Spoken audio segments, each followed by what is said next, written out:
À cet effet, je sollicite la participation active et sans réserve des parlementaires nationaux, régionaux et panafricains à soutenir la position commune et unique de l'Afrique pour côté des gouvernements africains par l'enjeu des plus techniques mais politiques.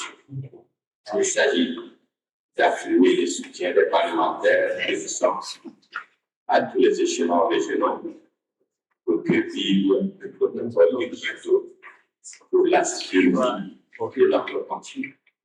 The Pan-African Parliament remains a platform for African people and their grassroots organizations to make an input into the decision-making process on the challenges and problems facing our continent. La première leçon que je tire, c'est que le Parlement est en bonne voie. La deuxième leçon, c'est que nous avons pris un certain nombre de résolutions, notamment cette résolution concernant la ratification du protocole de Malabo, qui fera du Parlement panafricain un organe législatif. Et nous pensons que ce message doit aller dans chaque État partie pour que nous puissions ratifier. We've gone some way in reviving, renewing, repositioning, and reinvigorating the Pan-African Parliament in line with our whole strategic track. We have a lot of issues on this continent. As people have confidence in us, they are simply saying, you are the right people to push the agenda of the continent. And the agenda of the continent is littered with a lot of challenge. The PAP has made commendable efforts in promoting the ratification, domestication, and implementation of the AU shared values instruments, including the ratification of the African Charter on Democracy, Elections, and Governance, African Union Convention on Preventing and Combating Corruption, African Charter on Values and Principles of Public Service and Administration, African Charter on Human and People's Rights on the Rights of Women in Africa, amongst others. The 20th anniversary commemoration serves as a platform to educate citizens about the PAP and ignite conversations about the future of the Continental Parliament in line with its mandate. The occasion further serves as a reminder to decision makers around the continent to fulfill their commitment to the PAP by ratifying its revised protocol, now 20 years after sanctioning its establishment. The Parliament has embarked on a process of reviving, renewing, repositioning, and reinvigorating itself to outline a vision for the future, identifying key areas for improvement and expansion, and emphasize the role of the Parliament in the African Union's Agenda 2063 and other regional development initiatives. It's time to reflect on the journey and chart a path forward.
So you are to us, a very important forum, for which we can share some issues to member states of this continent who established Pan-African Parliament. This parliament was established by member states whom you actually represent yourselves. E a resolução dizia que essa auditoria forense deveria ser apresentada na Cimeira dos Chefes de Estado agora, que vai ser realizada em julho. Il est question que si le protocole de Malabo a été ratifié, nous passons à un Parlement qui doit légiférer. En ce moment, on doit voter des parlementaires panafricains. I'm very happy that after this session we have attended here at the Pan-African Parliament and called by the President, Honorable Chief Chirumbira. It was a very important session, engagement with the ambassadors. As you could see, the room was full with many African ambassadors. This shows the interest that we have for this parliament.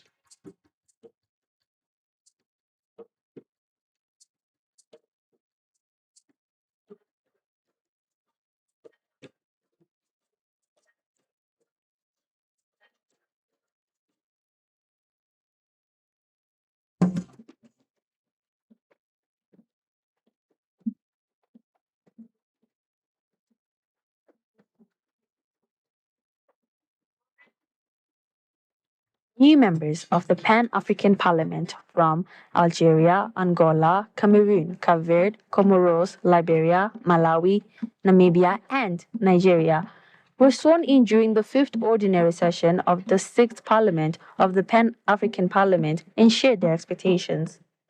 Une Afrique qui s'impose un petit peu dans tous les domaines est une nécessité impérieuse pour l'archipel des Comores. Nous espérons que le Parlement panafricain, l'UIA, l'Union africaine, pourront défendre et incarner les valeurs de l'Afrique de demain, l'Afrique moderne.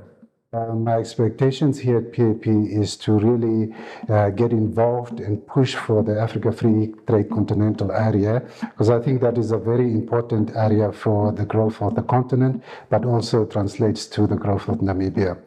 Also, I'm very interested in the theme of this year, which is reparations, because I'm also a descendant of the Nama Herero genocide descendants. So that is an area of interest for me.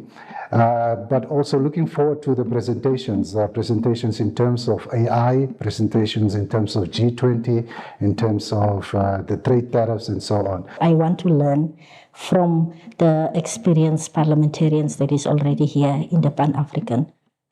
Et c'est toute une fierté de participer à cette séance. C'est un honneur pour notre pays de participer aux séances de réflexion sur le développement de notre continent. Et bien sûr, nous, dans notre délégation, je suis la femme pour représenter le genre de toute évidence.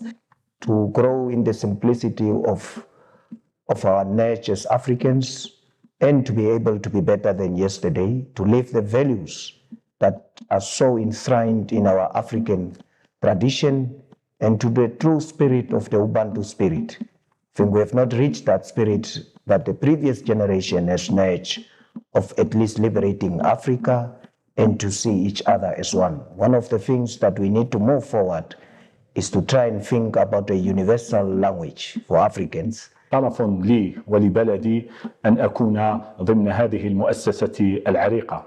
شغلت منصب أستاذ في العلاقات الدولية، ثم عينت في سنة 2022 ضمن الثلث الرئاسي في مجلس الأمة، وهي الغرفة الثانية في البرلمان الجزائري، وأنا الآن ضمن الوفد الجزائري الممثل لبلدي في البرلمان الإفريقي.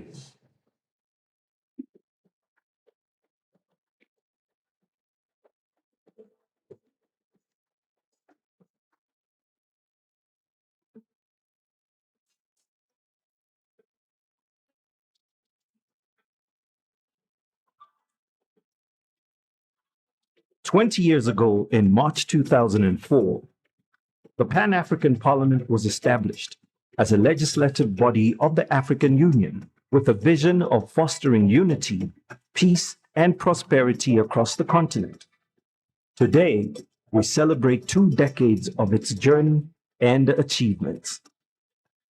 The establishment of the Pan-African Parliament amongst the African Union organs signaled a historical milestone and perhaps the most important development in the strengthening of the African Union institutional architecture. It laid solid grounds for the democratic governance and oversight within the African Union system and provided a formal platform for the peoples of Africa to get involved in discussions and decision-making on issues affecting the continent. The genesis of the Pan-African Parliament can be legally traced back from 1991 with the adoption of the treaty establishing the African Economic Community, adopted on the 3rd of June 1991 in Abuja, also known as the Abuja Treaty. This treaty defined the pillars and grounds of realizing economic development and integration in Africa and called for the creation of a continental parliament amongst a set of organs as tools for the realization of African integration and economic development. This call was re-emphasized in the Sirte Declaration of 1999, which called for the accelerated implementation of the provisions of the Abuja Treaty. At the time of the transformation of the Organization of African Unity into the African Union, the Constitutive Act of the African Union, in keeping with the vision of the signatories to the Abuja Treaty and the Sirte Declaration, set out the AU institutional architecture, which included the PAP. The Pan-African Parliament celebrated its 10 years of existence in March 2014, a year which coincided with the adoption on 27 June 2014 in Malabo, Equatorial Guinea, of the Protocol to the Constitutive Act of the African Union relating to the Pan-African Parliament, PAP Malabo Protocol, which once enforced will transform the PAP into a quasi-legislative body of the AU. While the PAP Malabo Protocol requires 28 ratifications for its entry into force, it has to date been ratified by 15 AU member states with 21 signatures. For the time being, the PAP continues to operate under the Sirte Protocol, which defines its mandate. 6 parliaments have been inaugurated since 2004. So we cannot revolutionize the situation of Africa if we don't take the women seriously and don't change the work of women into a better, with technology, applying technology and science.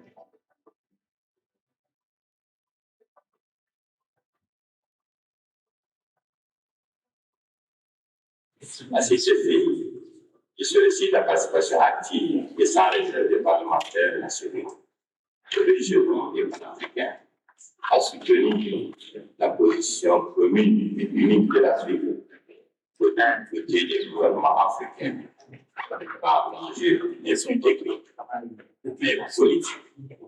Il s'agit d'affirmer le soutien des parlementaires et des sens à tous les échelons régionaux pour que vive le protocole de Kyoto pour la survie de notre continent. The Pan-African Parliament remains a platform for African people and their grassroots organizations to make an input into the decision-making process on challenges and problems facing our continent. La première leçon que je tire, c'est que le Parlement est en bonne voie. La deuxième leçon, c'est que nous avons pris un certain nombre de résolutions, notamment cette résolution concernant la ratification du protocole de Malabo, qui fera du Parlement panafricain un organe législatif. Et nous pensons que ce message doit aller dans chaque État partie pour que nous puissions ratifier. We've gone some way in reviving, renewing, repositioning, and reinvigorating the Pan-African Parliament in line with our whole strategic craft. We have a lot of issues on this continent. As people have confidence in us, they are simply saying, you are the right people to push the agenda of the continent. And the agenda of the continent is littered with a lot of challenges. The PAP has made commendable efforts in promoting the ratification, domestication, and implementation of the AU shared values instruments, including the ratification of the African Charter on Democracy, Elections, and Governance, African Union Convention on Preventing and Combating Corruption, African Charter on Values and Principles of Public Service and Administration, African Charter on Human and People's Rights on the Rights of Women in Africa, amongst others. The 20th anniversary commemoration serves as a platform to educate citizens about the PAP and ignite conversations about the future of the Continental Parliament in line with its mandate.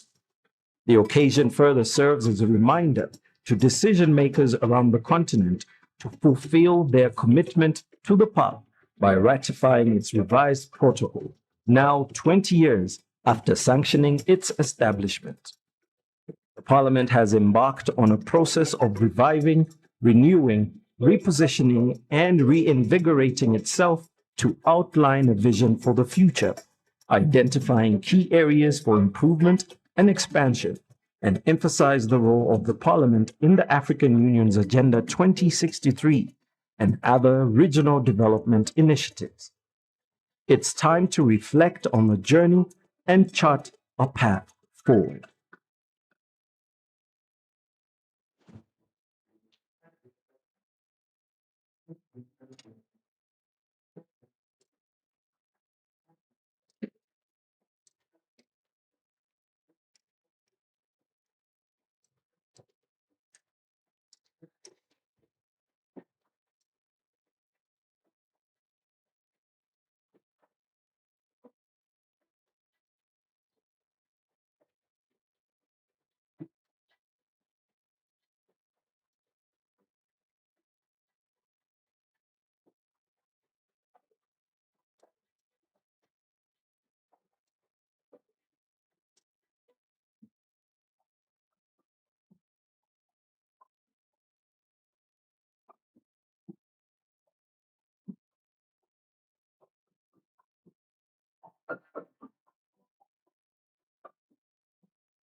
The PAP Day was officially launched in 2021 to commemorate the inauguration of the first parliament on 18 March 2004.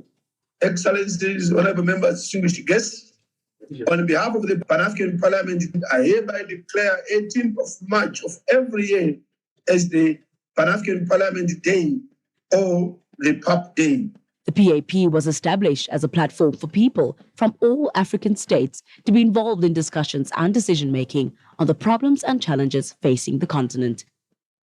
Its purpose, as set out in Article 17 of the AU Constitutive Act, is to ensure the full participation of African peoples in the development and economic integration of the continent. As it stands, the mandate of the Parliament extends to consultation and playing an advisory and oversight role for all AU organs pending the ratification of its protocol. The PAP Day commemoration serves as a platform to educate citizens about the PAP and ignite conversations about the future of the Continental Parliament in line with its mandate. The day further serves as a reminder to decision makers around the continent to fulfill their commitment to the PAP by ratifying its revised protocol, now 19 years after sanctioning its establishment. 14 AU member states have so far ratified the Malabo Protocol. 14 more are required. 6 parliaments have been inaugurated since 2004 with a mandate to ensure that the peoples of Africa are fully involved in the economic development and integration of the continent.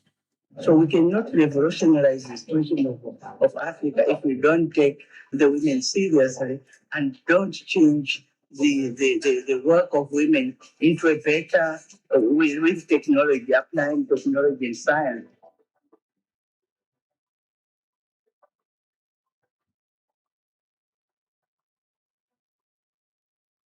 À ces effets, je sollicite la participation active et sans réserve des parlementaires nationaux, régionaux et panafricains à soutenir la position commune et unique de l'Afrique pour impliquer les gouvernements africains par l'enjeu des plus techniques mais politique.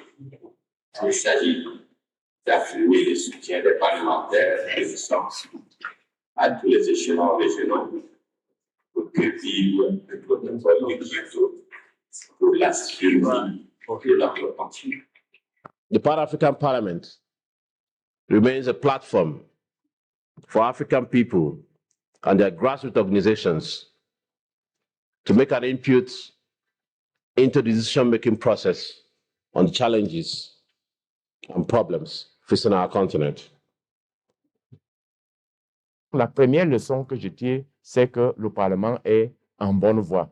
La deuxième leçon, c'est que nous avons pris un certain nombre de résolutions, notamment cette résolution concernant la ratification du protocole de Malabo, qui fera du Parlement panafricain un organe législatif. Et nous pensons que ce message doit aller dans chaque État partie pour que nous puissions ratifier.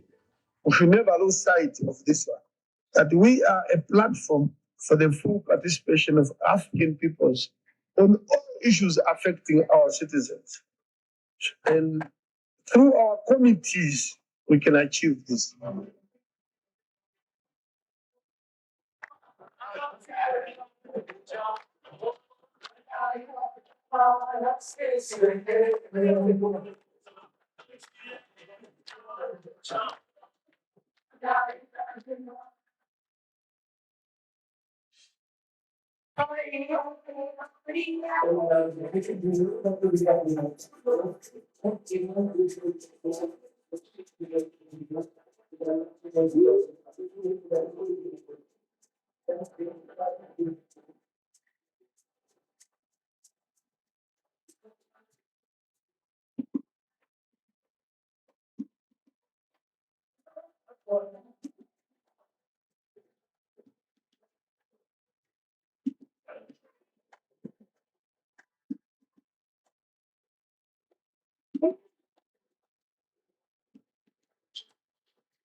Je suis l'honorable Mariam Daoud-Abala, sénateur de la République de Côte d'Ivoire et présidente de la Commission de l'égalité en genre, de la famille, de la jeunesse et des personnes handicapées qui préside cette réunion. Cette réunion est une réunion technique de relecture du premier draft de la loi type sur l'égalité en genre en Afrique. C'est une loi qui, pour nous, est importante parce qu'elle doit permettre à nos États d'avoir un cadre légal pour accélérer l'égalité en genre, mais aussi pour nous permettre d'arriver aux aspirations de l'agenda 2063 de l'Union africaine. My name is Honorable Victoria Kingston. I'm from Malawi. I'm the member of the Gender Committee also the second vice president of the Women Caucus of the Pan-African Parliament. We are here in Pretoria looking at the gender law. Indeed, this is an eye-opener, and I'm proud and honored to be part of the members who are operating this law. It's a law which is going to assist and help all women, starting from the birth. Women should have equal access to hospital, to schools, in workplace. And this law is just protecting girls as well.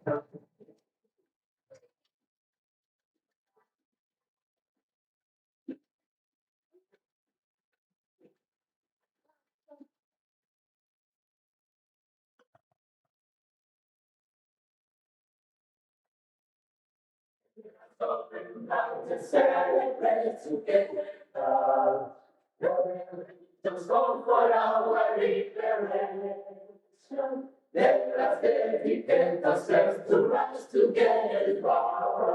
To defend our liberty and unity. The Peace and Security Council, PSC, of the African Union, AU, and the Pan-African Parliament, PAP, held a consultative meeting from 17 to 18 July 2025. Honorable members, South Africa, at the headquarters. The fourth Vice President.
Bonjour, cher honorable.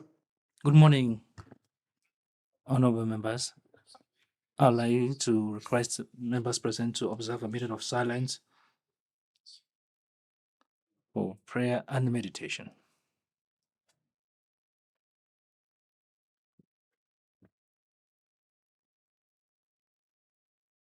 Merci.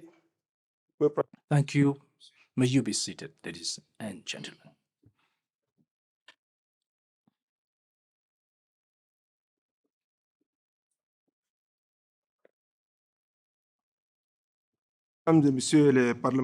Honorable members of parliament, in accordance with Article 9 of the Rules of Procedure, we are going to proceed with the administration of order of new members if there are. Do we have new members or no? So we move on.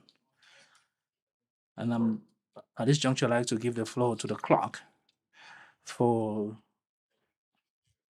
today's agenda.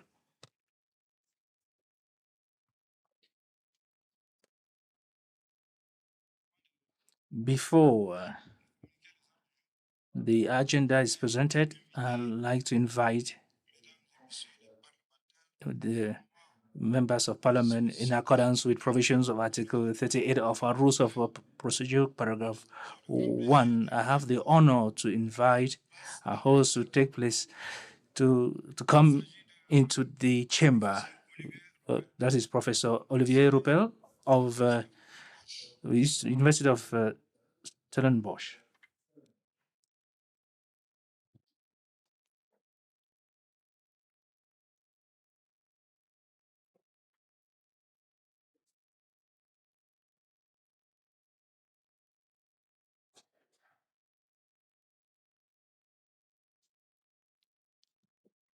I also like to invite the representative of the Center for Human Rights of the University of Pretoria. He's not here. Mr. Clark. Mr. Deputy Clerk, you please can you present the first item on the agenda? Thank you, Honorable President. Good morning, distinguished members. The agenda.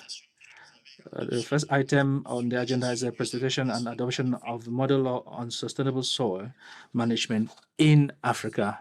Thank you. And now I give the floor to Honorable Gary Sakata, Chairperson of the Committee on Rural Economy, Agriculture, Environment, and Natural Resources for his presentation.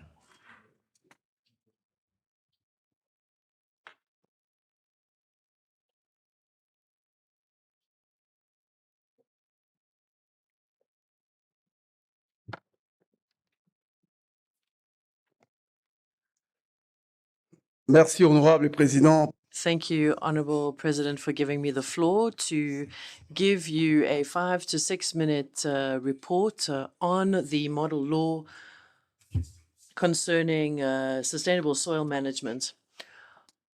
Honourable President, dear colleagues, during the 5th Ordinary Session of the Pan-African Parliament, the PAP adopted the draft model law on sustainable soil management, and this was following consultations in Africa. There was consultations that took place in East Africa, Southern Africa, North Africa, West and Central Africa. Several stakeholders and partners from universities, FAO, NEPAD, and others, as well as national parliaments, took part actively in drafting the model law. And this model law, as I said, was adopted. This draft was adopted by the Pan-African Parliament. So I would like to proudly announce that our final draft is at last available. And we are convinced that it is going to be one of the best model laws produced by the Pan-African Parliament, because it was not drafted in air-conditioned rooms far away from what is happening on the ground. It is the result of work that has been carried out for more than 10 years by South African research institutions and other institutions in Africa. And following the regional consultations that took place, where we were able to consult with more than 20 countries. And during these consultations, countries were consulted, like in East Africa, Kenya, Uganda, South Africa, Mozambique, Zambia, Burkina Faso, Morocco, Madagascar, amongst many others. And the committee also met with Kenyan MPs and Ugandan researchers. We met with academics and researchers in South Africa, and they all shared their knowledge and experience on the issue. The issue of sustainable soil management is fundamental in Africa. It is fundamental especially for the poorest populations in Africa who are dependent on the soil for their survival. And without proper legislation for sustainable soil management in Africa, we will not be able to achieve development, and we will fall victim to those who wish to exploit our fertile soils in Africa. So we must have legislation on sustainable soil management. The idea for the model law on sustainable soil management came from the fact that development and sustainable soil management go hand in hand. And by this, I mean sustainable development. Soil is involved in mining. The mining industry can have a huge impact on the quality of soil. Urbanization also impacts the quality of soil with the development of buildings and leisure spaces. And the environment depends very much on sustainable soil management too. So given the fact that there is a multiplicity of factors and sectors that are affected by sustainable soil management, we have to manage our soil properly, especially faced with climate change. And so we have to focus on soil management for good food security, for development of agriculture, development in general, and for conservation. We need to ensure that our soils are fertile and that we fight against erosion and soil degradation. So in this model law, we are also attempting to promote indigenous knowledge, values, and practices. It also reflects the legal diversity in Africa, as well as the diversity of scientific knowledge and prowess. And it is a model law that has been shared in multiple languages, in English, French, Portuguese, Arabic, French, and English. And we have been delighted by the participation of all stakeholders. The model law itself is divided into 9 parts. And it includes aspects of gender equality, proportionality, subsidiarity, and transparency. It creates a link between soil, agriculture, and food security.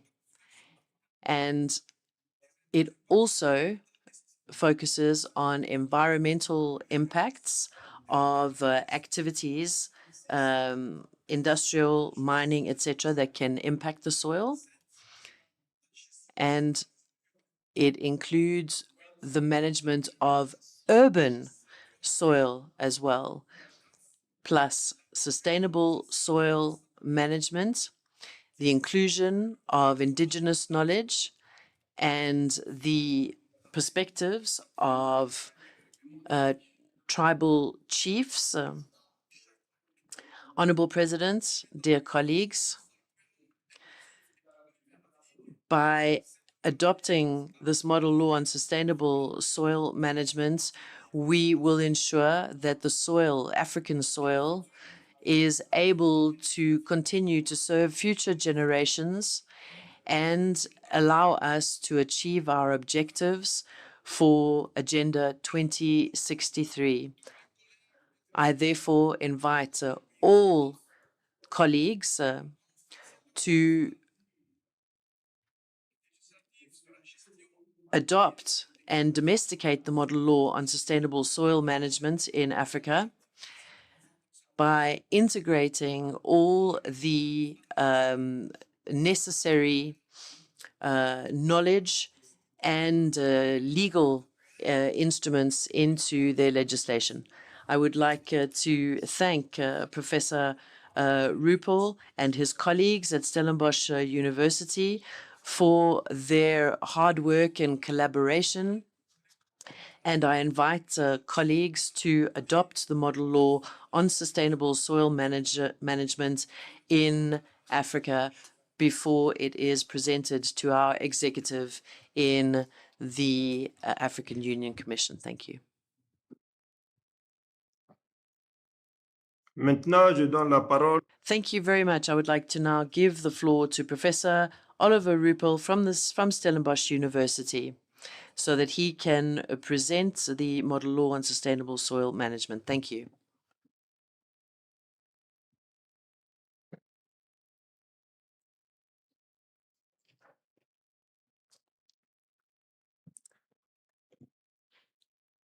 Honorable Vice President of the Pan-African Parliament, Honorable Chair of the Committee on Agriculture, Clerk of the PAP, Honorable members of the PAP, Dr. Harald Ginsky from the German Environment Agency, ladies and gentlemen, all protocol observed.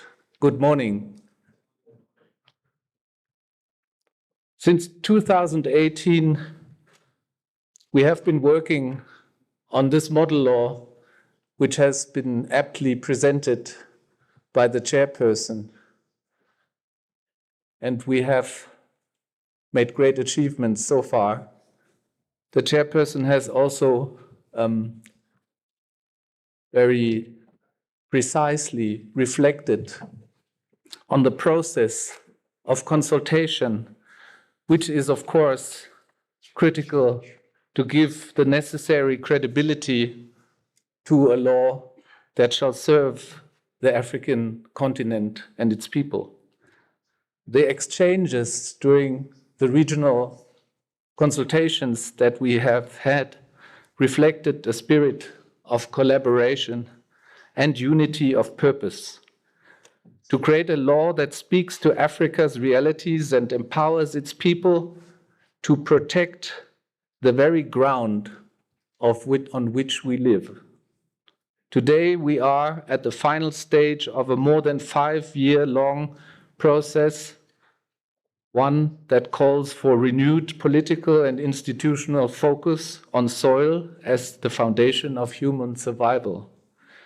We are grateful that with the support of our funding partners, the German Ministry for Development Cooperation, and in particular, that we have been able to involve so many experts and stakeholders in those impressive and productive regional consultation processes. We are, and I say this with all humility, we are of the opinion that the soil model law promises to provide substantial results and recommendations which can not only strengthen the existing legislation on soil management in African countries, but beyond.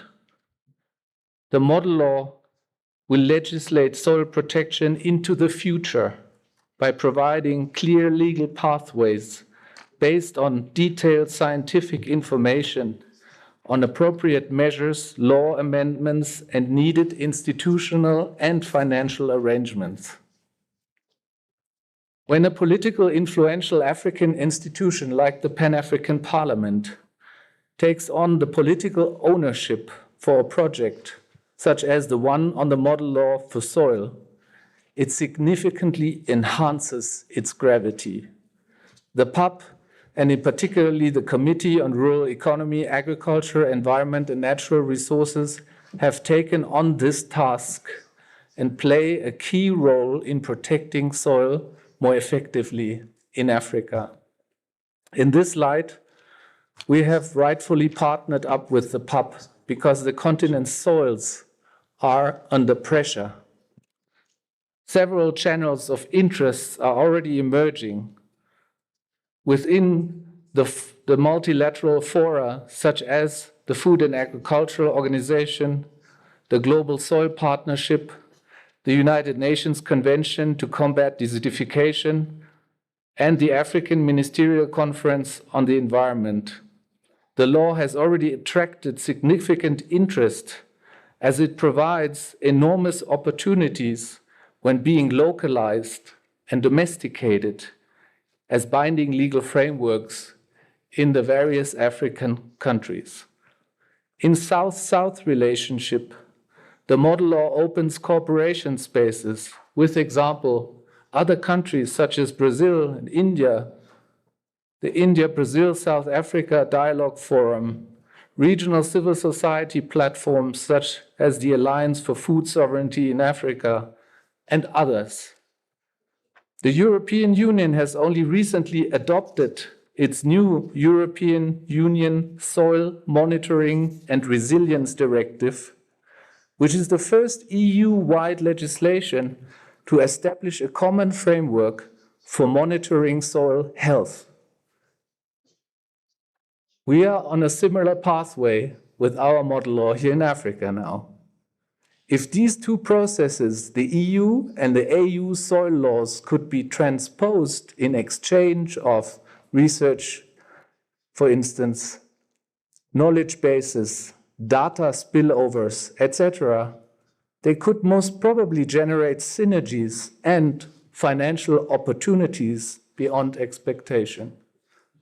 In the creation of harmonized systems for monitoring soil conditions, identifying key threats like erosion and contamination, and developing plans to achieve healthy soils, Africa could strive and benefit from the fact that the global north has suddenly realized that soils had long been neglected. They need to be protected locally and globally, as soils are the second largest carbon sink after the oceans. The African model law on soil will pave the way by providing a unified legal approach to issues like soil degradation, climate change impacts, and land rights for farmers. It encourages countries to promote sustainable use, protect soil against predatory land grabs, incorporating traditional knowledge, while addressing the need for capital investment to be balanced with the protection of vulnerable communities. Against this backdrop, the African Union's 2025 theme, Justice for Africans and People of African Descent through Reparations, provides a powerful lens also for rethinking soil governance in terms of justice. The AU has emphasized that reparations must address the legacies of slavery, colonialism, apartheid, and genocide. These same legacies are infused in the soils of Africa, where depletion and dispossession have gone hand in hand with political and economic subjugation. Decolonizing African soil must be guided by principles of equity, reciprocity, and Ubuntu. And because Africa is not a single essence, but a highly diverse one, the continental frame must allow for innovative, individualized domestication and regional variation rather than a one-size-fits-all template of the past. As such, the model law reflects a new type of legislative effort that can finally help to decolonize the soils of Africa for the people, the planet, and the future. I thank the PAP for taking the lead, and thank you for your kind attention.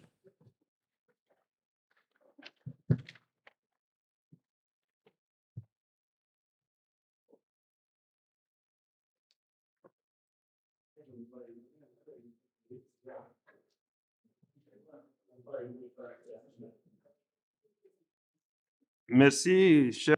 Thank you very much, Professor Oliver Ruppel. Let us please applaud once again for the excellent efforts of Professor Ruppel and his team.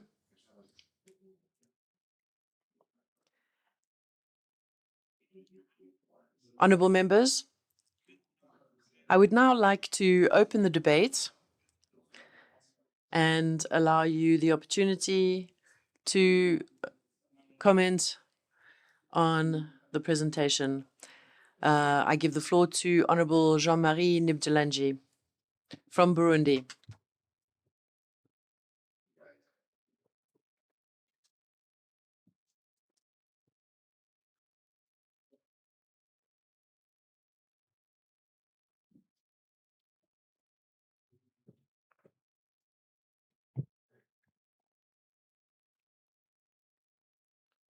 Vous avez 3 minutes. Merci. You have 3 minutes. Thank you very much, Honorable Vice President, for giving me the floor. My intervention is going to be very brief. I just wanted to congratulate the committee for their excellent work. And this because if we look at the quality of soil in Africa, we see that in all countries, during the colonial period, it was not just the populations that were colonized, but our most fertile land as well. If I give you the example of my country, Burundi, this is a prime example. Everywhere where there was the most fertile land was land that was seized by the colonizers. And in terms of this model law on sustainable soil management, we have done work on sustainable soil management in our country. And I have accompanied experts to go around the country, and we took note that in some of the places where the land was potentially the most fertile, it has been built up, and we have lost that fertile soil. So this is why we need to manage our soil sustainably in Africa. We still have so much fertile land. And today, we don't understand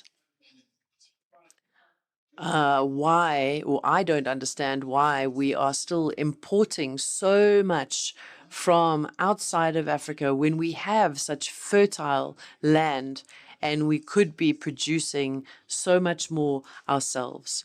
This is why I support the model law on sustainable soil management. I think it is an excellent initiative because we are losing too much today. Thank you very much. The floor now goes to Professor Margaret Kamar. Elle n'est pas dans la salle. She's not around? Is she not around? Je donne la parole au professeur. Okay, then I would like to give the floor to Professor Samatar. Thank you, Mr. President. Just two brief comments. The first one is that we are grateful to the experts for the production of this model law. But reading through it, something came quite apparent to me, and I hope to the readers. And there's something called political ecology of soil erosion, which is key here. And that's not noted anywhere in the report itself. And so I would like their considerations on that matter. The second thing is much of Africa has adopted, willingly or otherwise, a neoliberal economic project. And that neoliberal economic project is the antithesis, or the opposite, if you like, the antithesis of a soil erosion program, soil protection program in the continent that's focused on the poor, who are the predominant majority in rural Africa. And so I would like the model law to address the nature of the neoliberal economy that has been adopted, which is contrary to environmental conservation and sustainability. Thank you.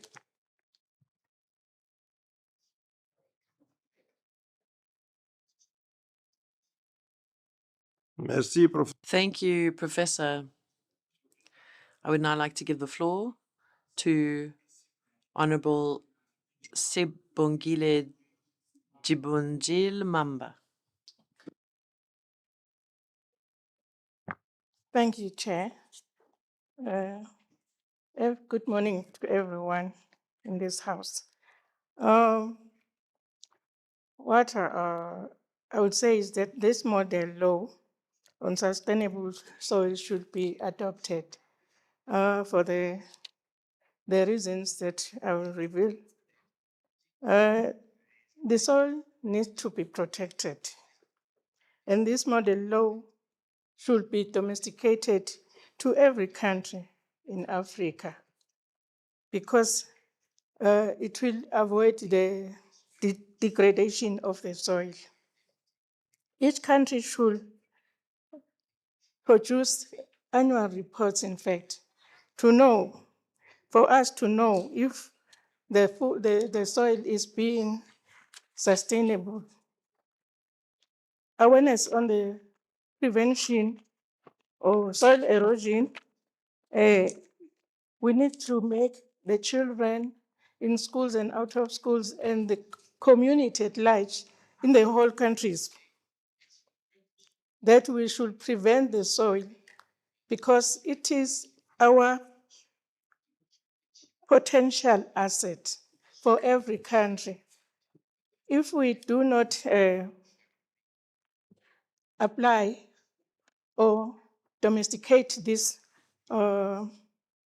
modern law, we may find that our countries will suffer in years to come, or by 2063, the soil erosion will be eroded all the soils. I thank you, Chair.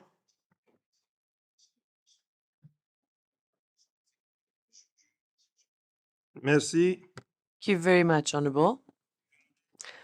Honorable Estelle Mutuni Fasadi from Kenya. Thank you, Mr. President, for giving me this opportunity. Allow me to begin by appreciating the chairperson, Honorable Gary Sakata, for the comprehensive and detailed presentation, and Professor Ruppel for the insightful technical reflections that followed. Both interventions captured with precision the depth of consultation that has shaped the model law. As a proud member of the Committee on Rural Economy, Agriculture, Environment and Natural Resources, and equally proud to have hosted members of our delegation during the consultation in Nairobi, Kenya, I can attest firsthand to the unity of purpose that guided the process. Across regions, our consultations reflected a shared commitment to a law that truly speaks to Africa's realities. Today, we are at the final stage of the process spanning more than 5 years, enriched by universities, FAO, NEPAD, civil society, indigenous knowledge holders, and supported by the German Ministry of Development Cooperation. This wide participation gives the law the credibility it needs. Colleagues, Africa's soils are under immense pressure. From degradation, erosion, contamination, unplanned urbanization, and extractive activities that displace agriculture. Without a coherent legal framework, it is the poorest who will lose their land and their livelihoods. The model law responds directly to that reality. It strengthens existing legislation, establishes clear principles of equity, precaution, and transparency, and provides scientifically grounded guidance for environmental impact, assessment, soil restoration, fertility, sustainable land use. It honors the role of traditional leaders and blends African knowledge with modern science. We have also heard that this law is already attracting interest from FAO, the Global Soil Partnership UNCCD, AMCSEN, and even from South to South partners such as India and Brazil. It aligns with the EU's new Soil Monitoring and Resilience Directive, creating space for research, exchange, and cooperation. Mr. President, dear colleagues, we are what we eat, and what we eat depends on our soil. Healthy soil is the foundation of food security, climate resilience, public health, and sustainable development. When the Pan-African Parliament takes political ownership of such law, it strengthens our ability to protect that foundation for generations to come. I therefore fully support the adoption of the model law and urge member states to domesticate with urgency. A healthy Africa begins with healthy soil. Thank you. Merci. Thank you very much, Honorable.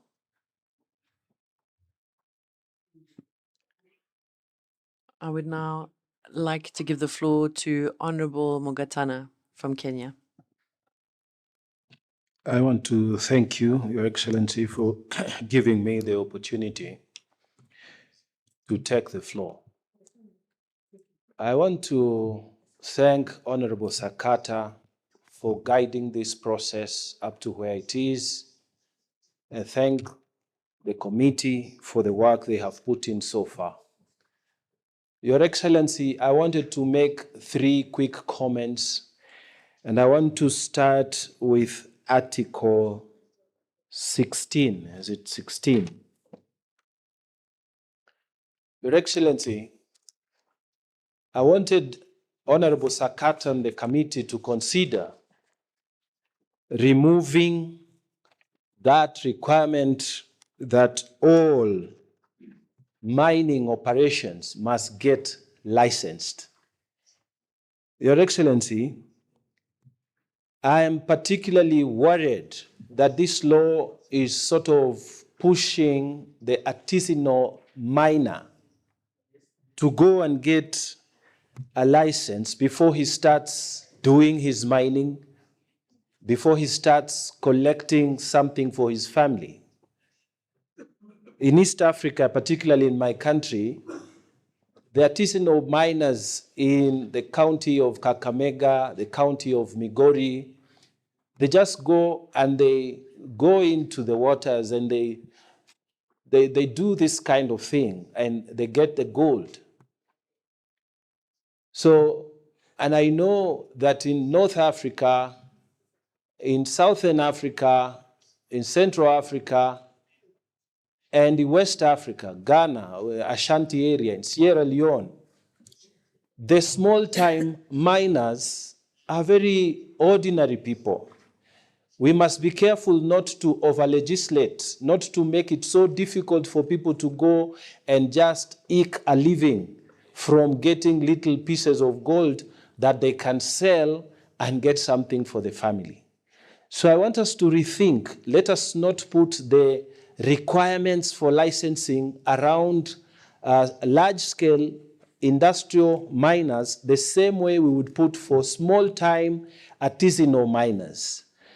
The entire Africa, let us find, I want the professor who is thinking around this to create a model that would suit, something that will work, something that will allow my uncle, my auntie, or my younger cousins who are not employed to go and do something for the day, so that it should be like fishing. You don't expect some fisherman to go and get, the one who's just, I'm going to get something for lunch, and then you tell me I have to go and get a license. So let's rethink Article 14 to make it relevant to Africa, especially the small-scale artisanal miners. But I want to commend Article 14. This is the first time I have seen a legal framework that is talking about soil impact assessment. Soil impact assessment has not been desegregated from environmental impact assessment. Most of the times, you hear about environmental impact assessment. In Kenya, there are large-scale schemes that have been proposed in my county, Tana River County, where I come from, where I was elected. These are large irrigation schemes, but there is no provision in the requirement for the proposed investors to give us soil impact assessment reports. So this is a very good innovation. And you will see, even in Article 14 at the end, there is a thinking there that many countries don't have, including my own country. They don't have soil impact assessment authorities. So I really want to commend the team that worked on this, because this is a novel innovation. We have always heard of environmental impact assessment. These large-scale irrigation schemes, they affect the soils. They degrade the soils. And most of those people are not people who come from the area. where the project is. So they will come, make use of the soil, and at the time that they feel there's no money coming in, they will go out and we will be left with the soils degraded. So I want to really thank the team for that innovation. And may it be in Africa, for all of us who don't have this in our laws, that when we pass this model law, we will go back home and make it part and parcel of our legal thinking. Finally, Your Excellency, they have brought in a beautiful innovation under Article 24. In this Article 24, there is a clear provision that when we pass this law, the entire Africa, we are creating a legislative framework where now we must have public participation on soil governance. So when you want to bring in a big project within an area, when you want to make large-scale investment, we should involve the community which is there. The public must be involved. As it stands now, Your Excellency, it is unfortunate, but most African countries from the northeast, southwest, central, what happens is they go to the government, the arm of the executive, they get the licenses. They go to the local government, the arm of the executive, they get the licenses, and they go and start using the land without public participation. So I really want to emphasize that going forward, on soil governance, there must be public participation. Before you take the land, before you tell the people that now we are going to be growing here so many cocoa plants, we are going to grow here sisal, it's going to bring a lot of development, we are going to do large-scale maize farming, these Chinese or Americans or whoever are coming to invest and you will get employment. People must be involved. I think this is a very beautiful innovation because it has not been there. And so I urge colleagues, as we pass this law, we will also not only take it to the executive at the African Union headquarters, but it will also cascade to our various nationalities. I remember that when we passed the law on factoring as a committee on monetary and financial affairs, we held a very big function in Nairobi where a lot of ministers from Africa who are in trade, we were able to give them the model law that we passed in this parliament. So I hope this will not only go to the executive, but we will cascade it to various ministers, various parliaments, to make sure that these new innovations are going to be affected. And it is true that this is one of the best, well thought out model laws I have ever read since we came to this parliament. Thank you very much, committee. Thank you, the experts, and God bless you. Keep up the good work you're doing. Thank you. Merci. Thank you, Dr. Biso Levesi. You have the floor, please.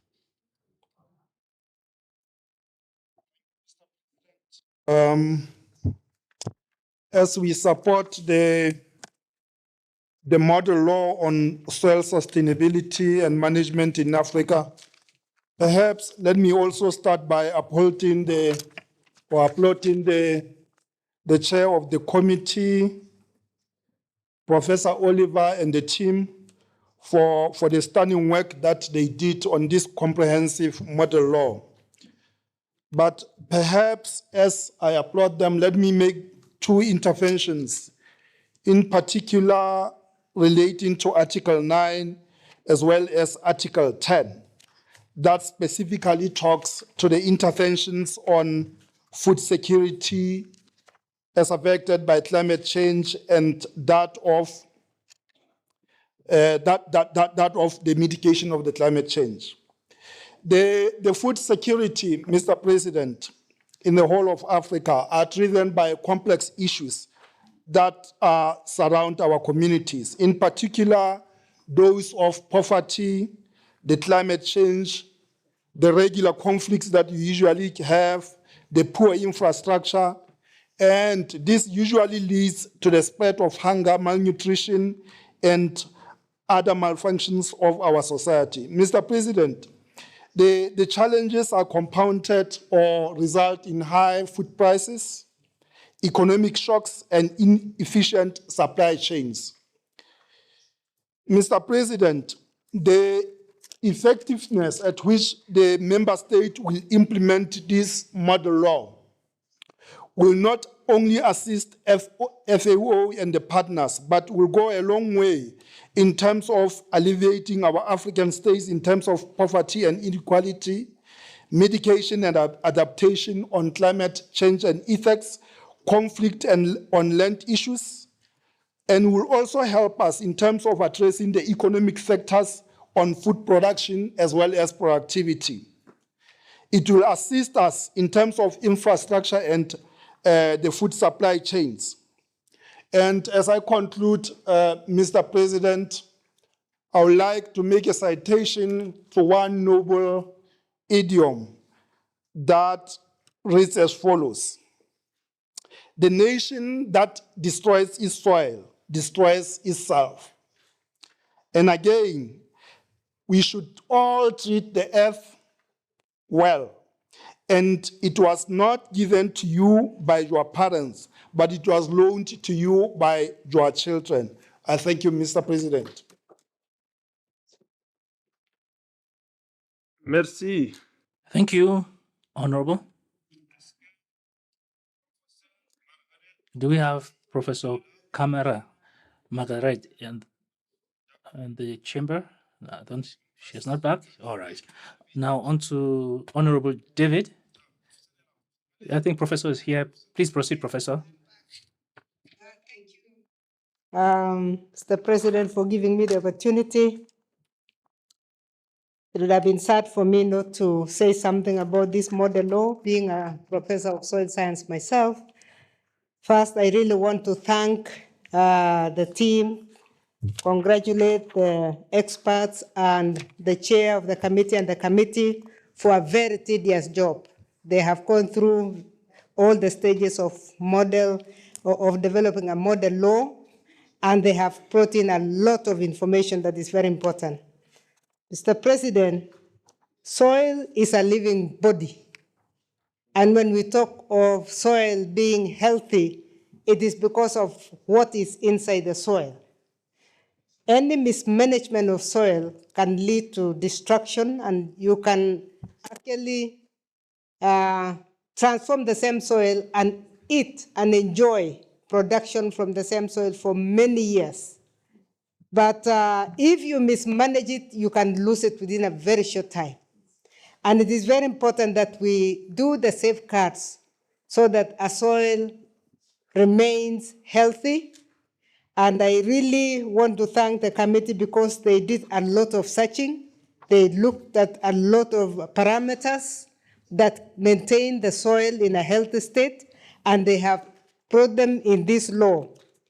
I want to support very strongly that this model law has cited widely and broadly, and we have enough information for any country to look at and modify to suit itself. I'm impressed that GDZ is still in the soil sector, because when I was a district soil conservation officer in Kenya, they were involved in it, and they were working on how to ensure that each corner of the country produced the right crop. Sometimes we ignore, Mr. President, that if you don't know your soil, you can grow anything. It's very important that you get to know your soil first, because the minute you map your soil, the minute you understand the health of your soil, you know whether to upgrade the soil itself or whether to change the crop. And these are things that are being highlighted in many ways in this bill. Also, in some situations, you find that issues like soil conservation is not being taken care of. There are slopes in this continent that we should never plant. There are slopes that we should leave trees to flourish. There are slopes that only grass can grow and cover. But when you destroy, like what happened 2 weeks ago in Kenya, where we had landslides from areas that were very vulnerable and they were known to be vulnerable. But traditionally, the people who lived there never used to farm.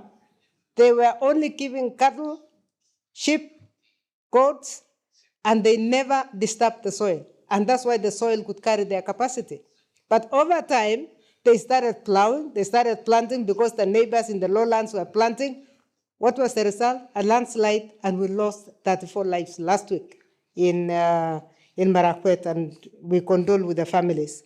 So it is very important that in soil management, we look at the environment properly. We understand where we are farming, what crops can grow best, and what practices we must implement to be able to manage the soil better and to allow the soil to give you the best that it can give. So this model law is a very important one. I want to agree with my colleague from Kenya, Senator Mugatana, that this is going to be a first. In Kenya, we have management laws, but not a specific soil management law. So we are ready to run with it, and echo our member, Senator Pasaris, who is a member of this committee. When he tables this in our House, we'll be tabling the same in the Senate so that we actually adopt and see how we can utilize. It is very important that soil is used in a sustainable manner. If we have to have food sustainably, food security, the soil is the only one that we must target. We must target it and make sure that we use it in a sustainable manner. So mine was to congratulate more because I'm very impressed by this piece of law, and I think I can only add when we reach Kenya and we want to modify it for our own country. Otherwise, congratulations, team. You have done a great job, and we thank you very much. Thank you, committee, and thank you, experts. Thank you.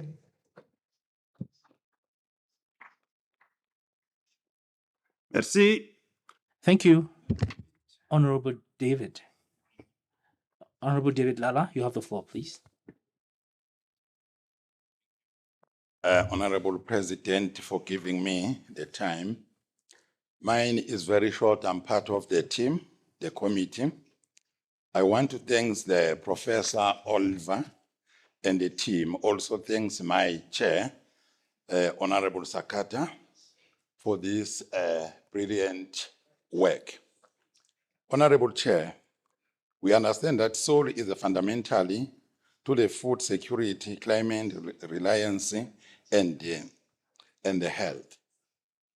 What I'm saying, Honorable Chair, I wish that all countries, I'm urging them to adopt this model law, because when you look of things, health soul is very much important. So we are looking forward that the Honorable House today adopt this model law so that even all countries can follow to adopt this model law. Otherwise, I'm very much happy with the chair and the professor when they are presenting this model law in the committee. We are all in support to adopt this report for today. Otherwise, thank you so much, Honorable Chair, and to the House to support this model law. Thank you so much.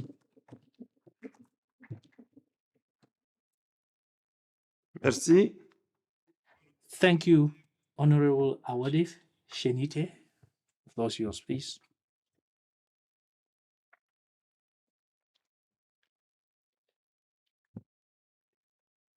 شكرا سيد الرئيس. Thank you, Mr. President. I greet all the honorable members of Parliament, and I would like to thank the Committee on Agriculture and Honorable Sakata. And also, I salute Professor Oliver from Stellenbosch University.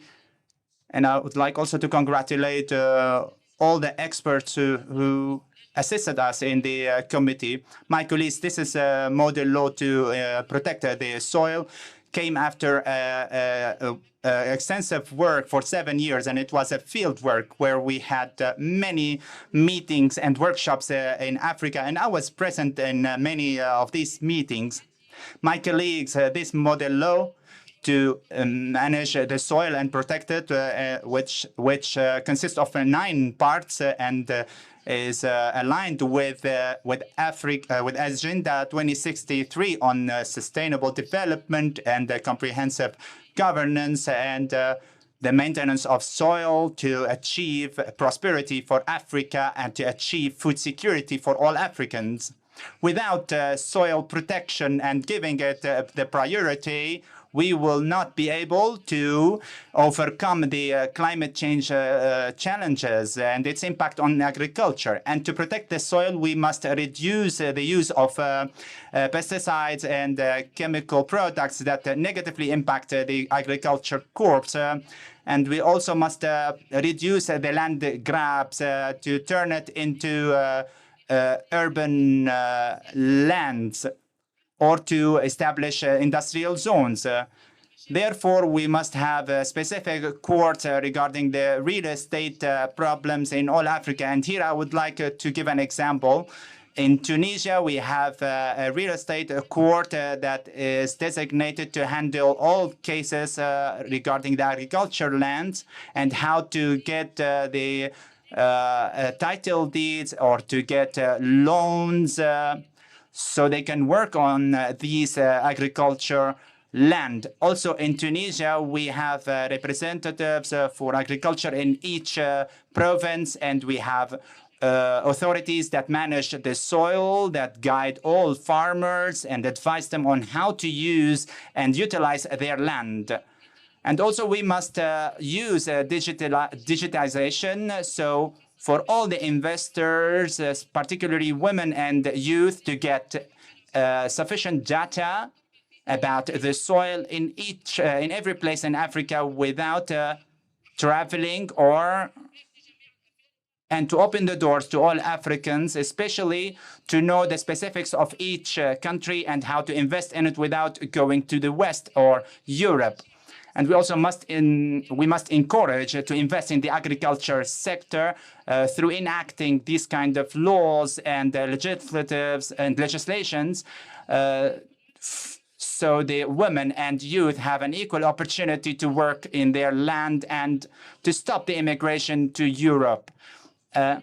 My colleagues, Africa has multiple features, especially the agriculture, and Africa can be the main source of supplying agriculture foods when we can transform our agriculture products and sell it in high prices. I would like to request my colleagues to vote to adopt this model law so we can transform our traditional agriculture into a modern agriculture that is able to compete on the international markets. And again, I want to give an example. In Tunisia, we have in the olive oil in Tunisia, we are ranked the second, and we have the first rank in the quality of the olive oil. So I therefore ask or urge the honorable MPs to vote to adopt this model law. Thank you very much. Merci, honorable.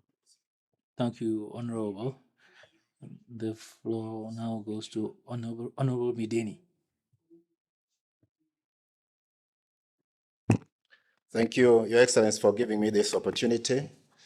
I would like to sincerely thank the committee chair and the consultants for a job well done. And I want to say that I support this model law, partly because, mainly because we know that Africa is going to be the future food basket for the whole world. And I'm saying this because statistics indicate that 65% of the arable land on the continent, or rather the global arable land, 65% is on our continent. And we also know that in the next say 10, 20 years, we'll have a very large population of youth, and therefore we shall also have labor to be able to make use of this arable land. And therefore, we are going to be the main supplier of food to the rest of the world. And therefore, I would want to say that this model law is very timely, it's futuristic, because it is already indicating to us how we should manage our soils sustainably so that we can be able to produce not only enough food, but also quality food. I also want to say that generally life has changed. Traditionally, we know that when we had a very low population on the continent, we used to have what we call shifting cultivation. Farmers would move from one part of their land to another part of their land and cultivate. Today, we do not have that luxury of having a fallow land because of increasing population. And therefore, this law really helps us to make sure that the land is used sustainably. Even in situations where we have very high populations, we can be able to produce enough food for the population. I'm looking at my own country, Rwanda, which is a highly densely populated country, and I think this law really helps us to utilize our land more sustainably. Finally, I would like to thank this committee, particularly looking at Article 17 on the zoning of the users of soil, as well as Article 21 on the digitalization of sustainable soil management. These are very key articles in terms of how we manage our soils. I'm looking at the zoning part of it as very, very important, because what has been happening previously is that you grow a crop where it is not necessarily going to give you maximum production. So with the zoning, I think this will give us an opportunity to say, you can grow coffee in this region and not in the other region. Or you can grow maize in this region and not in the other region. Because the reasons for zoning is that we should be able to grow those crops where we think we shall be able to get maximum production, and obviously utilize the soil efficiently. So I really want to commend the committee for articulating this article, and I hope that when we really make use of it, we will be able to maximize our production on the continent. On the side of digitalization, this is very important. Today, as we know, in some of the countries, actually now they're using drones to be able to go and pick, species on a piece of land on which they have predicted that they are pests. So once the drone goes there, it picks that information, brings back to the laboratory, and then a solution is found immediately. So by use of digitalization and use of AI, as provided for in this model law, I think we are really looking at the future of Africa, and we are looking at the engagement of youth, because the youth are really interested in using modern skills to produce crops or to provide solutions to agricultural production. So this article, I think, really addresses the needs of the youth and also addresses the future of the continent in terms of making sure that we produce not only enough food, but also quality food for our population. I wish to submit, and I say I support this model law. Thank you.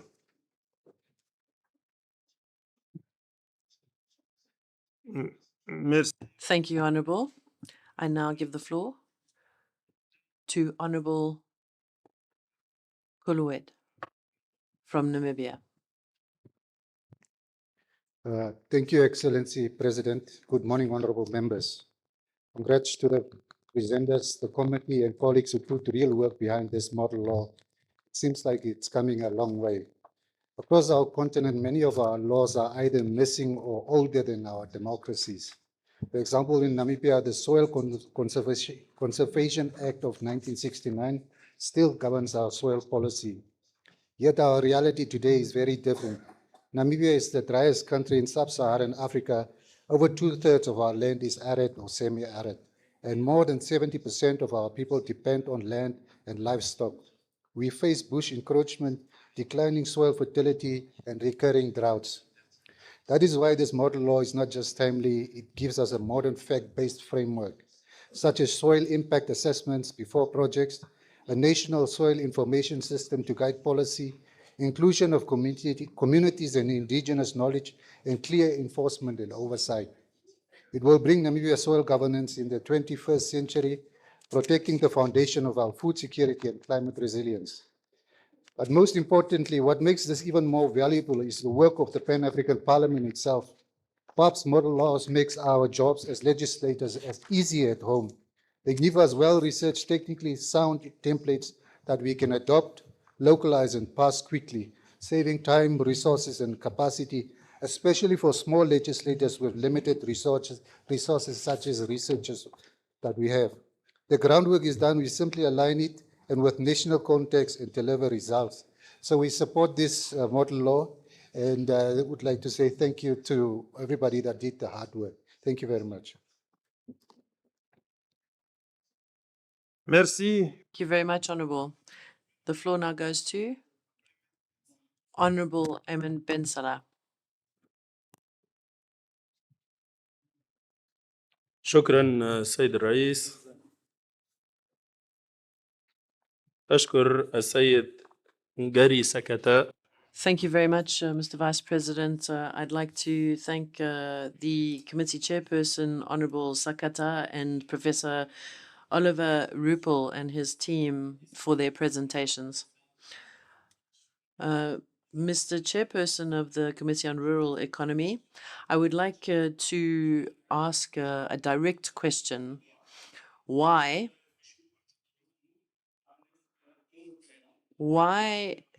did we turn to a European expert to draft this model law when Africa abounds with expertise and competent researchers?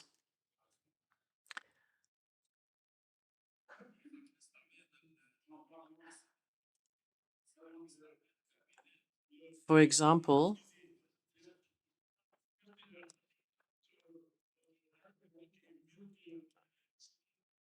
we have indigenous knowledge and experts on soil present in our countries who have studied soil for the last 40 years.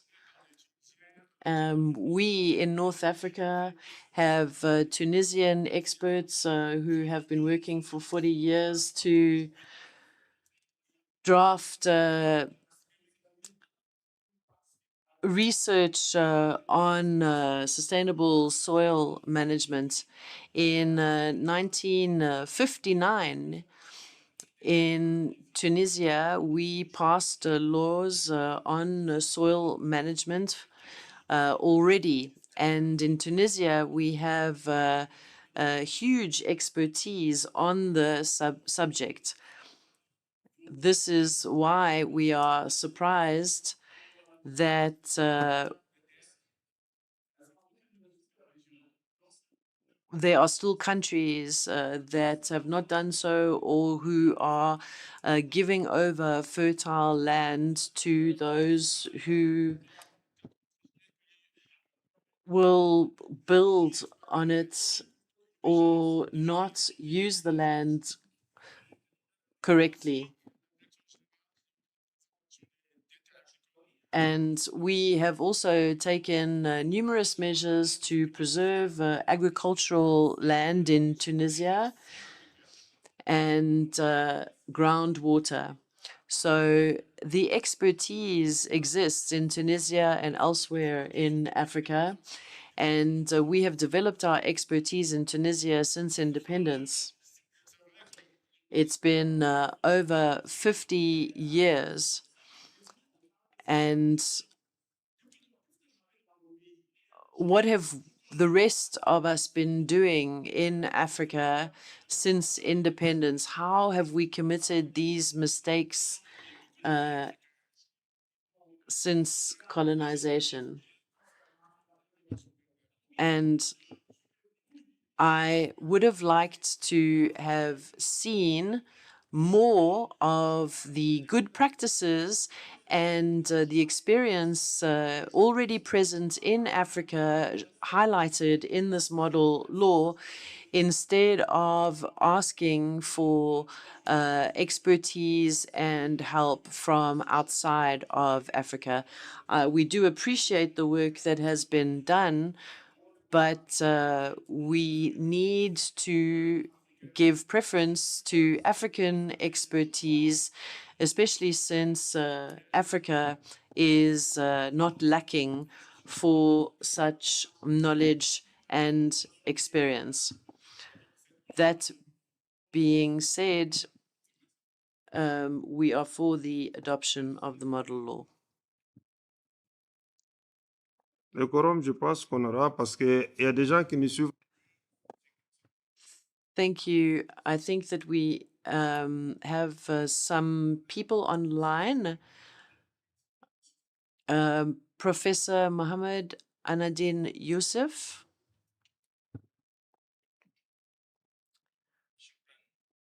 Sayyidi. Thank you, Honorable Chair. We know that the soil is the mother of gold and minerals and development and oil. The importance of this model law of the soil management in Africa lies in its central role of protecting the food future of the continent. This model law empowers and fortifies the sustainable use of soil and the preservation of soil. And as well, it encourages the good practices when it comes to agriculture and protection of climate. It's a very important step in order to get into a sustainable agriculture that benefits the African people. Honorable, I have two questions. The first one is how can the this model law of soil management contribute into the empowerment of the food security and avoidance of soil degradation in Africa? We need concrete facts. Secondly, what are the practical mechanisms that can be adopted by the countries in order to apply this law and to guarantee this kind of use of soil on the national and the continental level? Honorable Chair, Africa has a very great soil, and Chad, for instance.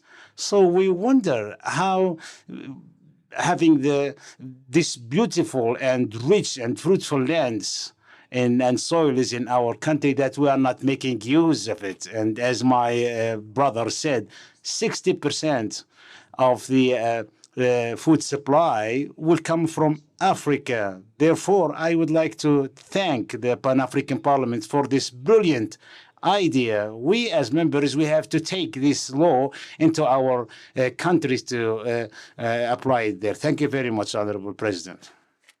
Merci, Honorable. Thank you, Honorable. I now give the floor to Honorable Danasien Marakiro. Thank you very much for giving me the floor, Honorable Vice President. I would like to start off by congratulating the Committee on Rural Economy, Agriculture, Environment and Natural Resources, as well as the experts for this model law on sustainable soil management in Africa. It provides practical steps and measures to ensure good soil management as well as development in Africa for sustainable food. And we must give the priority to sustainable soil management to support our agricultural sector and limit climate change. We also need to limit soil degradation in our countries. And because of the soil degradation, agricultural farmers need to be informed of what types of methods and fertilizers to use, as well as what practices to use to fight against climate change, soil degradation, erosion, and to ensure that the soil is well managed. We are convinced that after the consultations with various African countries on sustainable soil management, this model law will assist in supporting African countries in soil management, and we encourage other members to adopt it during this session. Thank you, Honourable Vice President. Thank you. I now give the floor to Honourable Ndawa. شكرا سيد الرئيس شكرا Thank you, Honorable President. Thanks to the Honorable Chair of the Committee and to the rest of the members. I'm going to be brief.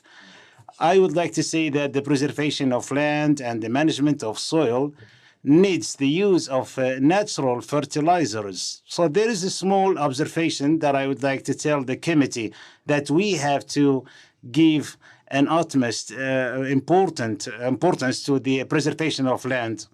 So those seeds and natural fertilizers are made in foreign laboratories. After Africa, we know that Africa has lost all those seeds that used in Africa, and Africa was forced to lose those resources. And we are saying forcefully was deprived of those seeds. So to avoid the happening of that in the future, those fertilizers were replaced by artificial ones that affecting and harming the land. And I would like to draw the attention of the chair of the committee to mention that the African countries have to regain the position of the natural seeds and fertilizers. Those will be the measurements of enhancing the soil and create sufficiency. And as I always said, and I will keep saying, that we have inherited this soil from our ancestors, and we have to keep it for our kids. Thank you. Our children, sorry. Thank you. Thank you, Honourable. You are the last speaker on the list. And so before asking the chairperson of the committee to respond, I would like to ask the experts if they have taken note of the concerns and questions that have been raised by the honourable members in the House. I think that the honourable members have made a lot of contributions and have raised some very important points with regards to women, children, food security. And so I hope that you have taken note of these concerns and questions, and that you are able to respond. Perhaps you could also speak to a question that I have with regards to the conflicts that arise between farmers and livestock producers, which often also has an impact on soil. In Chad, we are trying to address this issue and prevent the confrontations between livestock producers and farmers. I will give the floor first to Honourable Gary Sakata to respond, and then we will give the floor to the Professor. Thank you.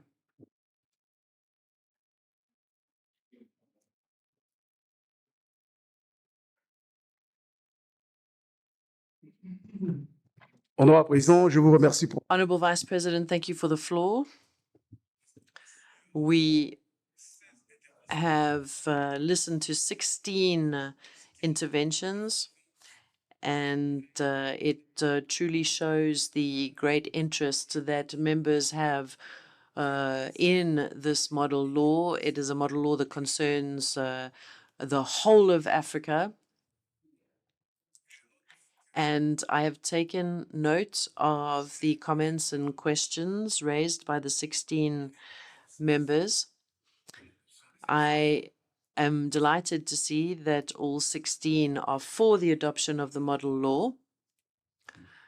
I would like to, first of all, thank the Honourable from Burundi for his comments and for his thanks to the committee and the experts for the model law. He is quite right that during the colonial period, we built cities on fertile land. And this is an important thing to remember still today. Honorable Ismail from Somalia brought up some important points as well in terms of soil degradation. We talk about soil services, and we have taken into account what you have brought up, Honourable Member, and I refer you to the text where the answer is found. Honourable members also brought up the opposition of neo capitalist practices and how this opposes good soil management. And despite liberalization and despite urbanization, we need to continue our efforts on soil management to protect this precious land. The Honourable Member from Eswatini made an important comment about annual reports so that we are able to evaluate and verify what the state of soil and soil management is in Africa, and we thank him for that. Honourable Esther, who is a member of the committee, also made important comments, and we thank you for all your contributions and your support. Honourable Danson spoke about Articles 16, 14, and 24. These are three extremely important articles. So with regards to Article 16, there was the suggestion to remove the idea of licenses with regards to artisanal miners. I am involved in the mining sector. This is part of my mandate. And we need to bear in mind that mining has quite a negative impact on soil and groundwater. So where industrial mining is not happening, there are often artisanal miners who come in and take their place. And since agriculture can be impacted, it is important to control even artisanal mining with licenses, because let us not forget the lengths that artisanal miners are prepared to go to. They descend up to 10 meters or more into the ground. We need to protect the artisanal miners, but we also need to protect our soil. It can be dangerous for them as well, and it is in this context that we want the licenses. I would like to thank the next honourable speaker who spoke about Articles 9 and 10, and he said that a population that destroys the soil destroys itself. And that is the very foundation of sustainable development, this link between the soil and the well-being of populations. As Honorable Esther said, a healthy Africa is an Africa with healthy soil and fertile land. The next Honorable encouraged us and encouraged the adoption of the model law. And the importance of consolidating our sustainable development efforts to include sustainable soil management. Honorable Wadef from Tunisia, who is also a member of the committee, said that Africa has the potential to be the breadbasket of the world, and that is exactly our intention with this model law. 65% of the fertile land in the world, said the next honorable speaker, are in Africa. And therefore, we need to protect this fertile land and protect our soil. And we have taken note of his comments on Article 21. The next honorable member wanted to know about how exactly countries will integrate this model law into their legislation. So we ask countries to integrate and democratize this model law into their legislation according to their needs. The Honorable Ben Salah from Tunisia spoke about the fact that Africa has so much experience and knowledge on soil management. And in response, I would like to say that the experts that worked on this model law were experts from the University of Stellenbosch, which is an African university, and that we consulted far and wide across Africa for to enrich the model law. We fully encourage cooperation in terms of research and knowledge sharing in Africa, but also with others around the rest of the world, because we are all human beings, we all depend on the soil. And Honorable Mohamed Youssef asked about the mechanisms for adopting and rolling out the model law on a national level. My response is the same as to the Honorable Ben Salah. Honorable Manikisa from Burundi supported the model law and made similar comments to Honorable Jean-Marie.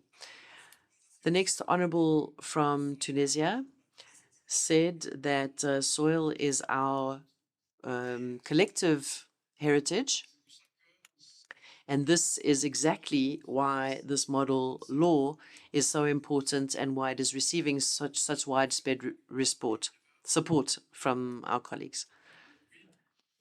In terms of the Vice President's question on tensions between livestock producers and farmers,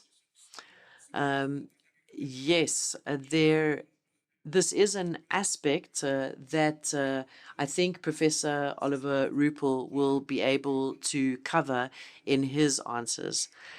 So this is a summary of the comments and responses, And with your permission, Vice President, I would now like to give the floor to Professor Rupel to respond further to the comments and questions from honourable members. We are very grateful for your comments and questions because they can only enrich this model law further. Thank you very much. Thank you, Honourable Chairperson. And I would now like to give the floor to our expert, Professor Oliver Rupel.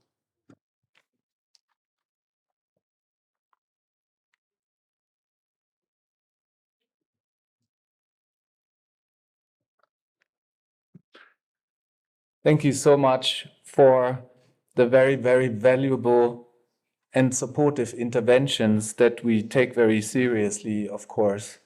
Honorable Sakata has already responded very aptly, individually, to all of the interventions. And let me say this before I make a few additions.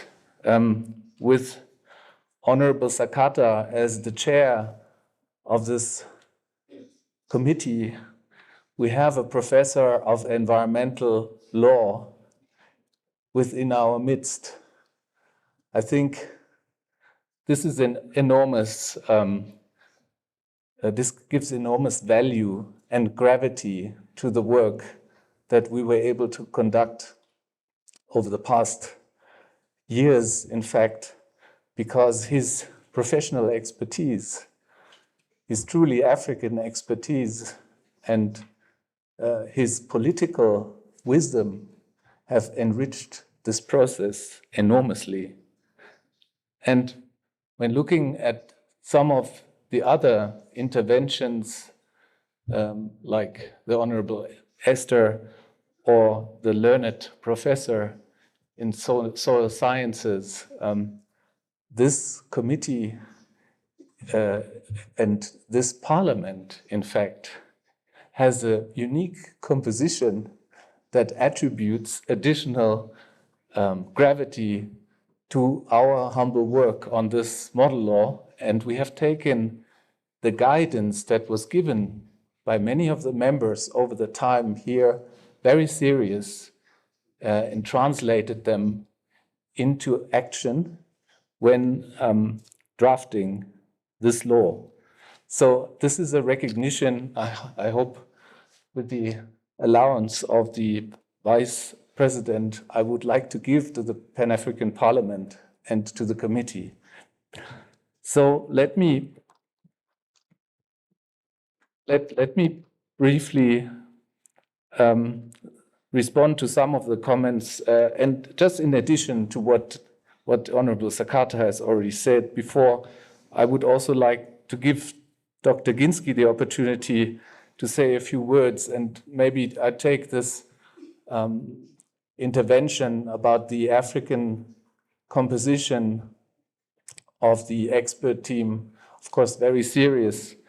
With Dr. Ginsky, we have probably one of the world experts in the drafting of soil legislation, who has been in the drafting committee drafting the German soil law, who has been involved in the drafting of the European soil legislation, and who is a diplomatic negotiator on behalf of Germany. So we have here unique contribution by someone who has shared enormous knowledge with us, and we have taken the liberty to Africanize this knowledge, because you can learn best if you learn from the best. And while Africanizing this knowledge, we have involved our core writing team, which is not only from the University of Stellenbosch, which is obviously based in South Africa, but we had on that writing team, and I would like to mention the names, Dr. Kiba from Burkina Faso, who is a soil law expert and who is a former Minister of Agriculture of Burkina Faso. we have Professor Christopher Tamasang from Cameroon, who is one of the most renowned soil law experts in Africa. We have Professor Patricia Kameri-Mbote, who is one of the most renowned law professors on this continent, and who is at the same time director of the law division of the United Nations Environment Programme. We had Professor Riyad Fakhri from Morocco, an expert in soil and real estate law. We had Dr. Emma Chisove from Zimbabwe and Botswana, expert in soil and environmental law. We have Dr. Pamela Zambo from Zambia, expert in environmental law and at the same time Human Rights Commissioner of Zambia. And we had Dr. Felici from Madagascar, who is an advisor to the Office of the President in land law matters. This, I think, is a testimony that this was not a European process, but it was a truly African process. With regards to the decolonization remark that was made, I think I have already responded to that in my initial statement, because the design of this law has been made, in fact, to decolonize many of the aspects that are still on the ground. And therefore, we have taken true note of what is required to alleviate poverty and food insecurity, which is also reflected in many of the articles. I would also like to mention that this approach is not a neoliberal approach. In fact, this is a participatory approach that puts the needs of the most vulnerable populations first. It puts the needs of the national sovereignty first. We have an article that makes explicit reference to land grabbing, and that was highly controversial in the design of this law, but we found it important because we did not want to neoliberalize this law. We wanted to Africanize it in the interest of the people. Some technical reflections have been given, and some of them I would like to briefly address in terms of the artisanal miners aspect.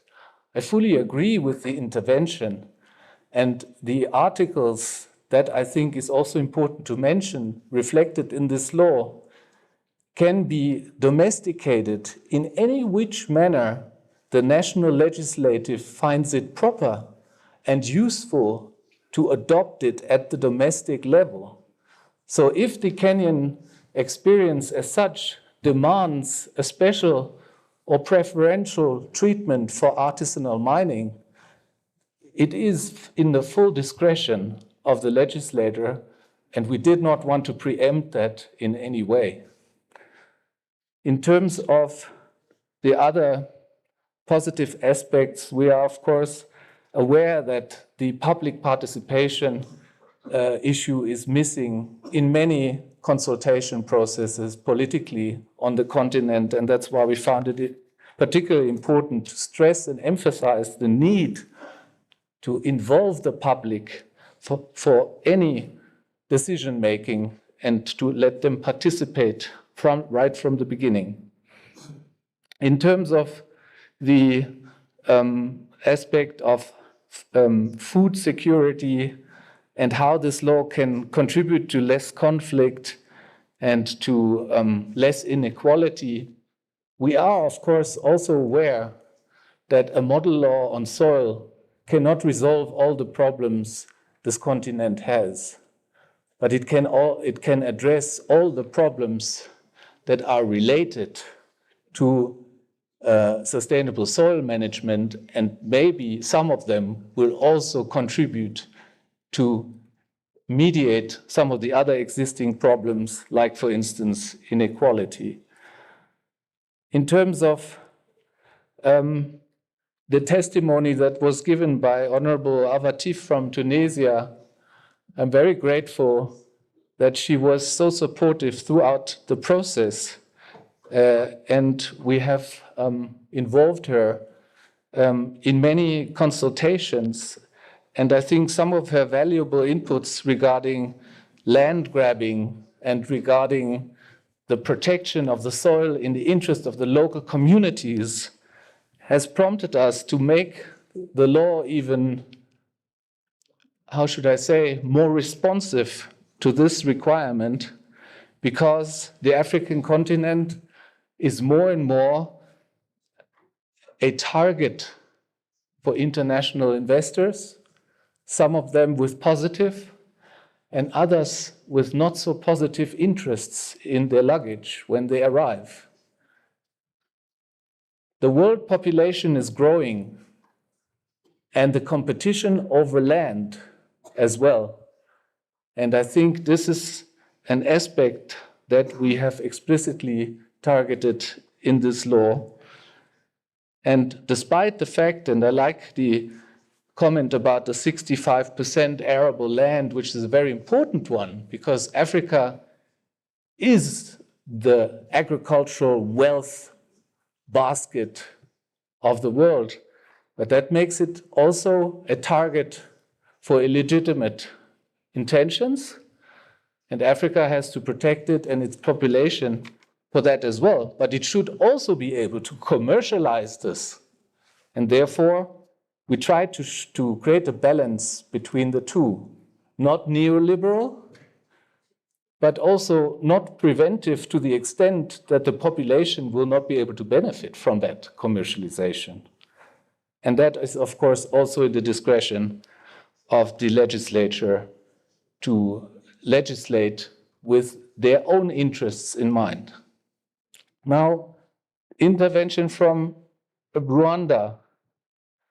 Thank you very much, because the zoning aspect is something that has largely been neglected in many African, and not only African, in many countries in the world. And we find it a very useful instrument, probably the most useful instrument to protect soil. And the honorable professor has also mentioned the need to identify the right soil for the right crop, and it has also been mentioned by other honorable members, is extremely important, and that can only be achieved by zoning. And yes, the digitalization aspect, for some it may be too forward-looking, but we found it necessary because we don't want to apply old techniques in order to make this law a law for the future. We want to utilize the most modern technology available to make this law work. And I'm particularly grateful for the intervention from Namibia, because Namibia is very close to my personal vitae. And Namibia, being a country with 3 deserts, has a particular interest to protect its soil. And maybe I shouldn't say this, but there are some people that started farming in Namibia on a commercial level in areas that perhaps in Europe would not be considered arable enough to do farming, but the Namibians, they know how to do it, because they know how to utilize the soil to the best of its extent. And if you have a sensitive environment as the one that you find in the land of the brave, then you have to take care of it. And I'm very grateful, because indeed the Soil Conservation Act in Namibia is very outdated, and I would like to have Namibia as a spearheading country on board to domesticate this work.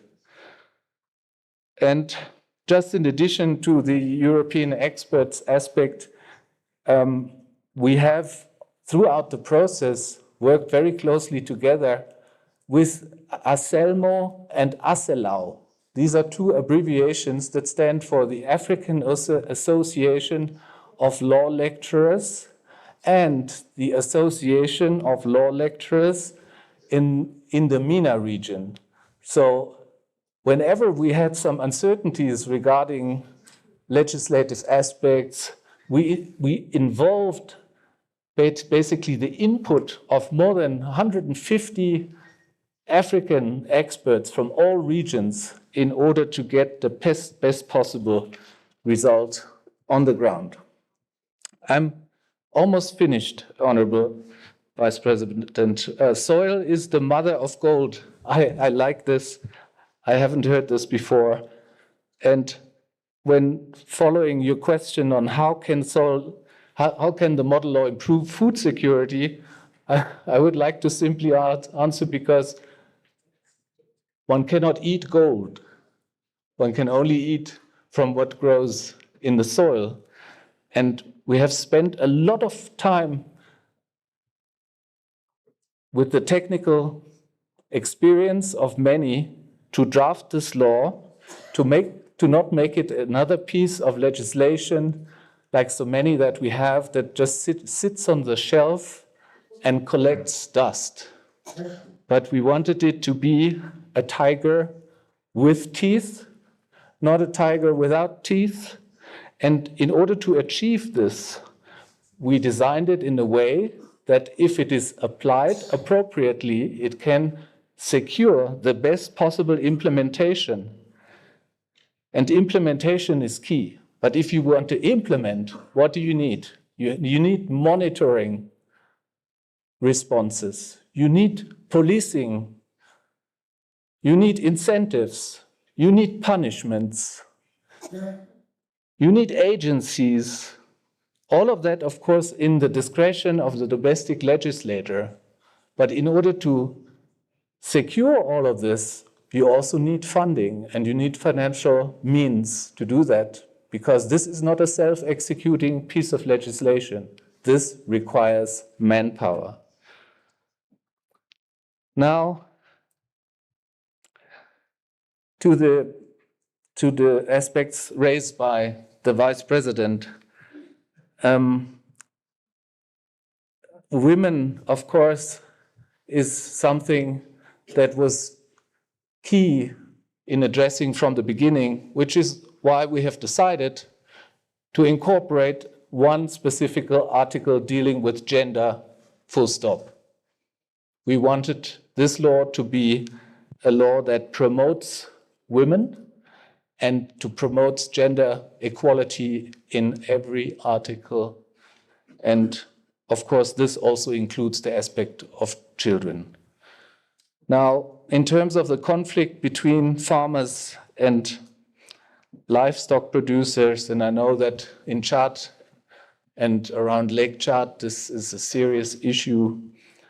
Again, this law cannot resolve other conflicts that are not related to soil. But in your case, this is related to soil very much, and that's why we decided to incorporate several articles that either directly or indirectly deal with the application of dispute settlement procedures, both formal and informal, because this law needs to be brought into the right fora, also with the inclusion of traditional leaders, because in many African countries, dispute settlement without traditional leadership is not possible. And we've tried to address this in order to give effect to exactly resolve these conflicts. With that, I hope I've done justice to the interventions, and with the allowance of the Vice Chair, give Dr. Ginsky also the opportunity. Thank you. Merci, Professor. Thank you, Professor.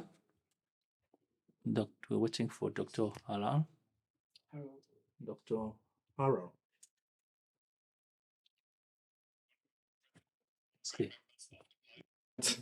Good morning. It's a real pleasure, and in fact, it's also a real honor to be allowed to talk in front of you. I'm a German national, so I'm not living in Africa, but having been a member of this team with Oliver Ruppe and the many African experts, over the many years we cooperated together, I was allowed actually and invited to render my expertise to this process. And it was really a pleasure to do that.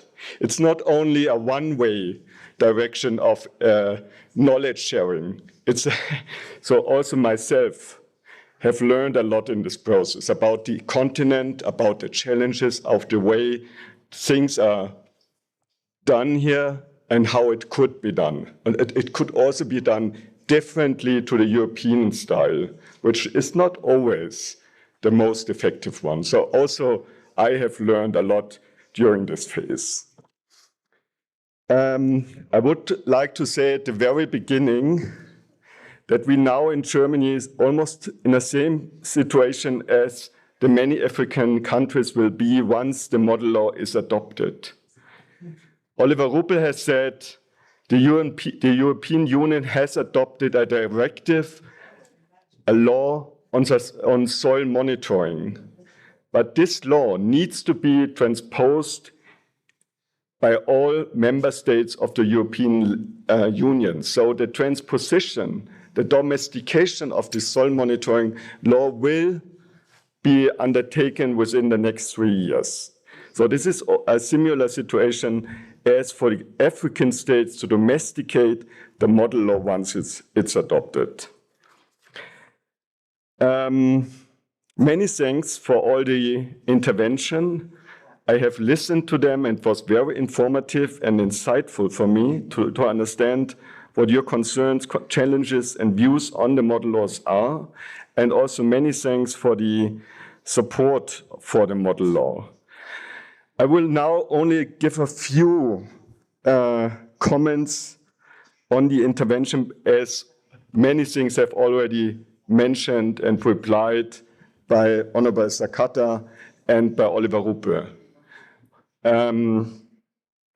First of all, I want to say a few words on the aspect of the soil impact assessment, which was raised by the colleague from Kenya, the Honorable parliamentarian of the member of the parliament. I would like to highlight that this regulatory mechanism is modern, it's innovative, and it's actually new. It does not exist so far in other legislations. It doesn't exist in the German law, it doesn't exist in the European law. So this is really an innovative instrument. And we all were of the view, Oliver Ruppel and the expert teams, it renders justice to the need to specifically look at the impacts of soil by potentially detrimental activities. So that instrument is new and very important. Second point, it was raised, the importance of the article on public participation was mentioned. Because I completely agree. But I also want to highlight that there's a further article on public sensitization and awareness raising, which is obviously very linked to this topic. People need to know what is happening and what they need to be informed and understand what about soils. And this is an article dealing with this challenge. Second point, or this is actually a third point, on the mining, on the small-scale mining, and Oliver Ruppel already said that. I would like to only add, from a legal point of view, it is obvious, it is possible to include in the national legislation a de minimis regulation, saying that certain forms of mining are of such minor scale, of so less importance, that they don't need a license. So that could be done by such an instrument. Concerning the point that the model law is sort of in opposition to a neoliberal economic system, my view is, as Oliver Ruppel has mentioned, that the law strikes a balance, but I want to also highlight one article which specifically deals with this challenge, which is Article 11 on international trade. And here it says, the law says, the competent authority shall ensure that transnational trade in commodities and so on promote sustainable soil management and does not have a detrimental impact on soil. So this aspect of the conflict of economics and soils are also addressed by the model law. There was an intervention on the importance of zoning and digitalization. I completely agree. Zoning enables societies to decide which compartment of soil should be used for what usage. And this is a very fundamental planning mechanism which allows for the best use of the different types of soils. But it's also important that such a decision needs to be based on data. And we have also included in our model law a regulation on data management, which then enables the African states to have put in place a system where systematically data on soil is gathered, analyzed, and then made accessible to those who need the data. In that case, concerning the zoning of soil usage, to the competent authorities in charge of taking such decisions. C'est des résumés, docteur. Okay. Try and summarize, Doctor, please. Points. The first is on, it was said, why was this law not made only by African experts? And we can make use of the good experience and knowledge which is already in the African countries available. Actually, the law also addresses these points by the Article 23 on good practices. So good practices should be used and compiled, and on indigenous knowledge.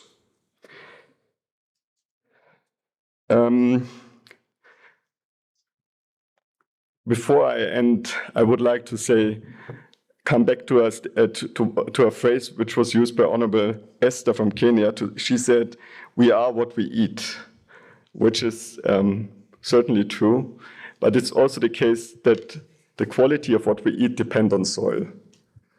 And therefore this law, it would be,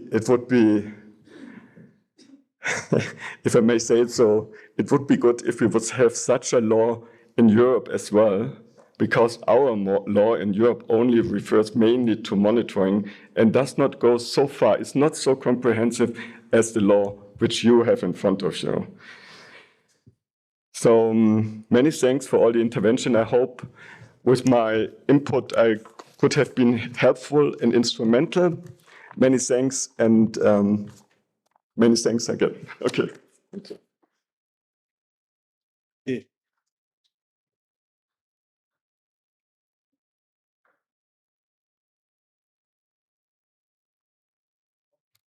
Honorable member. Honorable members, please, another round of applause to congratulate him for the responses he provided. Thank you, honorable members. And now I'm going to submit for the adoption of this model law on implementation of decisions of African human rights. Does the plenary agree? It is so adopted. I don't have any gavel, but I'll use my thumb. Mr. Deputy Clerk, please, can you read the second item on the today's agenda?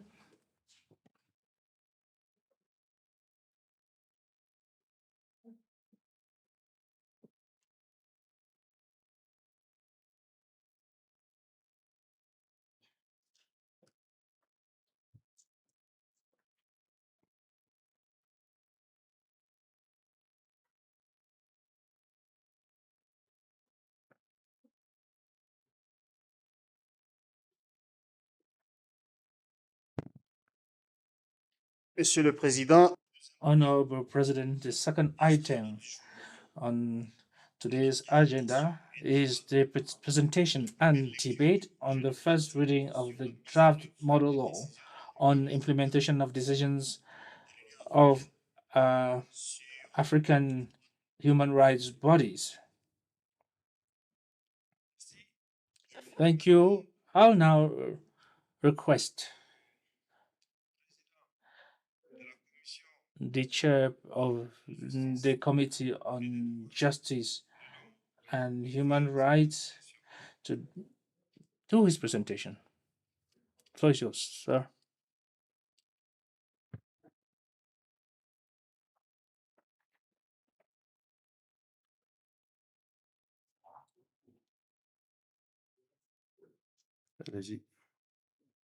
Proceed.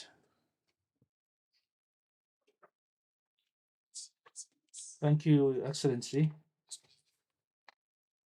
Honorable Presidency, for giving me the floor. Honorable MPs, the senior officials of the Pan-African Parliament, distinguished experts, ladies and gentlemen, all protocols observed, good day. The PAP, under Article 17 of the Constitutive Act of the African Union and Article 11 and 7 of its founding protocol,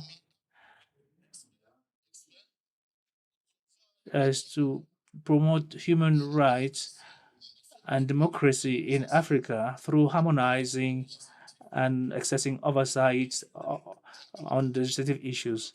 In 2024, on the legislature, the plenary of PAP adopted resolution PAP June 2024 and requested the Committee of Justice and Human Rights to develop a model law for the defense of human rights. This follows a persistent continental challenge, the insufficient implementation of decisions and recommendations of the African Court on Human Rights, Human and People's Rights,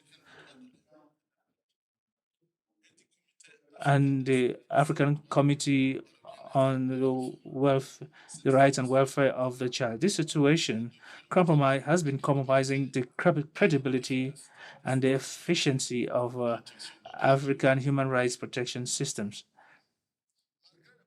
Despite the progress achieved in dealing with some human rights issues, such as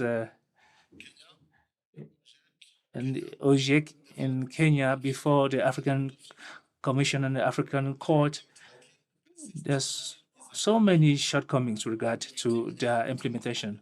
Since the victims actually won the cases before the regional bodies, they always face delay of implementation at the national level. National legislations don't have legal basis to guarantee the payment of reparations. This situation may transform legal victories into symbolic justices instead of real reparations. Similarly, the matter of Taliban in Senegal before and the case filed by the Alliance Association against Ethiopia before the African Commission underscores the lack of adequate regulation led to prolonged inaction despite clear observations of human rights violations. Bearing in mind these systematic shortcomings, the plenary of the PAP decided that a continental model law will foster the harmonization, will strengthen accountability, and will guide the parliament and national court in developing implementation mechanism at the national level. In accordance with this mandate, the Commission, or rather the Committee on Justice and Human Rights, supported by legal experts and human rights experts developed last November 2024 a framework document defining the scope, the principles, and the structure proposed for the model law. On this basis, the draft model law was developed and was led to the workshop on the Committee on the Implementation of Decisions of African Human Rights Organs that held in Midrand in October 2025. The formulation process, the development of the model law on the implementation of decisions is supposed to be guided by the standard guidelines of the PAP for the development of the model law based on vast consultations with African Union organs and human rights experts. The process started with the drafting and the discussion of the legal and policy framework by the committee in November 2024. This framework document provided the conceptual basis of the drafting process by identifying the fundamental principles, the comparative practices, and the legal shortcomings.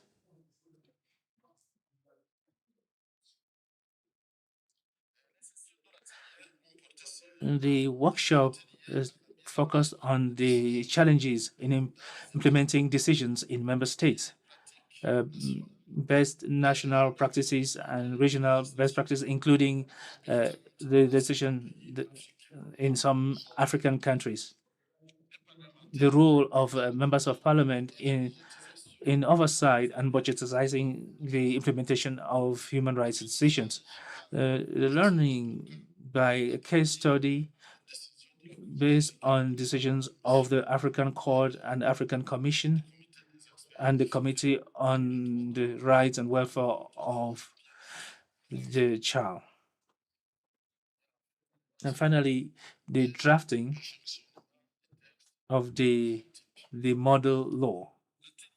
The workshop studied the draft and formulated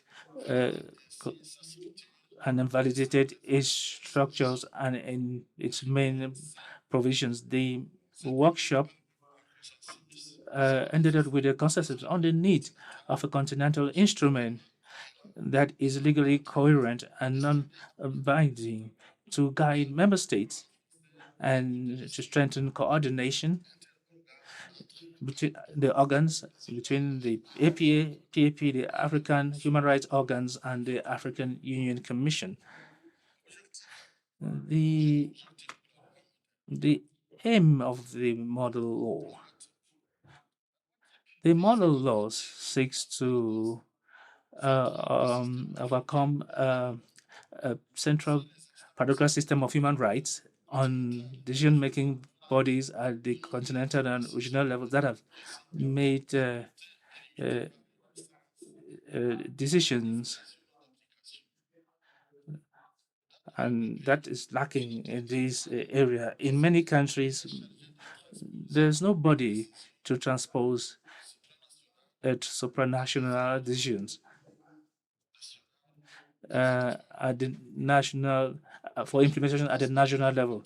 The aim of designing the model law is to provide legislative guidelines to member states for the establishment of an institutional legal framework for the implementation of decisions, recommendations of the African human rights organs. The model law seeks to guarantee the effective implementation and the support of decisions and ruling of African human rights organs at the national level, promote harmonization at the level of the continent in as regards rulings on human rights, guarantee legal security to victims, national courts, and administrative bodies concerning the status of decisions made by human rights institutions, strengthen accountability bodies and establish credibility of the African human rights system, provide the Parliament with means to act as an oversight in implementation at the national level. Apart from compliance, the model law strengthens collective commitment towards human dignity, justice, and human rights, thereby guaranteeing that the rights defended at the continental level translate into concrete decisions for citizens. As regards the structure of the draft model law, it is divided into 4 parts and 30 articles, each of them discussing a specific aspect of the implementation process at the national level. Here we have preliminary provisions, implementation mechanisms, reparations modalities. As regards the latter, this part details the specific implementation, the various forms of reparations ordered by the African human rights organs, providing compensation, readjustment, and guarantees of non-repeat. It provides a national reparation fund to ease the payment of compensation and legal oversight and the reopening of cases if decisions are not well implemented. Then we have the final provisions. The Committee on Justice and Human Rights would like to submit the draft model law on the implementation of African human rights decisions to the plenary of the PAP for consideration and adoption of the first reading. It is recommended that the plenary adopt this model law after its first reading. To conclude, the Committee on Justice and Human Rights reaffirmed that the efficiency of the human rights architecture not only depends on the ruling, but the implementation of decisions delivered in human rights cases. The model law makes concrete the promise of justice to Africans by guaranteeing that decisions taken in Arusha, Banjul, or Maseru be implemented in the national capitals and the committees of the entire comment. The Commission respects this project of model law as a milestone that seeks to promote accountability, rule of law, and the respect of human dignity. Thank you very much.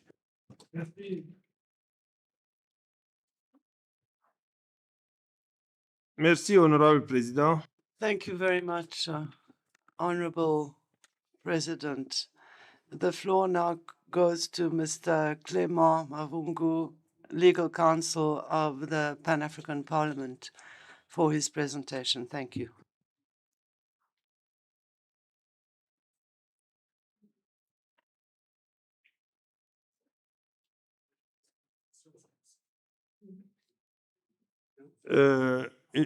On me fait savoir que le représentant. I am being told that the representative from the University of Pretoria is here. Is he online? He will give his presentation online. Very much, Chair. If I can just say thank you very much to the chairperson for the very eloquent introduction to the model law, the chairperson of the committee, and to the members of the Parliament. Thank you very much for the privilege to address you. And my apologies. Usually I'm in Pretoria, but unfortunately at the moment I'm out of the country. So please accept my apologies for not being able to join you. If I may try to just share my screen. I think, is it visible? Yes.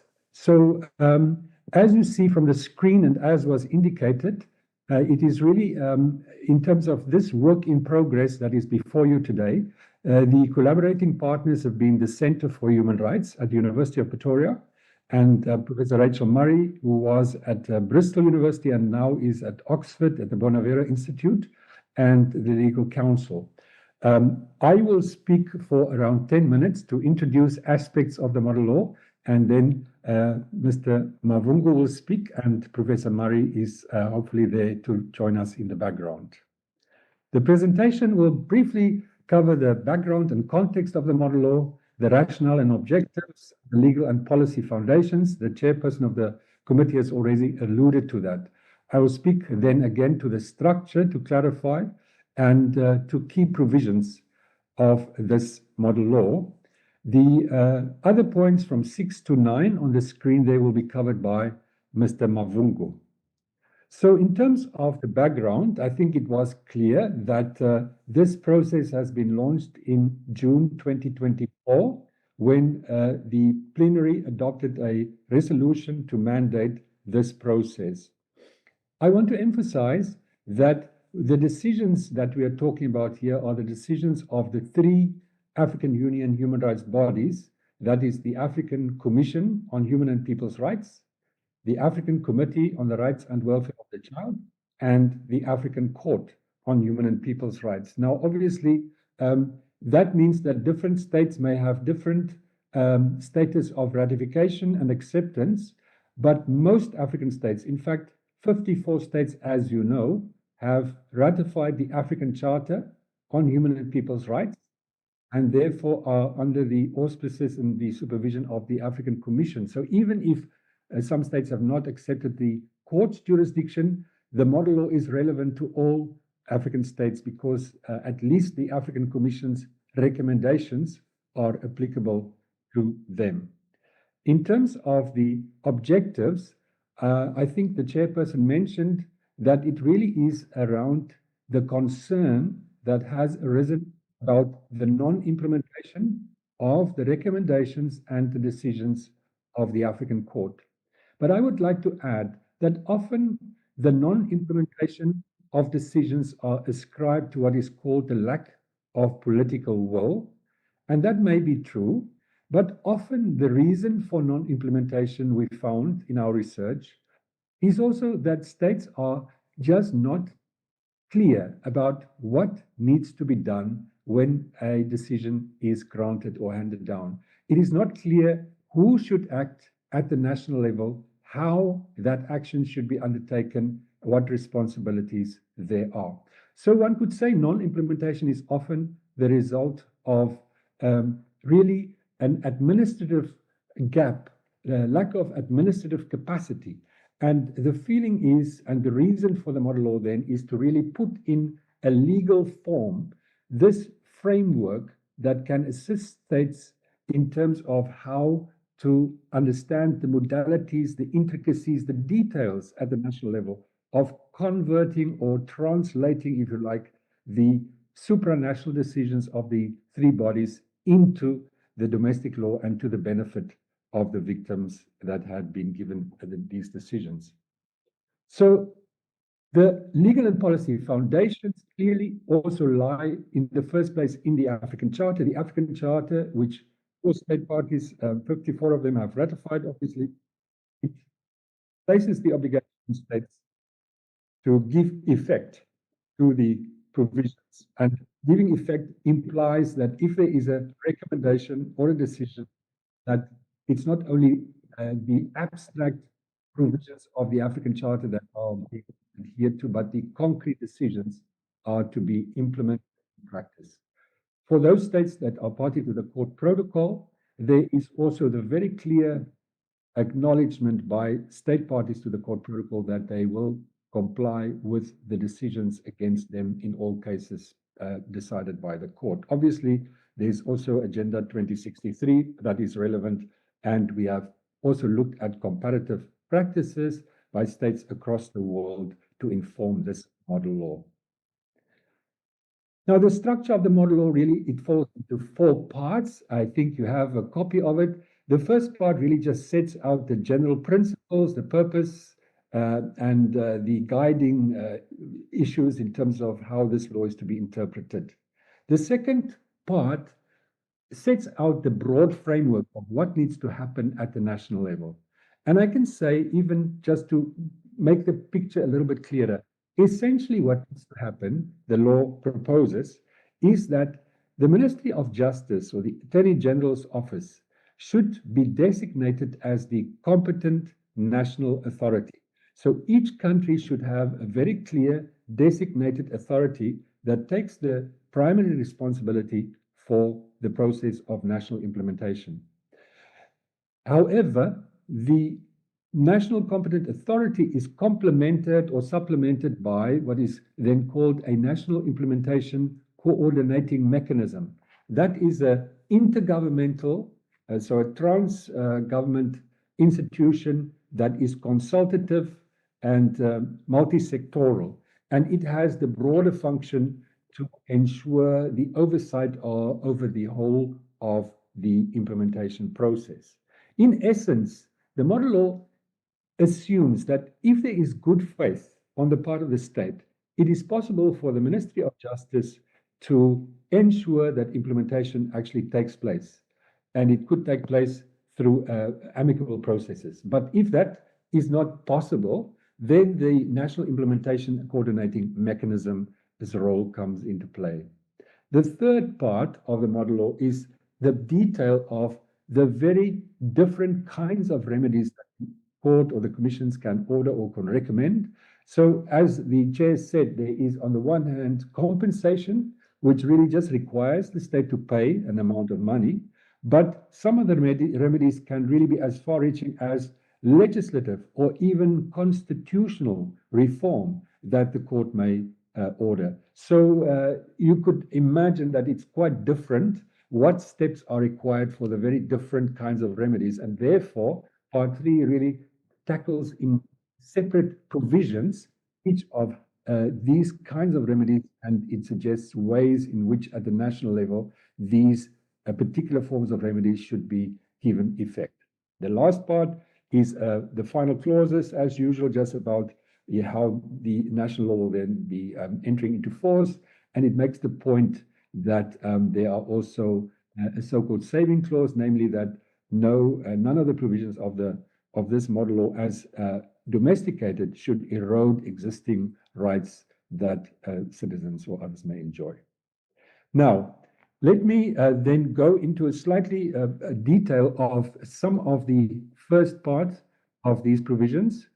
The preliminary provisions, as we said, it starts with the title, and clearly the title is Implementation of Decisions of African Human Rights Bodies at the domestic level. So it encompasses the idea of the decision. Now, decisions obviously can be a court order, but decisions can also be recommendations by the African Commission and the Committee on the Rights and Welfare of the Child.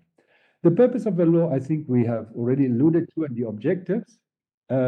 We could just maybe emphasize that it is also a matter here of perhaps stimulating at the national level a debate, stimulating a debate, giving examples of how other states have dealt with this intricate and difficult issue of implementation, and to draw on those at the national level. There's a clause on interpretation, and it basically makes the point that the law has to be interpreted from the point of view that the decisions are there to give recourse and redress to violations that have been found to have taken place, and therefore the law should be interpreted in that spirit. On the question of definitions, I think the most important is that the law speaks then of what are called debtor and creditor judgment debtors and judgment or decision creditors. So someone is at the receiving end, the receiver or the beneficiary of the decision, and then the state essentially that needs to ensure that the decision is being enforced. The guiding principles are provided, and the scope of application is set out. In the last few minutes of my presentation, I'll just speak about the broad implementation process before Mr. Mavungu will deal with the detail.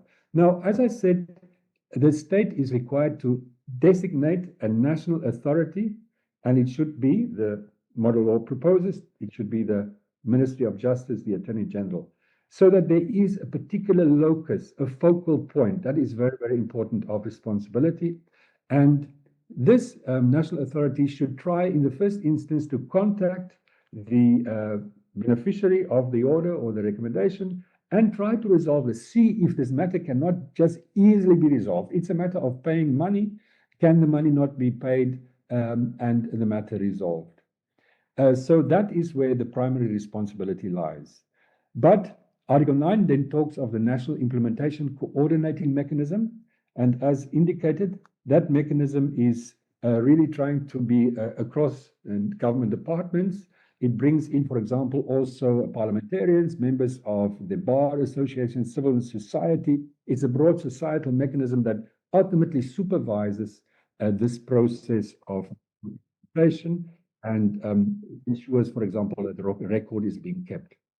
Article 10 is important because the transmission of decisions is crucial. It is important that there is a general knowledge and understanding of these decisions. In the past, we have seen that government officials, people in the country are just very unaware in particular countries of these decisions. So there's a system prescribed about how these decisions have to be made known within the country, how they have to be transmitted, for example, to the relevant courts. Article 11, the registration of decisions is very important because many decisions will require judicial action, action by a particular court, enforcement in a sense through the judicial means. And this provision basically states that the relevant court must register the African court or the Commission's decision, and by registering the detail of that decision, the beneficiary should be able to stand up before that court and ensure that the remedy provided is actually being effected. The status of that registration is also very important because it says that the status of the decision that is registered at the National Court is similar to any other decision given by that court. I will then go perhaps to Article 13 just to say that we also provide in the model law for the possibility that if there are incidental damages that had perhaps not been raised before the African Court or the Commission, but these damages are incidental and closely related, that they can also be raised at the domestic level. Article 15 speaks about provisional measures. That is a very important part because grave detriment can come if, for example, provisional measures are not adhered to. Here, the role of the Chief Justice is being central. The Chief Justice needs to act if such a provisional measure is given and needs to coordinate action within 72 hours. I'll go to stay of execution, Article 18. There is a provision that says if there is, for example, a review of any of the decisions, then there would be a stay of execution at the national level until such a review has been finalized. There's a provision on presumptions. Basically, this provision aims to ensure that legal technicalities will not derail the process. We have seen that in some countries, at the national level, there were contestations about the status of the court's decision. Is it authentic? Is it in fact given by the court or by the committee or the commission? So these presumptions basically say if there is a document before the domestic courts signed by the registrar, for example, then there's a presumption that these are authentic decisions by the African Union treaty bodies. The issue of financing comes in Article 20. Obviously, that's very important. The model law realizes that many of the orders or recommendations may entail financial implications.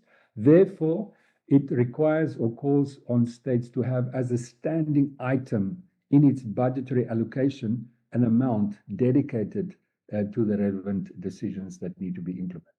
And lastly, in Article 21, It gives a central role to the parliament at the national level, that is.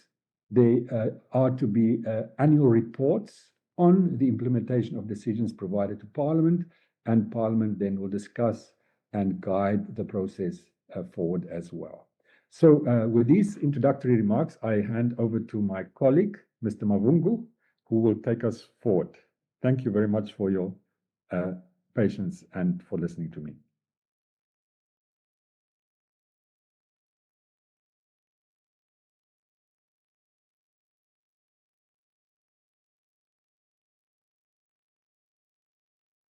Clément Mabungu, vous avez la parole.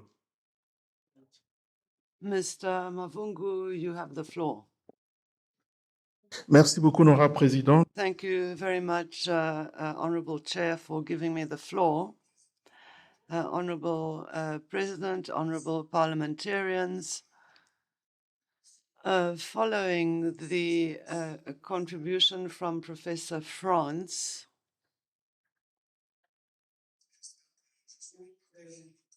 I hope that I will be able to share my screen.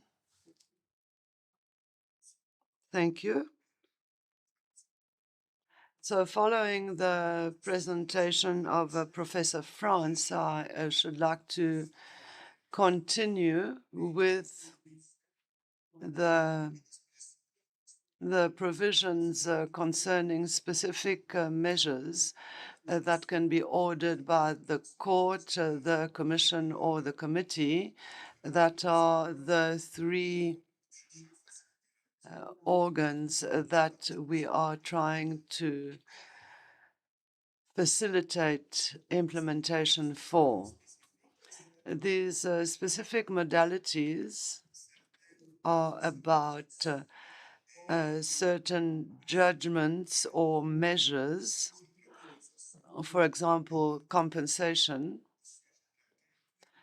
concerning which the model law centralizes the role of the Minister of Justice, allowing him or her to compensate the victims within a certain period of time. However, if that is not possible, there is a procedure to allow the victims to adopt or to resort to other measures.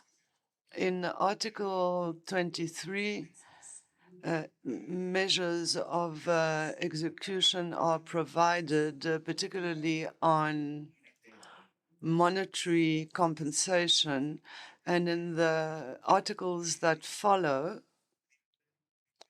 the payment modalities when the court, the committee, or the commission have not established a specific amount. The model law, rather, provides for the victim to be able to prove that monetary compensations be established on the basis of decisions or judgment from the commission, the committee, or the court. The model law also provides in Article 26 and 27 the procedure for implementation of judgments that are non-monetary, particularly concerning the implementation of rehabilitation when it is a question of rehabilitating the victims physically or mentally on the basis of infractions or violations alleged. There is also a guarantee of non-repetition. The model law provides for the National Coordination Committee and also the Minister of Justice are able to implement a process that will allow for violations not to be repeated, especially for systemic violations, and that is to make necessary recommendations so that the system that facilitates the work of the Human Rights Commission be deactivated. Also, in the model law, there is a possibility of a report that will be submitted considering the situation that offers fertile ground to the Commission on Human Rights to be discussed with the National Coordinated Committee and submitted to Parliament or administrative authorities. This will take me to the seventh part of the model law concerning implementation of the model law. On the one hand, there are institutional mechanisms concerning the Department of Justice and also the National Coordination Committee, which works with the Department of Justice.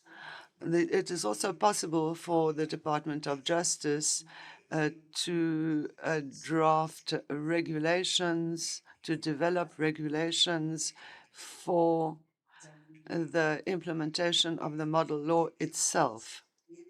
And there is also a law without sanctions, that is a wish list. The model law provides for sanctions, and not only criminal sanctions, but administrative sanctions, because there will be a certain type of behavior that will be reprehensible and that can be taken note of during the implementation or non-implementation of decisions. There is, for example, false testimony that can happen, and it can also happen that the decision of the court or the committee does not apply. This is what is referred to as contempt of court. These violations already exist in the legal arsenal of our countries. There are also administrative sanctions that can be referred to or that can be quoted for officials of our countries who refuse to implement decisions of these human right organizations. There are also final provisions. The Professor Franz alluded to that, and in order to gain time, I would like to go to the conclusion to say that this model law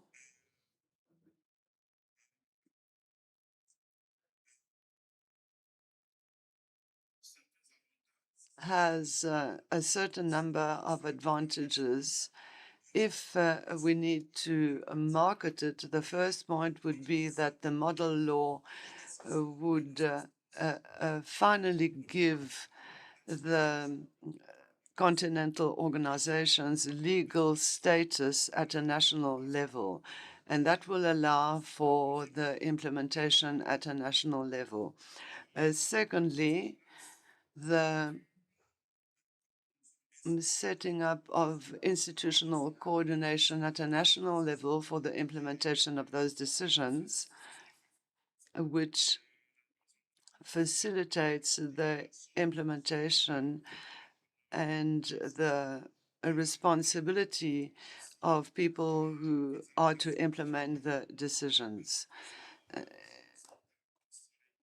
Budgetary allocations are also provided for in the context of implementation of decisions relating to human rights. And there is also consideration of gender in the modern law, as well as consideration for vulnerable persons. For example, how to handle the implementation of decisions concerning violations of women's rights and violations of the rights of the child. The model law also provides for transparency and public participation in the process of implementation of decisions. And finally, the model law, to conclude, is a pragmatic and adaptable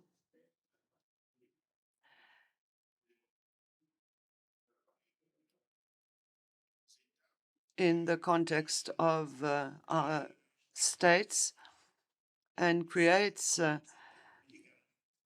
balance between the sovereignty of our states and the need for them to adhere to their commitments at a regional level. And also, the model law is a very important step that will make sure that continental justice or mechanisms of continental justice will have corrective measures in the interest of victims. And finally, the model law provides for member states a very clear mechanism that can transpose their political commitments into concrete obligations and also restore trust of the African people in African human rights organizations. Thank you very much for your attention.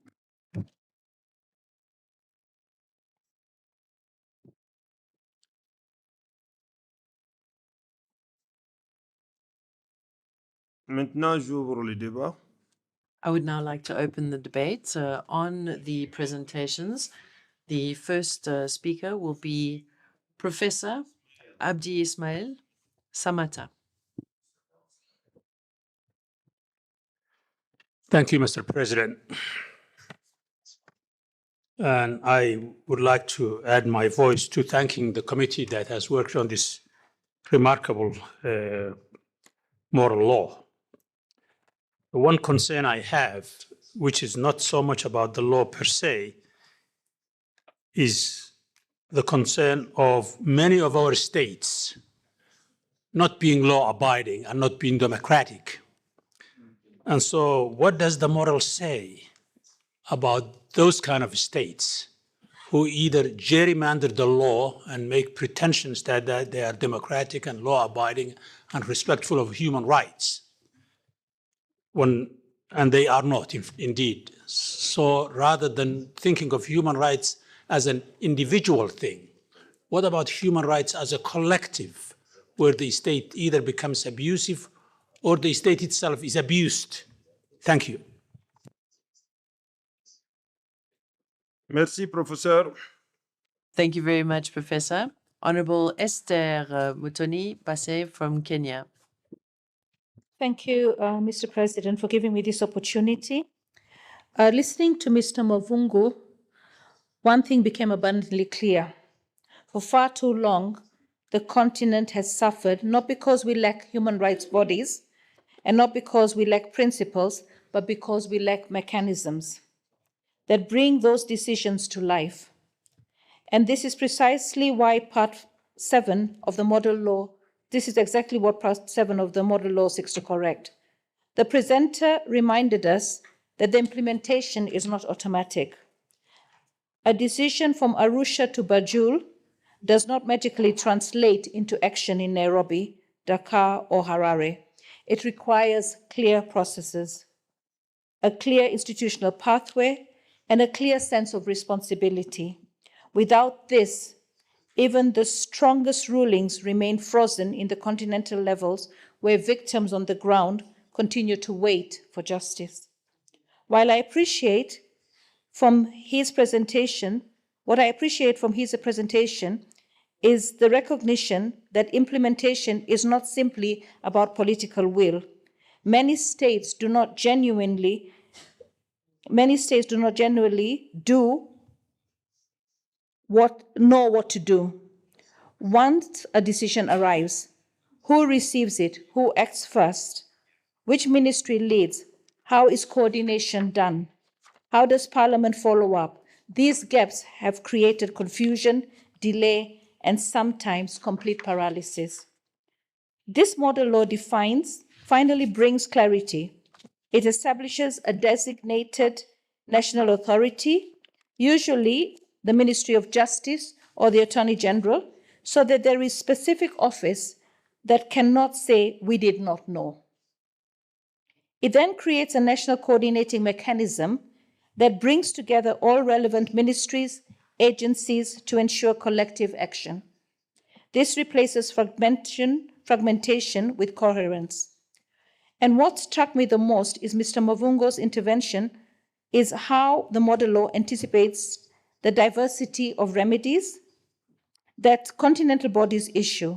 Some decisions require compensation, others require legislative reforms, others call for institutional change, apologies, or guarantees of non-repetition. These are not the same, and they cannot be implemented the same way. The model law provides structured guidance for each situation, step by step. Honorable members, if this chamber adopts one message today, let it be this: mechanisms are the engine room for justice. Without them, decisions remain on paper.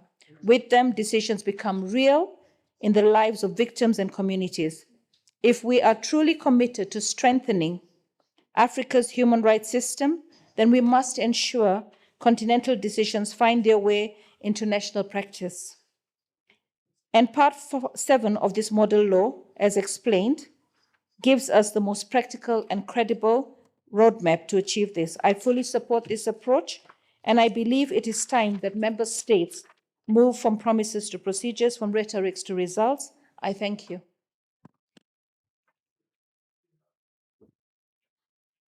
Thank you, Honourable. Honourable Dunson Mogatana, you have the floor. Thank you, Your Excellency, for giving me the floor. I want to commend the chair of the Committee of Justice for the presentation of the model law. But I have a few things I wanted to maybe ask the committee to think about. And I'm looking at the implementation mechanism part, which is Article 8. In Article 8, you have given the implementation to be carried by the Attorney General or the Minister of Justice.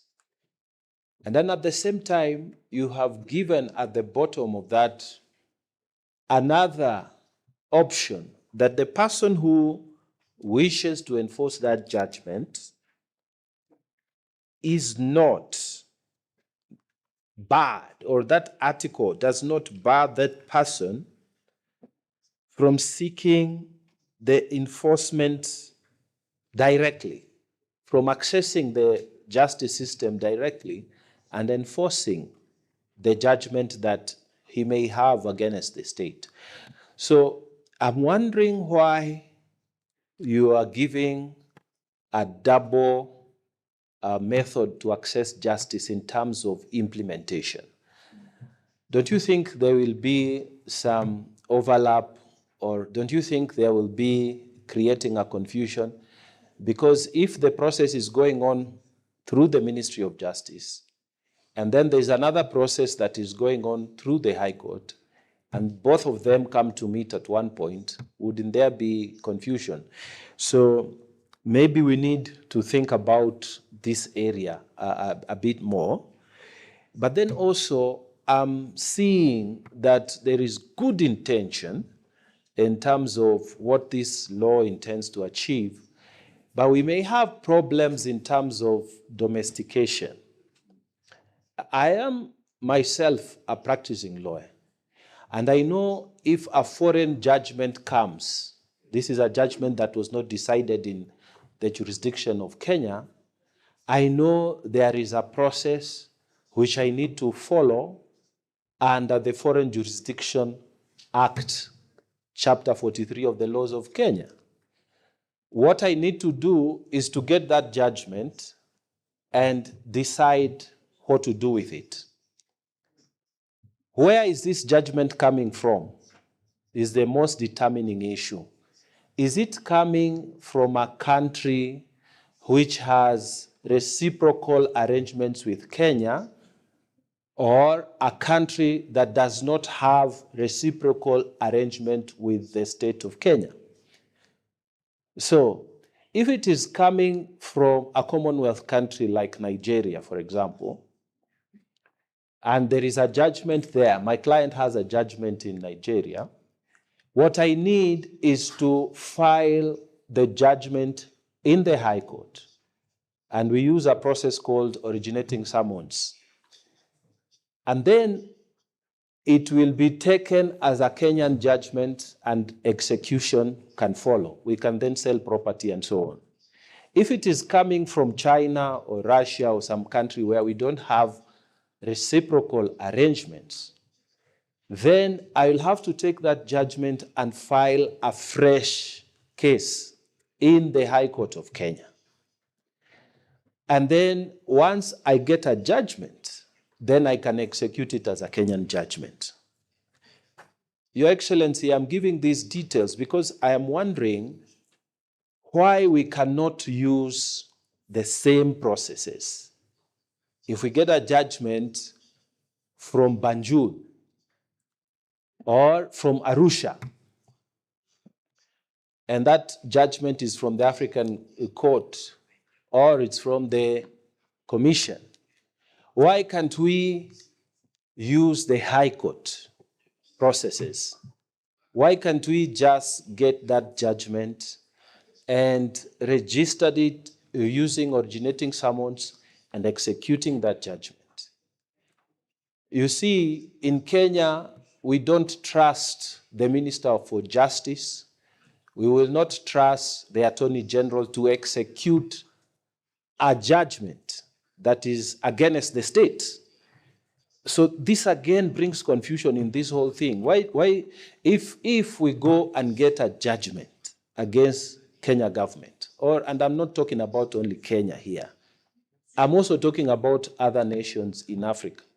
If there's a judgment against the state, how do we expect that state to execute against itself? Why don't we remodel this thinking when it comes to implementation so that we say the High Court of that country must execute the processes? That's my thinking. Why? Because in Kenya, we have had the Supreme Court even nullifying presidential elections. For resume, Honorable. Honourable Member. Your Excellency. Allez-y. Yes, please go ahead. We have even had the Supreme Court, Mr. President, nullifying presidential direction in the case of the late Raila Amolo Odinga versus, and another versus the Independent and Boundaries and Election Commission of Kenya. So the question is, if we are not trusting our own high courts we do.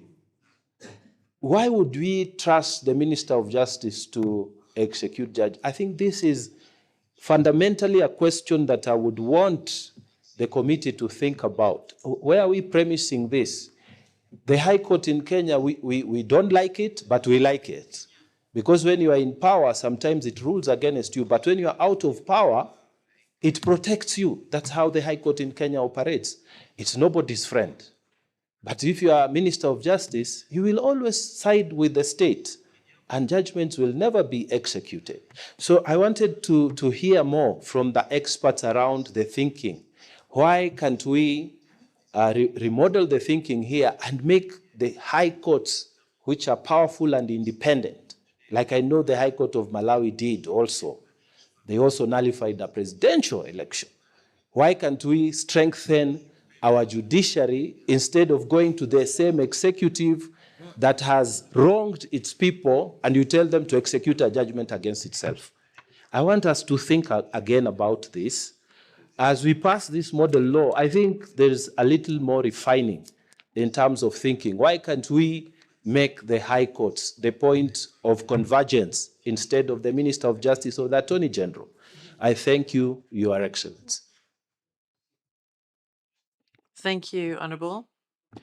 The next speaker is Honourable Abdallah Barakat Ibrahim. Merci, Monsieur le Président. Thank you, Mr. Vice President. I would like to thank all those responsible for drafting this draft model law on implementation of decisions of African human rights bodies. And they, in so doing, have promoted the implementation of decisions and judgments by these African human rights bodies. And I think that we should adopt this draft model law. Nevertheless, I think that there is an error that has slipped in to the translation or to the documents. So on the cover page, there is pas rendu and pas rendu in the rest of the document in the French version. Thank you. Honorable Amina Idris, you have the floor.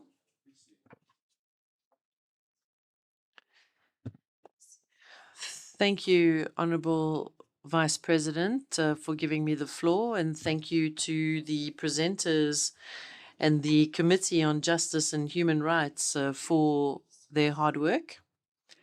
I would also like to thank all the presenters for their excellent presentations. Good day, honorable members. This draft model law arrives at a crucial time in African history. Human rights violations continue across the continent, and it is time to move from speeches to actions.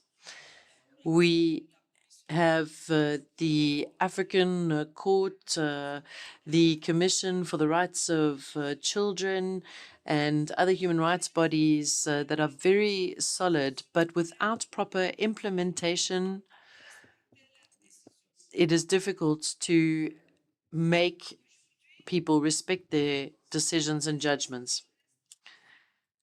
Very often these judgments or decisions are not implemented, or officials have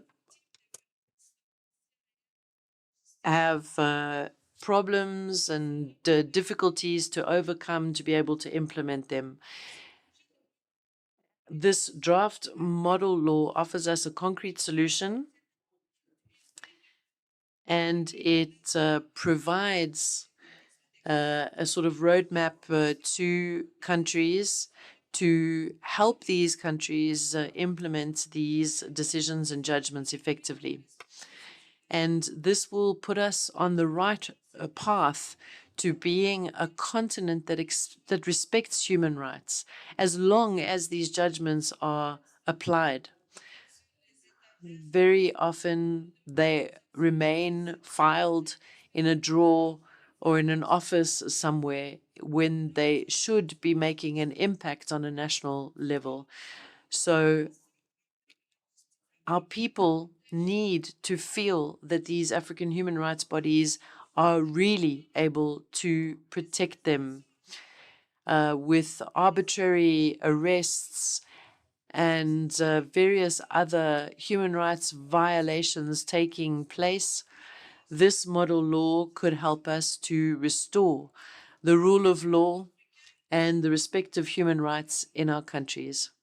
These human rights bodies should be accompanying us, sensitizing us, and overseeing human rights in every country.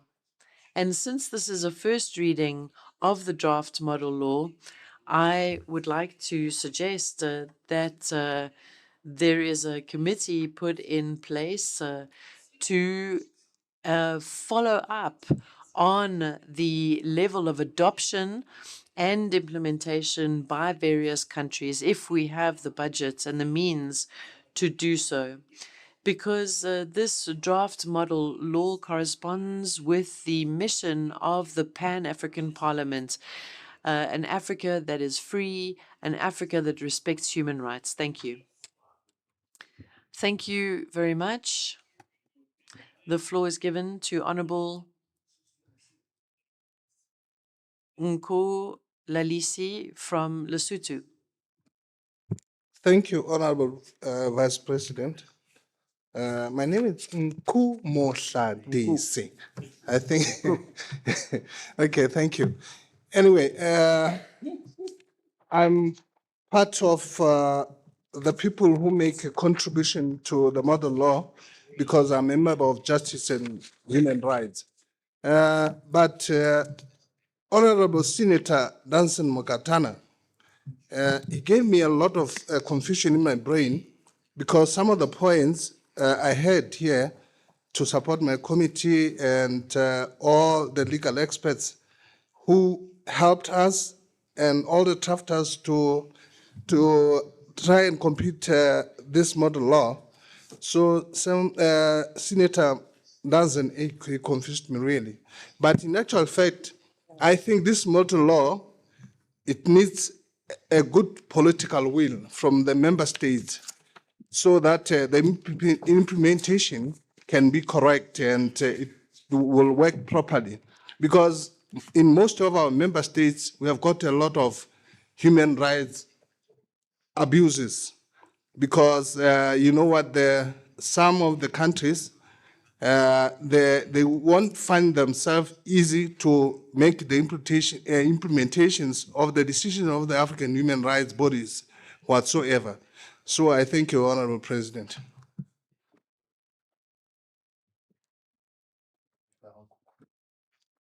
Merci. Thank you, Honorable Member. Thank you for saving us time. Honorable Suleiman from Gambia. Thank you very much, Mr. President, and thank you, the Chairperson of Human Rights and Justice Committee.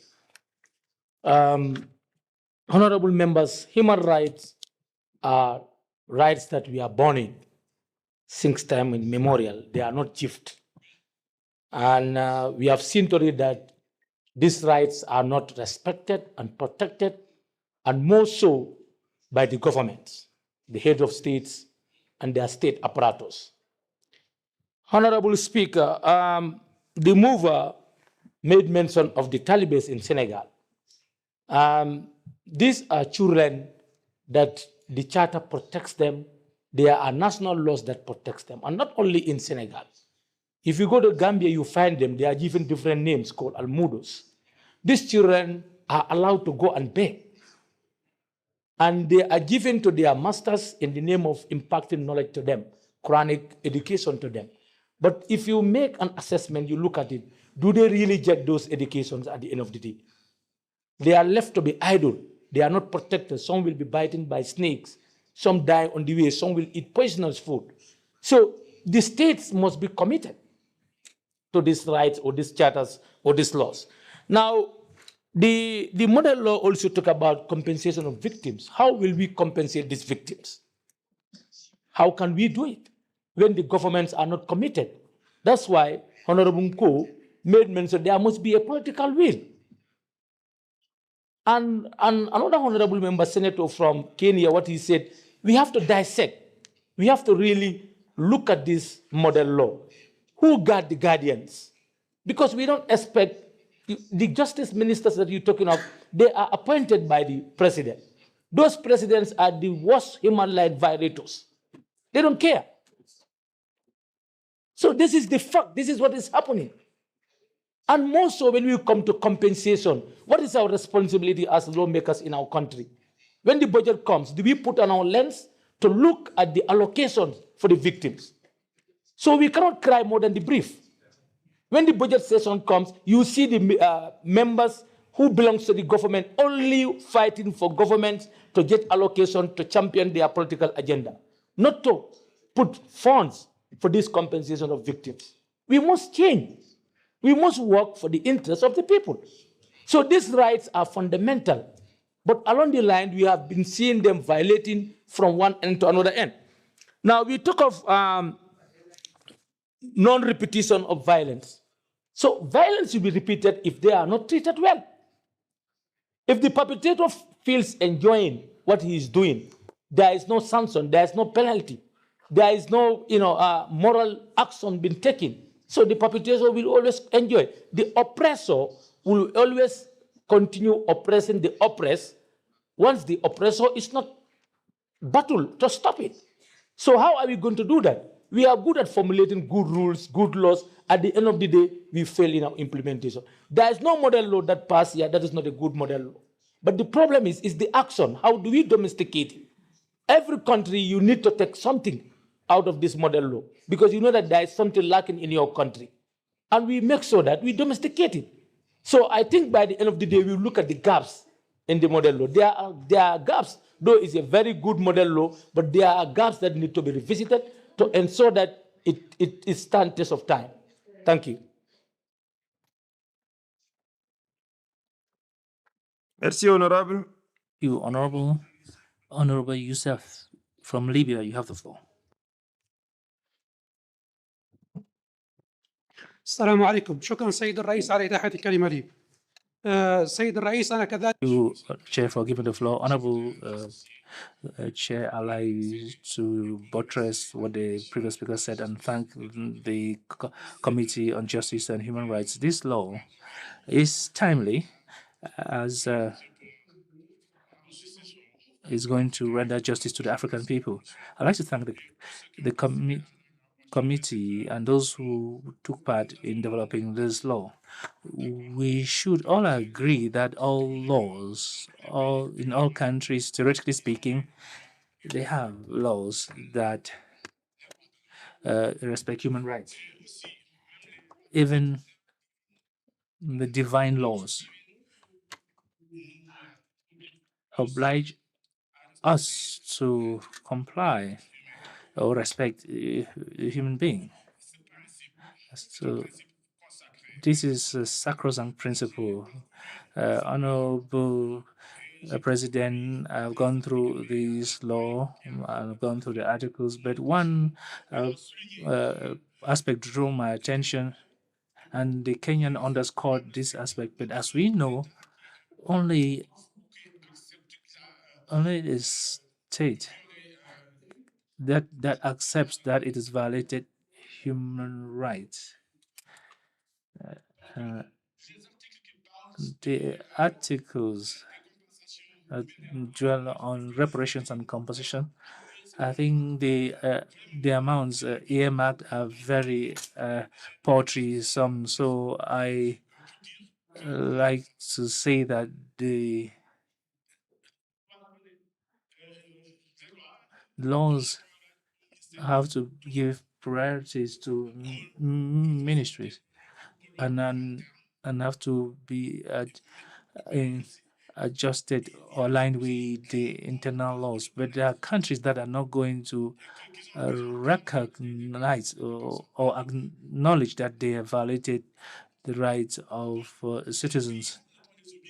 So we have to oblige countries to admit that and acknowledge that they violated rights, and we need to develop mechanisms that will deliver justice. Because in my country, in Libya, there's an awful lot of human rights violations, and until now, no reparations have been paid. So, the Libya as a country does not work to protect human rights, even at the religious level. But all countries in Africa, including those of Northern Africa,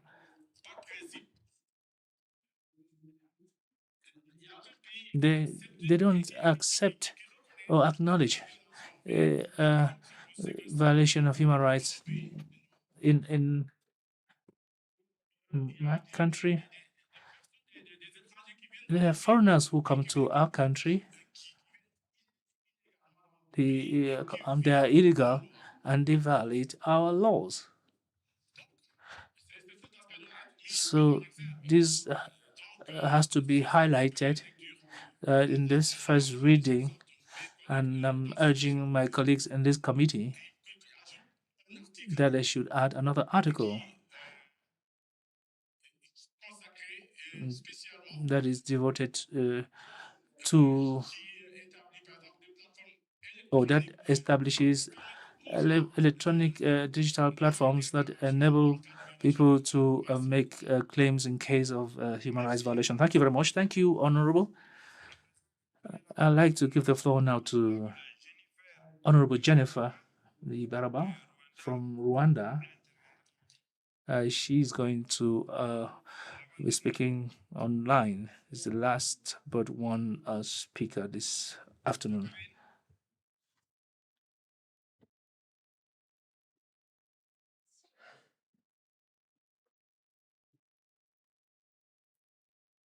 La cabine.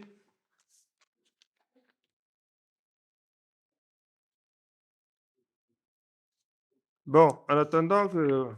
So while waiting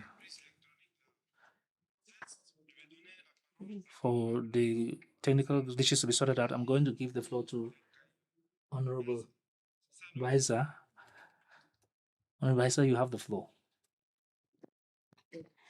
Merci beaucoup. Thank you very much, Honorable Vice President, for the floor. Is Diokadi Ndachai Sawa from Burundi. Thank you for giving me the floor.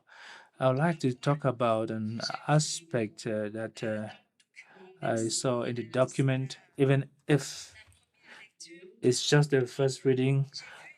I saw Article 15, 22, and 29, and we have words that are underscored or in quote, or that have been commented about. So I like to find out if we should consider that these articles should be left as such, or the comments have been incorporated already, so that we should know if this document is the final document. Thank you very much, Honorable President. Thank you.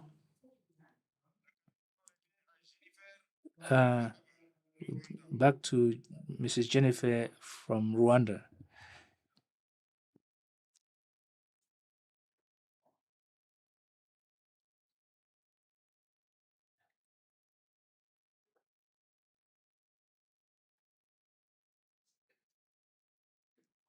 La cabine.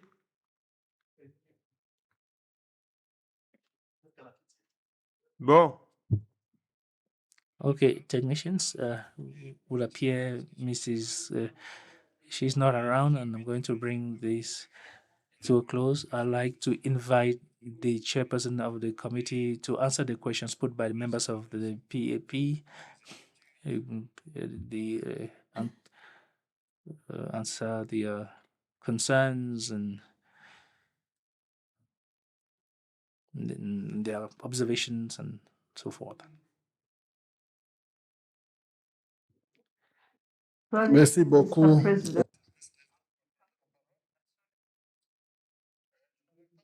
Thank you. I'm going to be very brief. Parce que la plupart de Because most of the speakers actually made input and welcome the document, and only a few amendments will be made because, like you said, like you know, it's the first reading.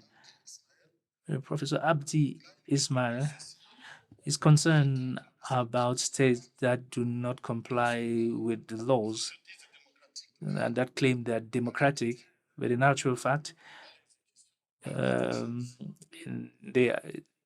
they are not really that democratic. It's a ongoing work. We MPs, we should continue raising awareness of among our politicians and our leaders so that they should respect human rights. Honorable Esther from Kenya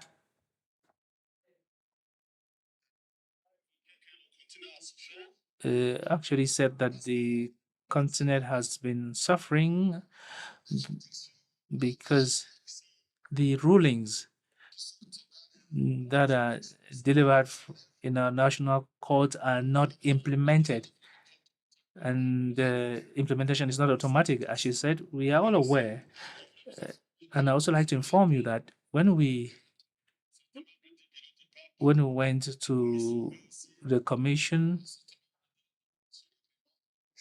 to Arusha, to the African Court on Human People's Rights, we informed that they are facing tremendous challenges in regard to the implementation of decisions that they are delivering. So that is why we have the PAP, and that's why we started reflecting on this so that we could make contributions in the future and ensure that our institutions are not just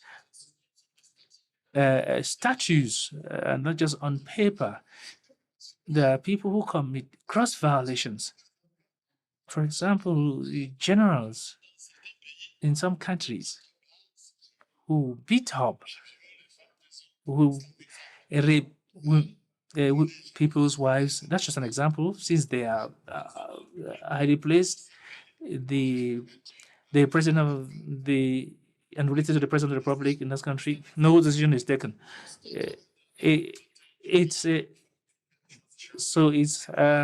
We have to speak out so that things change.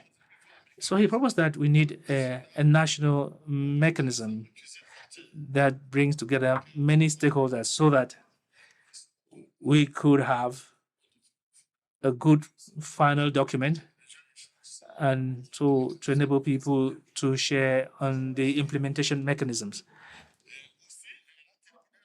She also ended up by saying that member states have to translate their promises into practices. So it's a good proposal that everybody should retain here. After tomorrow or after tomorrow, when we return to our respective countries,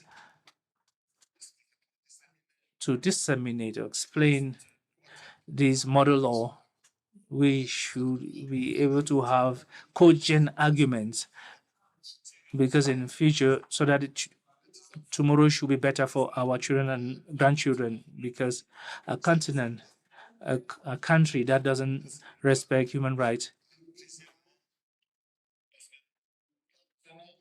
we should be ready for the unexpected, because in the absence of governance, you realize that you're all seen that there are coup d'etats and things that our people do not like. Thirdly, said Senator Mongatana, who mentioned Article 8 implemented, and the Ministry of Justice We said that there's a conflict of interest. And there was a double standard in implementation.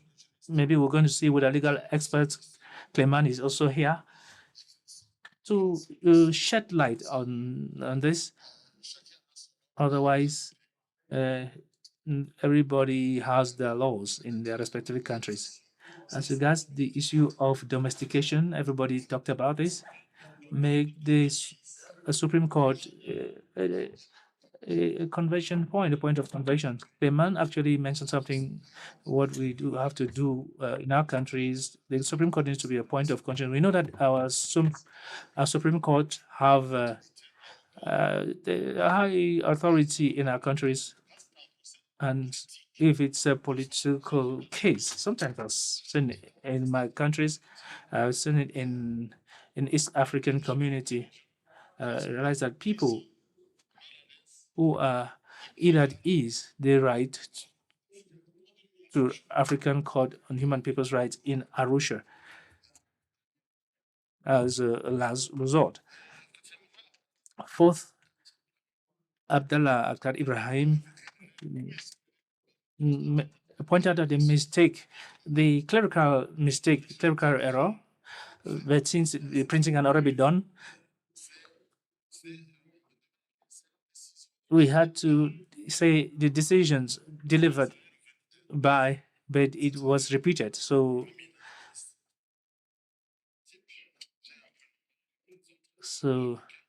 the others also mentioned he proposed the monitoring committee to be incorporated into the PAP missions. The secretary had heard about it, and I think the bureau is also here. And they've heard your grievance. And Sith Mulate from Lesotho, the member of the committee, he didn't understand the intervention of our senator from Kenya, because his intervention actually created confusion. Our legal expert will answer very soon and clarify us all, because there are provisions that sometimes are very difficult to comprehend if you are not as versed with the area. My brother from Gambia, the Committee of Agriculture, said that, actually underscored that you talked about Senegal, that children are used as beggars. That happens everywhere, even in our country. You see women who bring children, some of them who are handicapped, they are in the sun. It happens everywhere in Africa. So I've gone around and realized that this is not common to your country. So this is a practice that has to be deterred. Some people are even imprisoned. So, well, this is a major issue.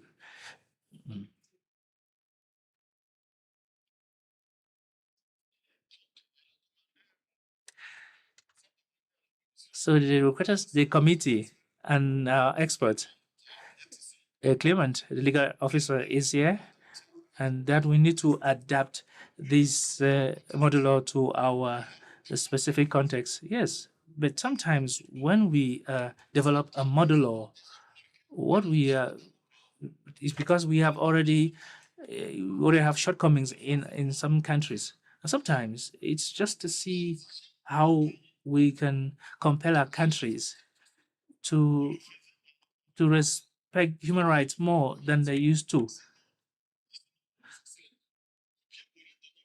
Otherwise, it will just be an issue of copy and paste, because there are some provisions that are just innovations to put right past shortcomings. My brother from Libya, we went to Libya and we were given a warm welcome. Some countries were saying, we're talking about migration and migrants.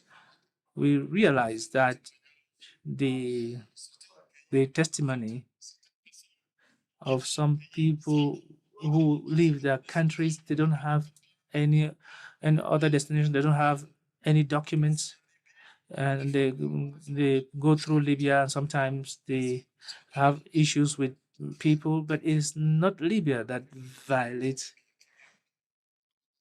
the rights of immigrants, but these are organized bands that the country is condemning, and I understood. So the law has to give prerogatives to the ministers.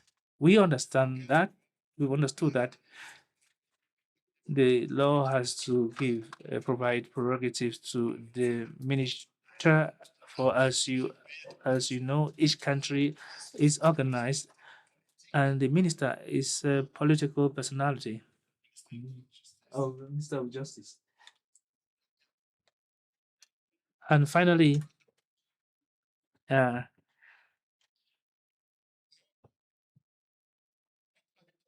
our friend from Libya asked if that we add an article devoted to an electronic or digital platform in case of claims. That's a good innovation that they requested, and that and finally, Honorable Lukadi from Burundi looked at Article 15, 22, and 29. Those articles where we have some mistakes, some last-minute mistakes, clerical mistakes. The expert who had to finalize the document maybe did not really look at the pages, all the pages well, to take out those corrections. But our legal expert, Clement, is going to shed light on that. And I'd like to thank you all for your kind attention. Merci, Président. Thank you, Honorable Chair. The representative of the Center of Human Rights for Human Rights and Use of Online is. You have the floor. You have the floor then. Is it the member from Kenya, the senator? I think the senator's remarks pose two questions. The first one, why is it in Article 8 of the model law we talk about the national authority being the Ministry of Justice or the Attorney General, and then at the end of that we allow the individual, the beneficiary of the decision, to still approach the courts, still keep that open as an option? I think the reasoning is, if one sees Article 8 where the national authority is mentioned really as the first port of call, the experience in other states show that if there is goodwill on the part of the state, that the remedy can relatively easily be implemented. It is possible for the state, through the Ministry of Justice, to effect the payment, because this is really a sua generis kind of order from the court.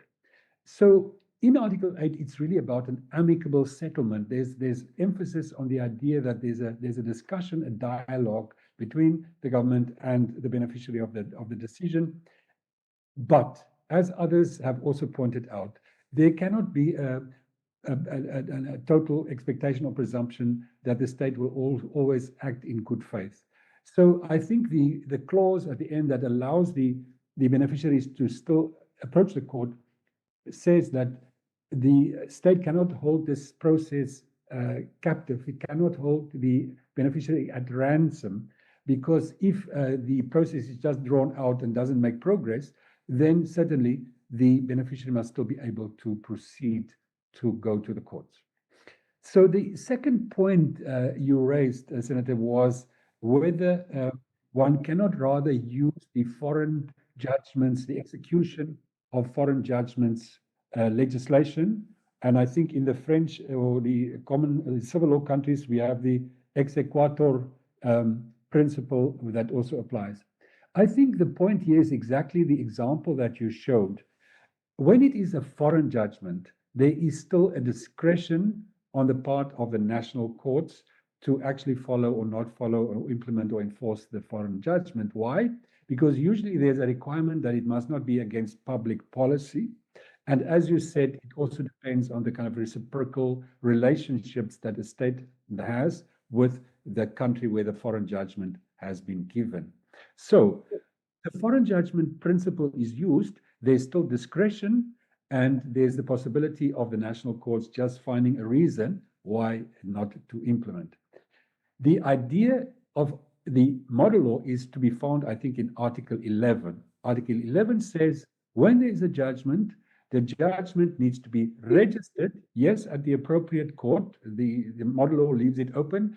The beneficiary can go to the court that is appropriate, and that court will then, on a sui generis basis, not as a foreign judgment, but as an international, supranational judgment, register this, give all the details of what needs to be paid over if it's compensation. And this registered judgment has the same status as any other judgment of that court where this judgment has been registered. And that then underscores the idea, the notion that these decisions are derived from a binding treaty, which the state has ratified, and the decision is really given on the basis of the state's commitment and consent under the treaty, rather than where it is a foreign judgment. The status of a foreign judgment is very different and distinguishable from the international decisions that are treaty-based and need essentially to be automatically, directly enforced. And that process is prescribed in Article 11. So I'll contain my remarks and leave other responses to my colleague, Mr. Mavungu. Thank you very much.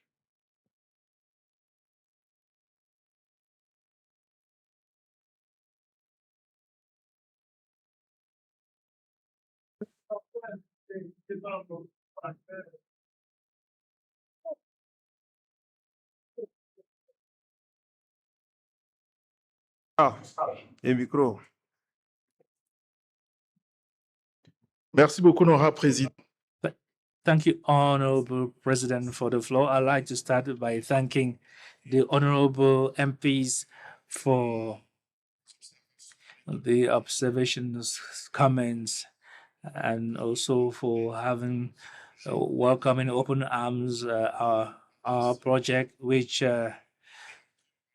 is still in a state that requires enrichment by the observations that have been made and that have been duly noted. That is why I also like to say that as regards the clerical errors in the French version, they are mainly due to human error during printing, and highly likely, and even when translation was being done. But in the original document, which is the English version, everything is in order. And finally, I would like to add that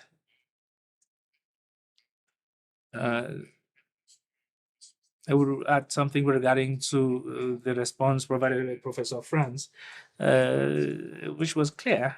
And the model law is designed to make available to litigants options that are complementary. So the idea is that if the Minister of Justice, who in most of our national laws is the authority that represents the state before tribunals and courts, and at the same time is the authority that is responsible for the implementation of decisions.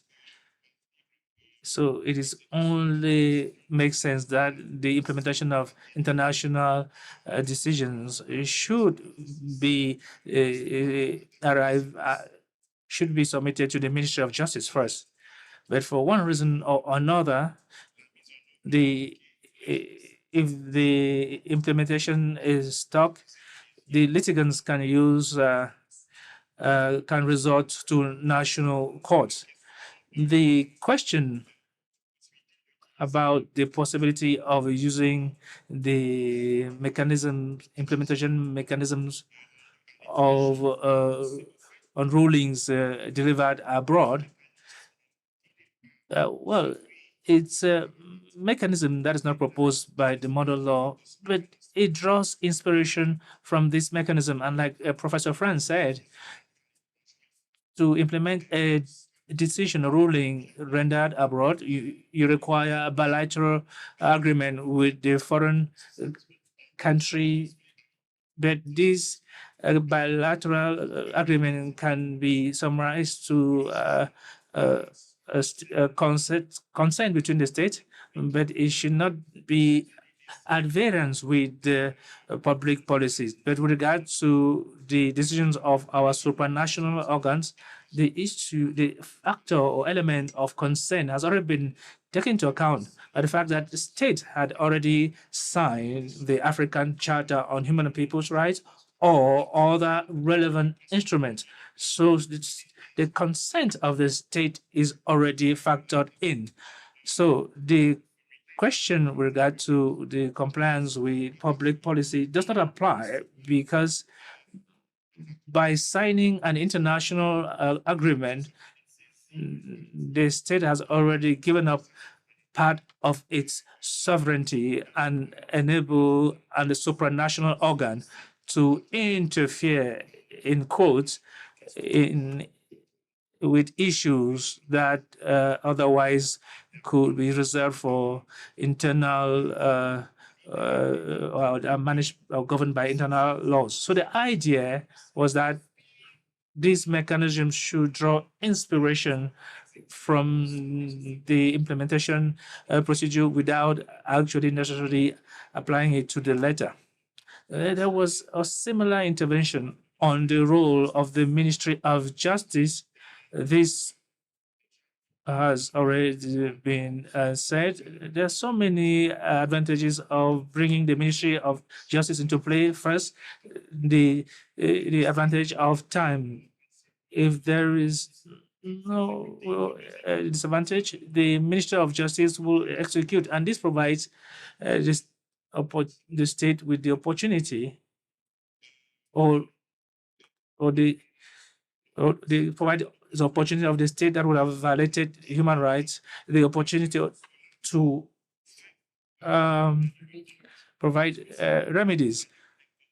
Because if we had to go directly through legal means, in order to obtain a judgment or ruling from the African Court or Commission, it can take at least 3 years. So if the ruling is handed down to the national level, the Ministry of Justice should endeavor to implement it in 1, 2, or 3 months. But if we have to go directly to a court, the procedure with the court can take years. So I just wanted to say that there are advantages, because the Ministry of the Justice should to be part of the implementation of this law. I think we have already looked at the concerns of the honorable members. Once again, Honorable President, honorable MPs, would like to thank you for your kind attention. Thank you. Thank you very much. After these responses from the legal counsel, Mr. Clement Mavungo, we are now submitting this first reading of the draft model law on the implementation of decisions of African human rights bodies to the Assembly for approval. Does the plenary agree to the adoption of the first reading of the draft model law? Okay, we consider it adopted. Thank you. And given the time, honorable members, we have to finish very soon because there's another session that begins at 2 p.m. Mr. Deputy Clerk, can you introduce the third point, the third item? Thank you, Mr. Vice President. Yes, the third item on the agenda is the presentation and adoption of the resolutions and recommendations of the first week of the 6th session. The recommendations and resolutions require a minimum number of MPs present for adoption. Thank you, Mr. Deputy Clerk. We had some members online this morning, but I see that they are now disconnected. And this morning we had 58 MPs present. I think we are 45 currently, with 5 online. And the required minimum for a quorum for a simple majority adoption, according to Article 55, is 89 MPs. We do not, sorry, 99 MPs. We unfortunately do not have that number in the House. So we have less than that, quite a lot less than that number. And so the conclusion is that we cannot adopt the resolutions and recommendations for this third item. And I would therefore submit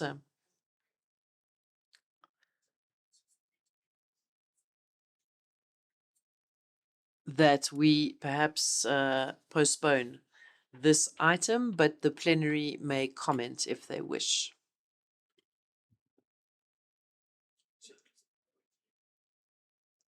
MPs, shall we postpone this item?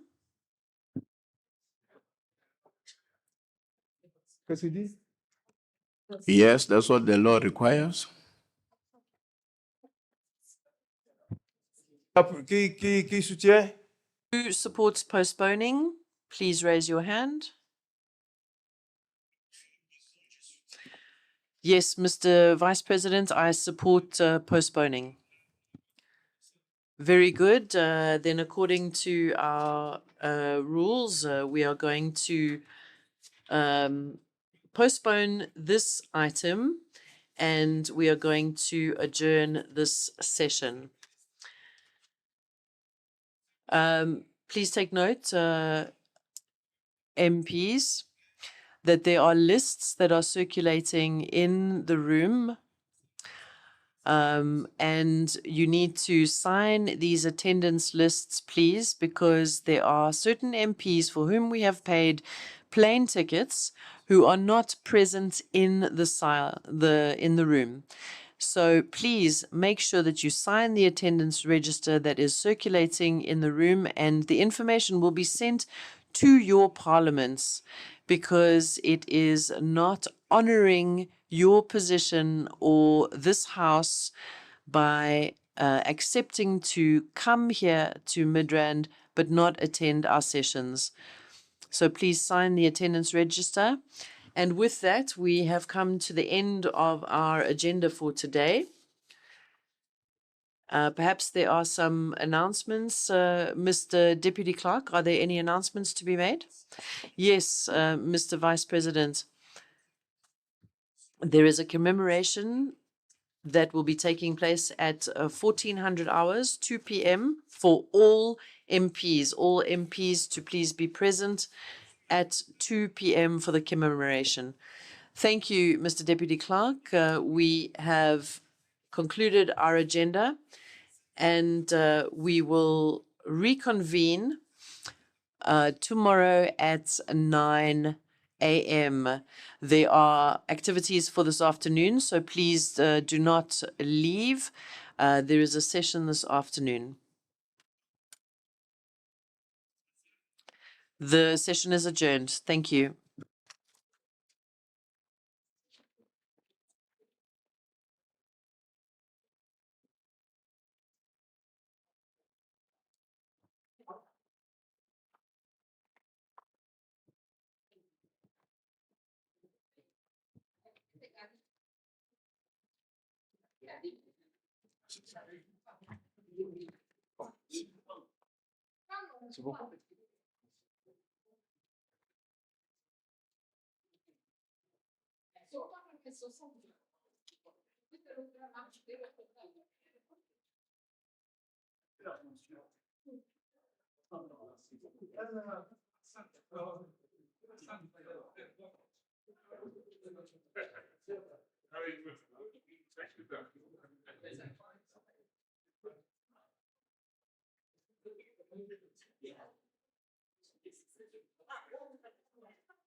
We are here for 2 weeks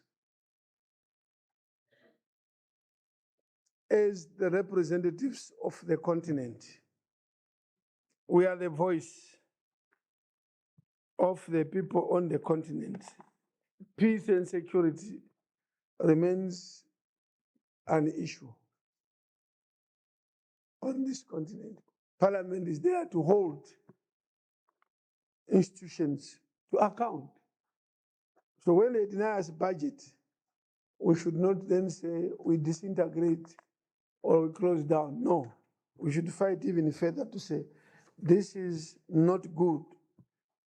Otherwise, the founding fathers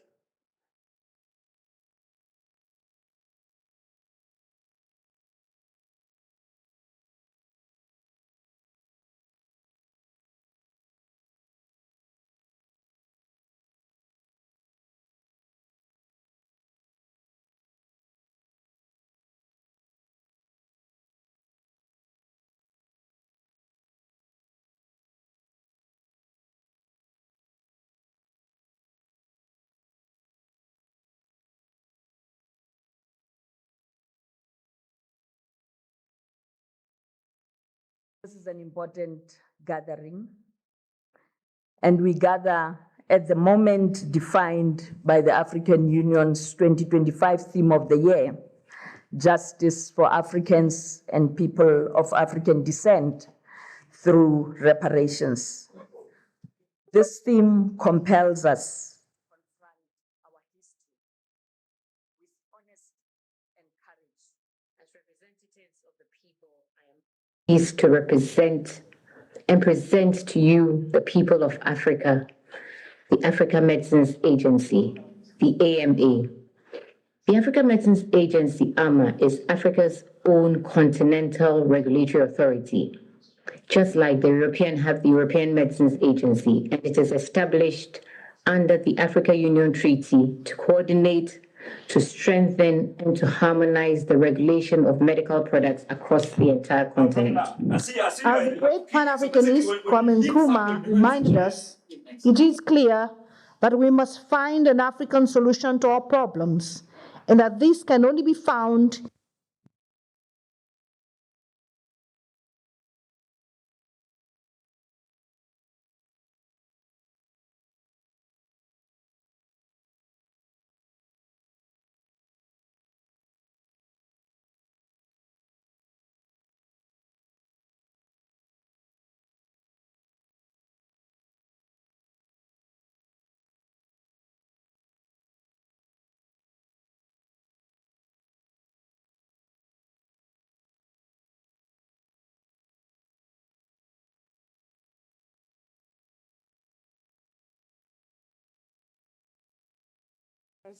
receive their allowances, but not only the allowances, and also budget for all the activities to meet the objectives of PAP. We need today and now to write a petition and tell AU that we are going to sue them, so that we are even paid, we are paid backdated to where they stopped paying us. Mr. President, there is something that is not going on in this union the way it should. And that is the fact that Parliament, which is authorized to do oversight, does not do oversight. And it has to come out very clearly that we want oversight from now to be done properly. Honorable Speaker, it is very shameful today for us to stand here to discuss about the issues of funding of the Pan-African Parliament. And I know we are talking about allowances, but the issue is more than that. Honorable Speaker, the issue of staff, if you look at the Parliament itself, Honorable Speaker, you can easily tell some of the staff, they are overworked, they are overburdened, because we do not have enough staff to support them. We have been unfairly treated, and that we should write a petition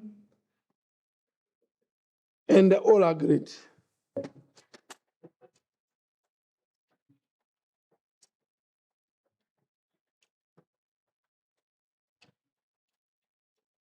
بسم الله الرحمن الرحيم.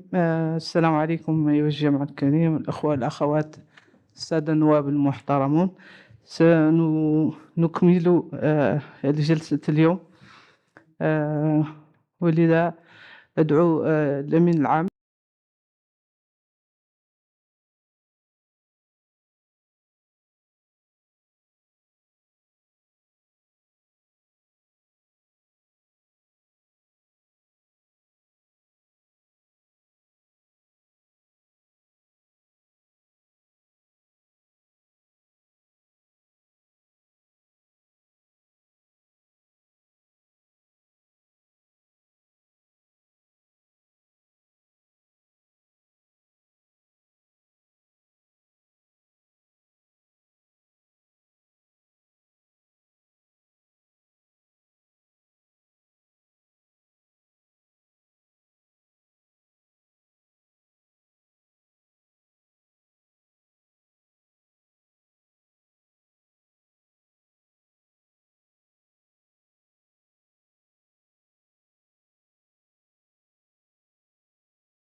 Your Excellencies,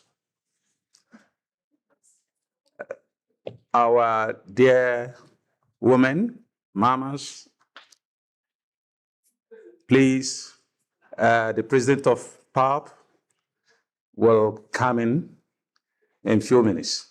So we will create your indulgence to get seated. Please, everybody, take your seats.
Please get seated. May we all rise up to welcome the President of Pan-African Parliament, Right Honorable Chief Fortune Charambira.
Good afternoon.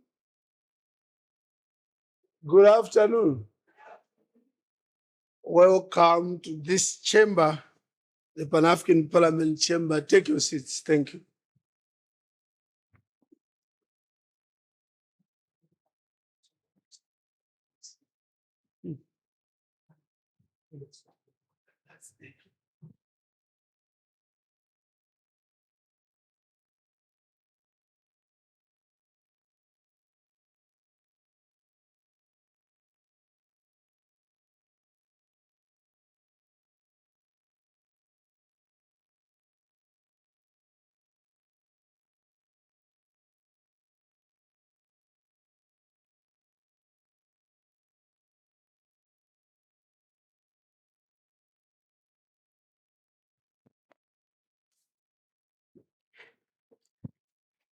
Your Excellency, Honorable Fortune Charambira, President of the Pan-African Parliament, Your Excellency, Honorable Dr.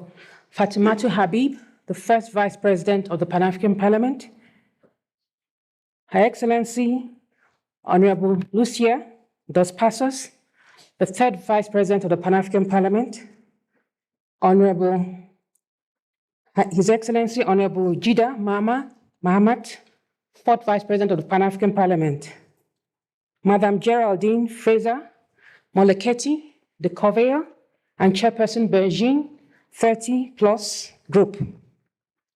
Her Excellency, Ms. Amina Mohamed, Deputy Secretary General of United Nations, Minister Sidzinzwe Chikunga, Minister in the Presidency for Women, Youth, People with Disability, South Africa.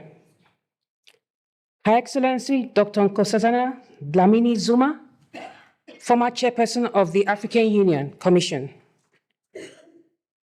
Her Excellency, Honorable Gertrude Mongela, former President of the Pan-African Parliament.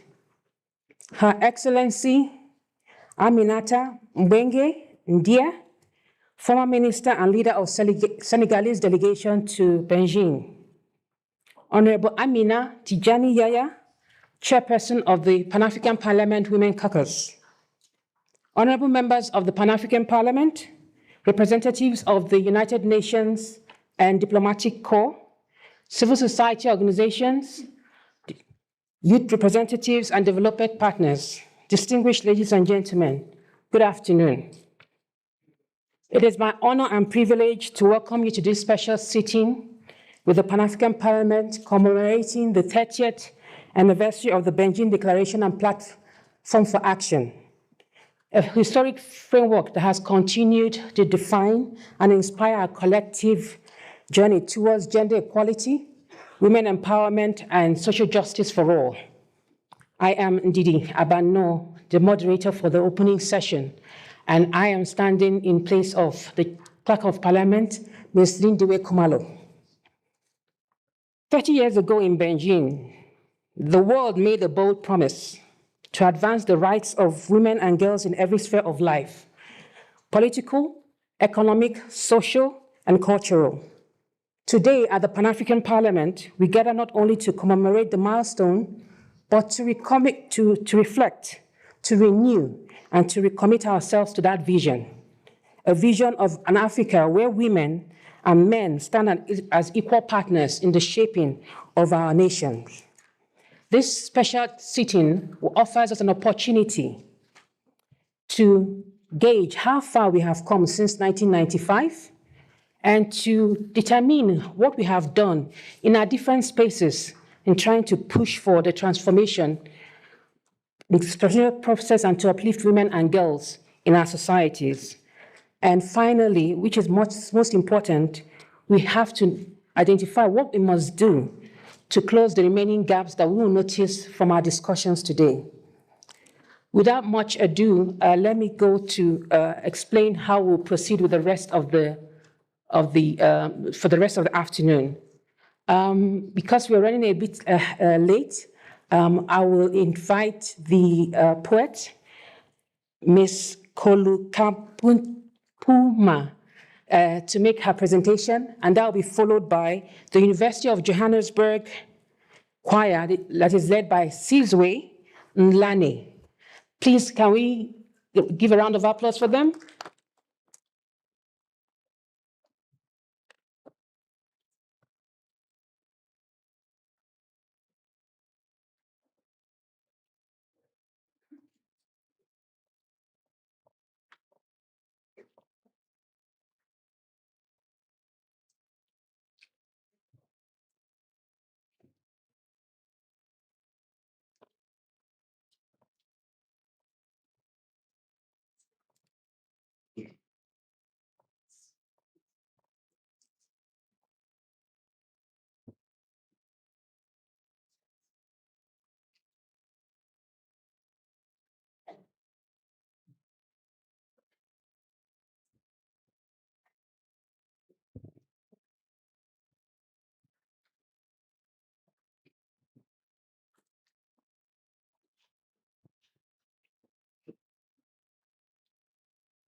Good afternoon.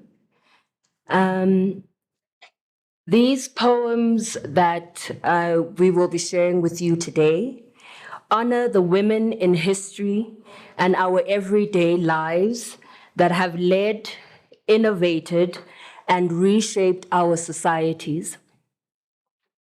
History. We don't want a history that keeps us from the world we want to see. We don't want a history that keeps us from seeing how much more we could be. We don't want a history that sits on the fence. We don't want a history that always speaks and never listens. We don't want a history that chokes when we speak it. We don't want a history that doesn't acknowledge what came before it. We don't want a history that loops around its mistakes. We don't want a history that learns too late the fate of its ways. We don't want a history that keeps the oppressed from being free. We don't want a history that keeps us from the world we want to see.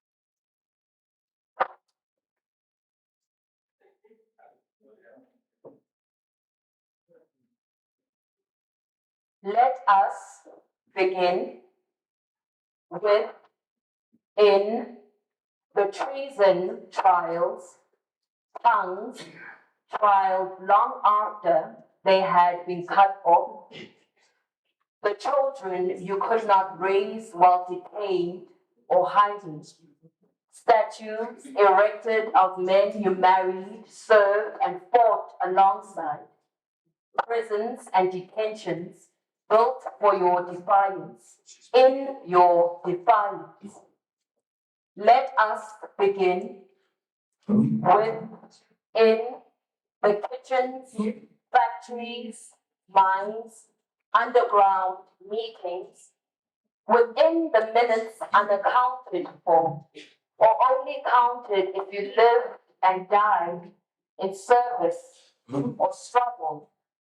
The regime made you bait and cannon fodder. Your freedom monitored by Caspers and curfews. You built this country with your movements too. Detained and banned under the Suppression of Communism Act, you hid and moved MK soldiers from your home, kept some in farm worker compounds, others in canning factory compounds opposite police stations, kept in solitary confinement for a year without visitors or reading matter, charged and sentenced to 5 years for belonging to a party that only served you because you served it in return. You led demonstrations ending in the burning of permits and died under banned orders.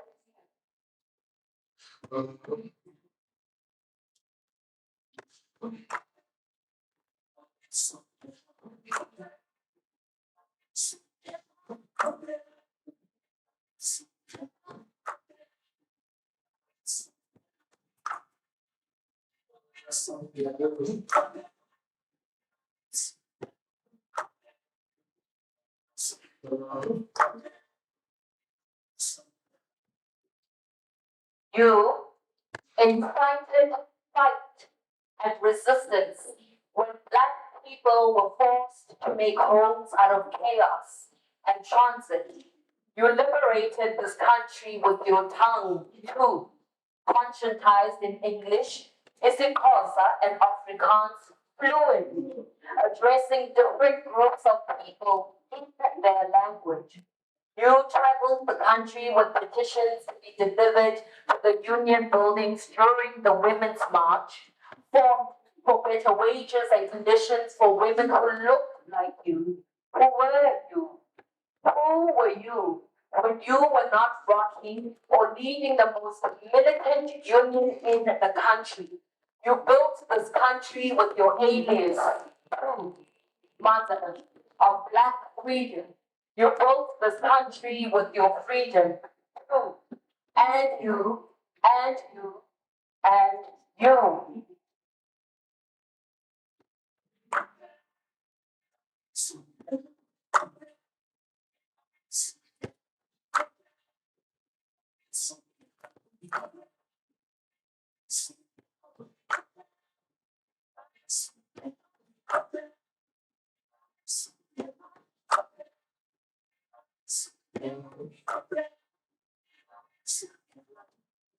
You organized demonstrations, strikes, and other acts of civil disobedience, arrested while 4 months pregnant. You were the first woman in South Africa to be jailed for MK activities. You built this country with your ransom and your rage, too. Served in Barberton, Potchefstroom, and Pretoria Central prisons for 15 years, South Africa's longest serving woman political prisoner. You worked as a typist and a shop steward. Sometimes the synonym for survival was camouflage or multitask or both. Gunned down in the courtyard of your home on 1 December 1986, your killers were granted amnesty by the TRC in 1999. This country cost you your life too. You died having never carried a pass, fought in a crusade waged with your blood, for your blood, ever implicated, rewrite, fill the void of history books.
This country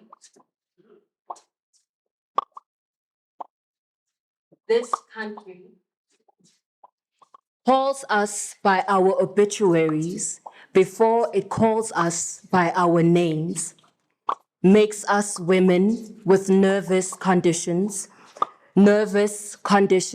with their guard up, law enforcement with too much power in authority with guns that gun down their spouses, telephones with missing person details with no follow-up, goals taken too soon, too brutal, too horrifying to name, to document, to find.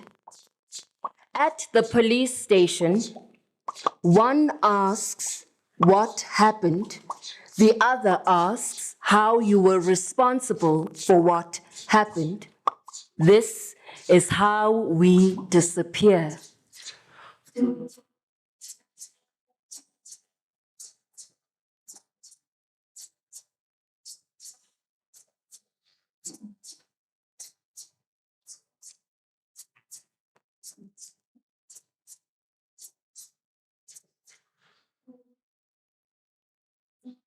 Alleyways with not enough light.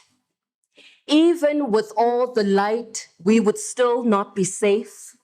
We walk in groups, in public, in places you wouldn't think it could happen. It is ingrained in us that it could happen anywhere, anytime. So we stay alert. Our dignity is hung at half-mast, our bodies waved as lessons to be learned, as moments that should teach us something. Every 3 hours, one of us does not make it.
We are not adjacent to the frame. We are central to the story unfolding. Banded together by rebellion, we misbehave to toe the line, disrupt norms, insist on being called by our names. We belong everywhere. We resist. We remain open to difference. We show up for the movements that take us forward. Our solidarity is love in action. At the intersection, we are the opposite of the same. At the intersection, our afflictions meet. Sometimes our eyes do not. At the intersection, we choose who to greet, who is deserving of our time, our grace. At the intersection, we bring our theories, but sometimes forget to bring our hearts. At the intersection, we intellectualize the things that brought us here, all the things we are, all the things we are hesitant to be. At the intersection, we learn to make allies of our enemies. At the intersection, there is always room for misunderstanding.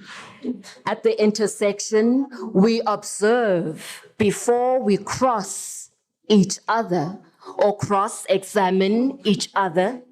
At the intersection, some of us are profiled while others are seen for who they are.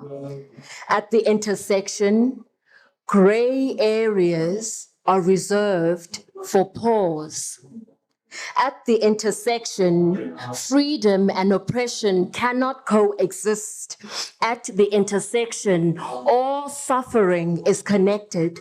At the intersection, we are Black and white and queer and ill and well and thriving and poor and lists and numbers and religious and agnostic and inside and out and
And a round of applause if you got the message.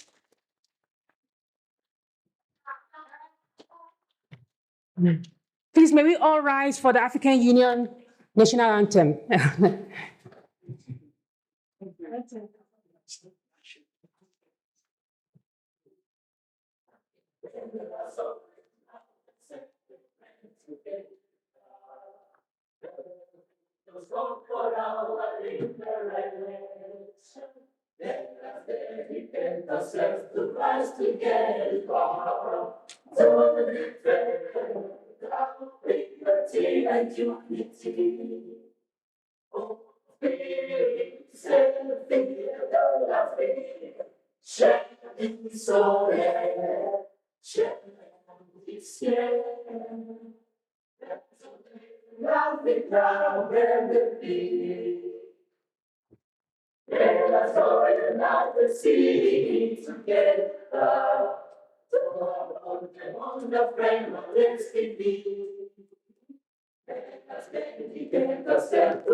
Peace and justice on earth. Africa, esencia do sol, esencia do ser, passamos da África modernidade. United tones together, so give the best we have to Africa. Break the long and the front of culture.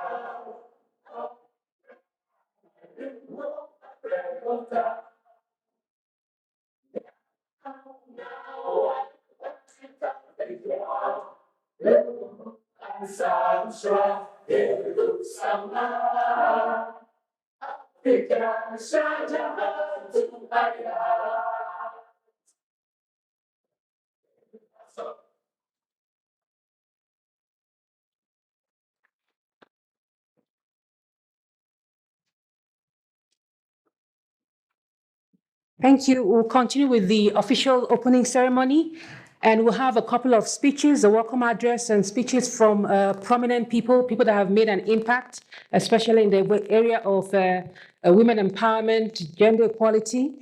and followed by a session. We'll take a little break. We'll have a family photo. We'll step out for about 5 minutes, have a family photo, and grab a cup of coffee. Then we come back and we'll start the various sessions.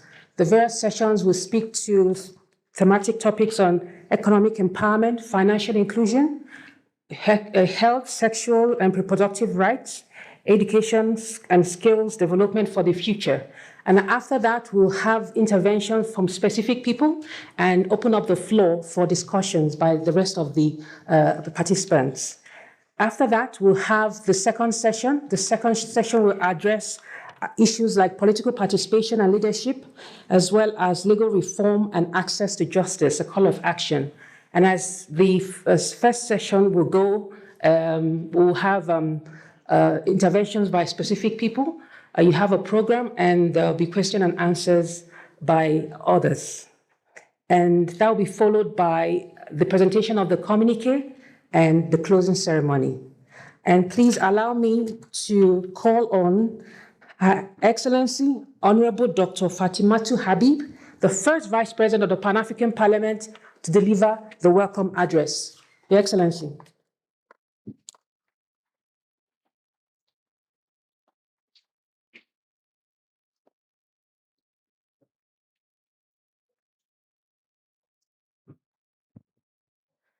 Bismillah ar-Rahman ar-Rahim.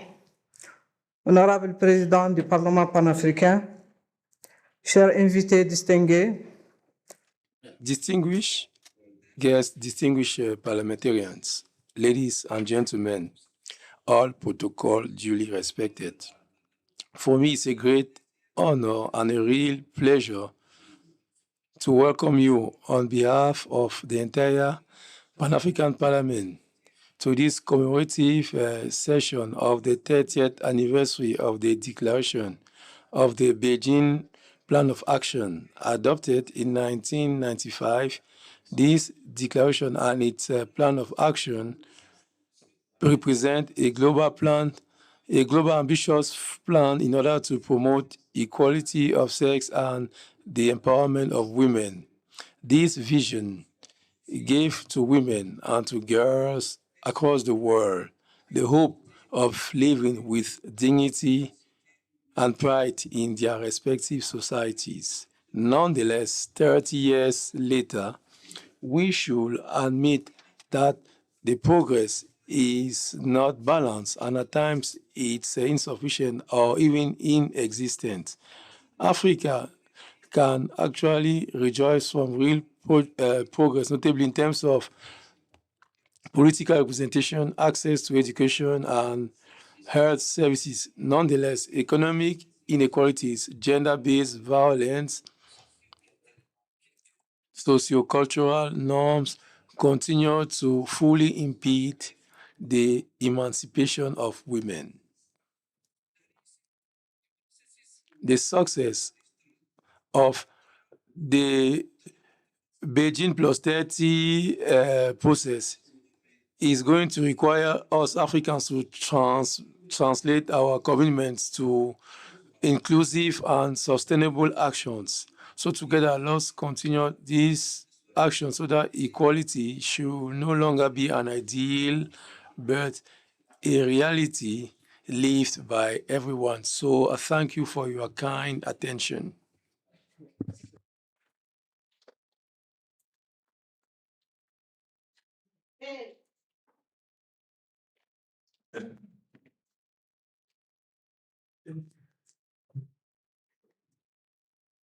Thank you, Excellency, for the welcome remarks. Welcome you to your parliament, the Continental Parliament, Pan-African Parliament. The next speech will be delivered by the President of the Women Caucus of the Pan-African Parliament, and that is Honorable Amina Tijani Yaya. Please welcome her.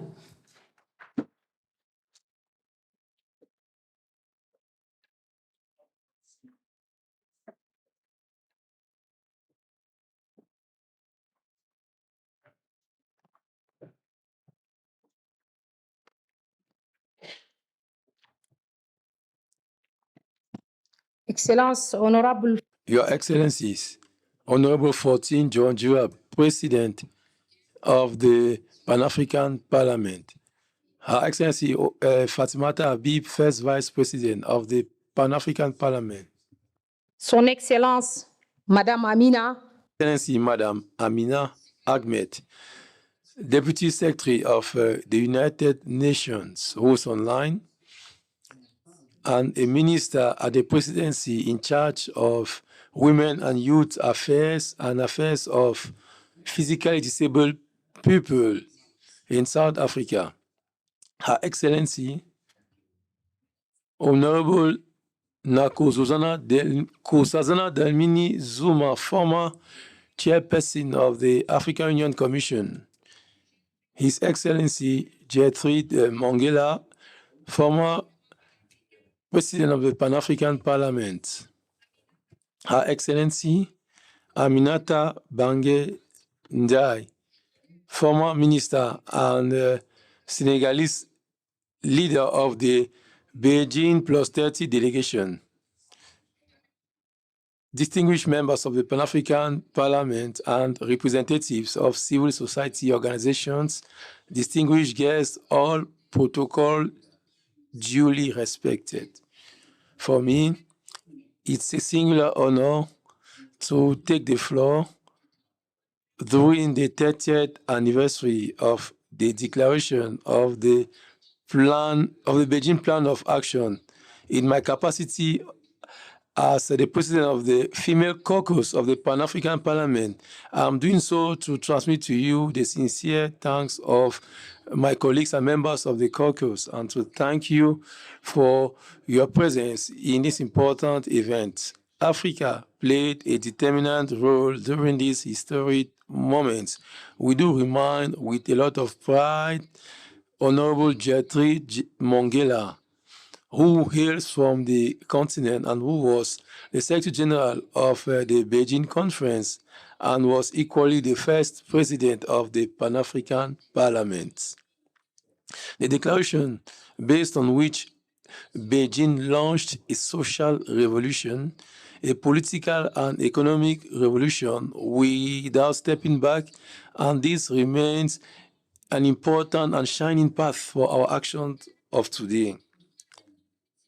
During the past 3 decades, remarkable progress has been achieved in Africa, and serious participation of women in political life, the adoption and increasing implementation of the Maputo Protocol, the strengthening of strategies and continental movements for gender equality, a better access of women and girls to education and economic activities. Nonetheless, the promise of Beijing is yet to be completed.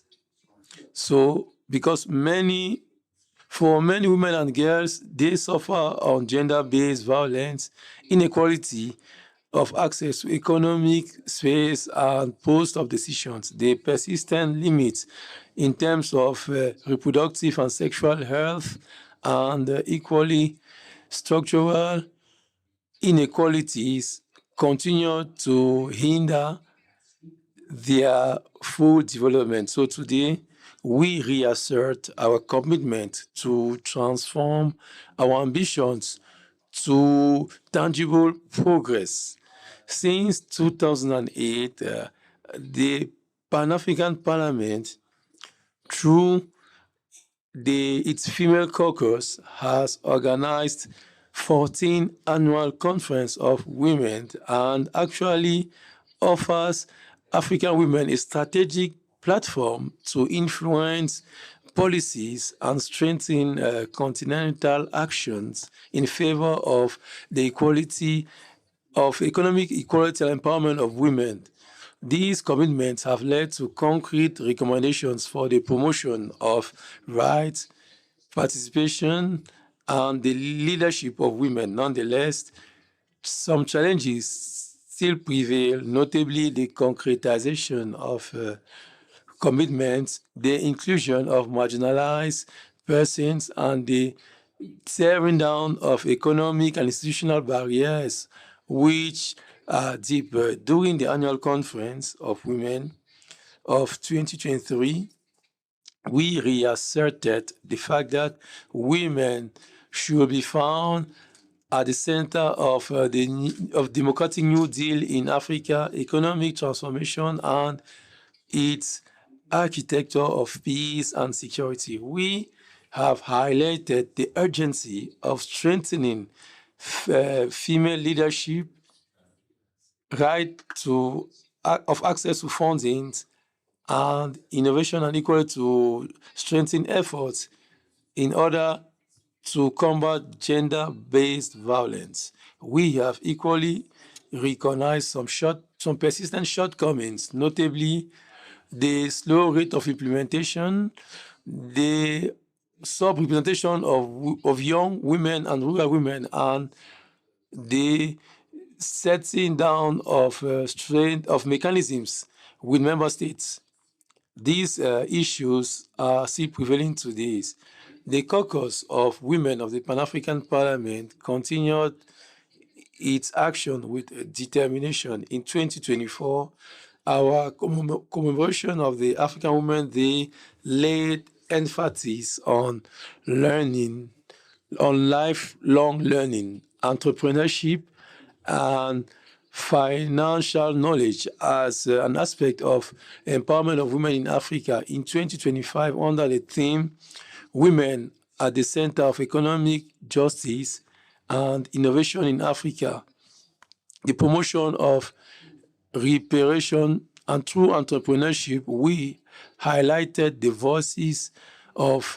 innovative voices of women entrepreneurs, and young women leaders who are real architects of development and the development of our continent. And as a president and proud and as from Chad, and in my capacity, I had the honor to launch in September the 8th edition of the national campaign named My Daughter Goes to School, initiative promoted by our NGO and under the distinguished patronage of His Excellency Marshal Idris Deby Itno, President of the Republic and Head of State. And thanks to the highest authorities of our countries, we have already mobilized the necessary funds in order to support and accompany 10,000 vulnerable girls, in particularly those who come from rural zones, in order to guarantee for them an effective access to education. These initiatives reassert my profound conviction that to educate a girl is to transform a life, to raise a family, transform a community, and build the future of a nation. The caucus of the women of the Pan-African Parliament is equally preparing in partnership with the Women, Gender and Youth Department of the African Union, the annual conference of women dedicated to the implementation of the AU Convention on the Elimination of Violence against Women and Girls. These forums are going to be aimed at strengthening the member state will to ratify and implement and effectively apply this convention, while promoting the promotion of the fight against violence. The fight against violence against women and girls. In parallel, the Pan-African Parliament, through its Gender Committee or Commission, has just adopted the law on equality, on legality and equality of genders, a transformative instrument aimed at fast-tracking the parity and promote justice, and actually encourage the economic potential of women in all fields or domains. This law is going to help to harmonize the legal framework and strengthen the institutional responsibility at the continental level. At the time when we are honoring the legacy of Beijing, we should equally think about the future. We should think about, because the next 30 years will require a strong leadership and resolute action. That is, the African agenda for gender equality should be much more. Et l'inclusion financière, l'éducation et le développement. pour l'avenir, l'accès universel à la santé et aux droits. La représentation. Representation and leadership, equal representation and leadership, justice, protection. This day should not be as symbolic only. It has to be a renewed day of renewed commitment, intergenerational, institutional, and cross-border, so that women and girls can be placed at the heart of Africa's agenda for governance, peace, and development. Honorable colleagues, in this day of commemoration of the 30th anniversary of the declaration of the Beijing program, let us remember that our responsibility as members of Parliament of Africa and that we are the custodian of law and the dignity of women and girls of our continent. We should ensure through our laws, our public policies and actions on the field that each woman and each young girl or girl child should live freely, learn and fully participate and contribute to the development of our continent. It is by respecting, by protecting, and by protecting their rights that we will really honor the spirit of Beijing and build an Africa that is fair and prosperous for all. Each of us in our respective countries in their mandate and commitment are responsible to ensure that gender balance is a reality that's lived and not a vain promise. Let us move together, and thank you for your kind attention.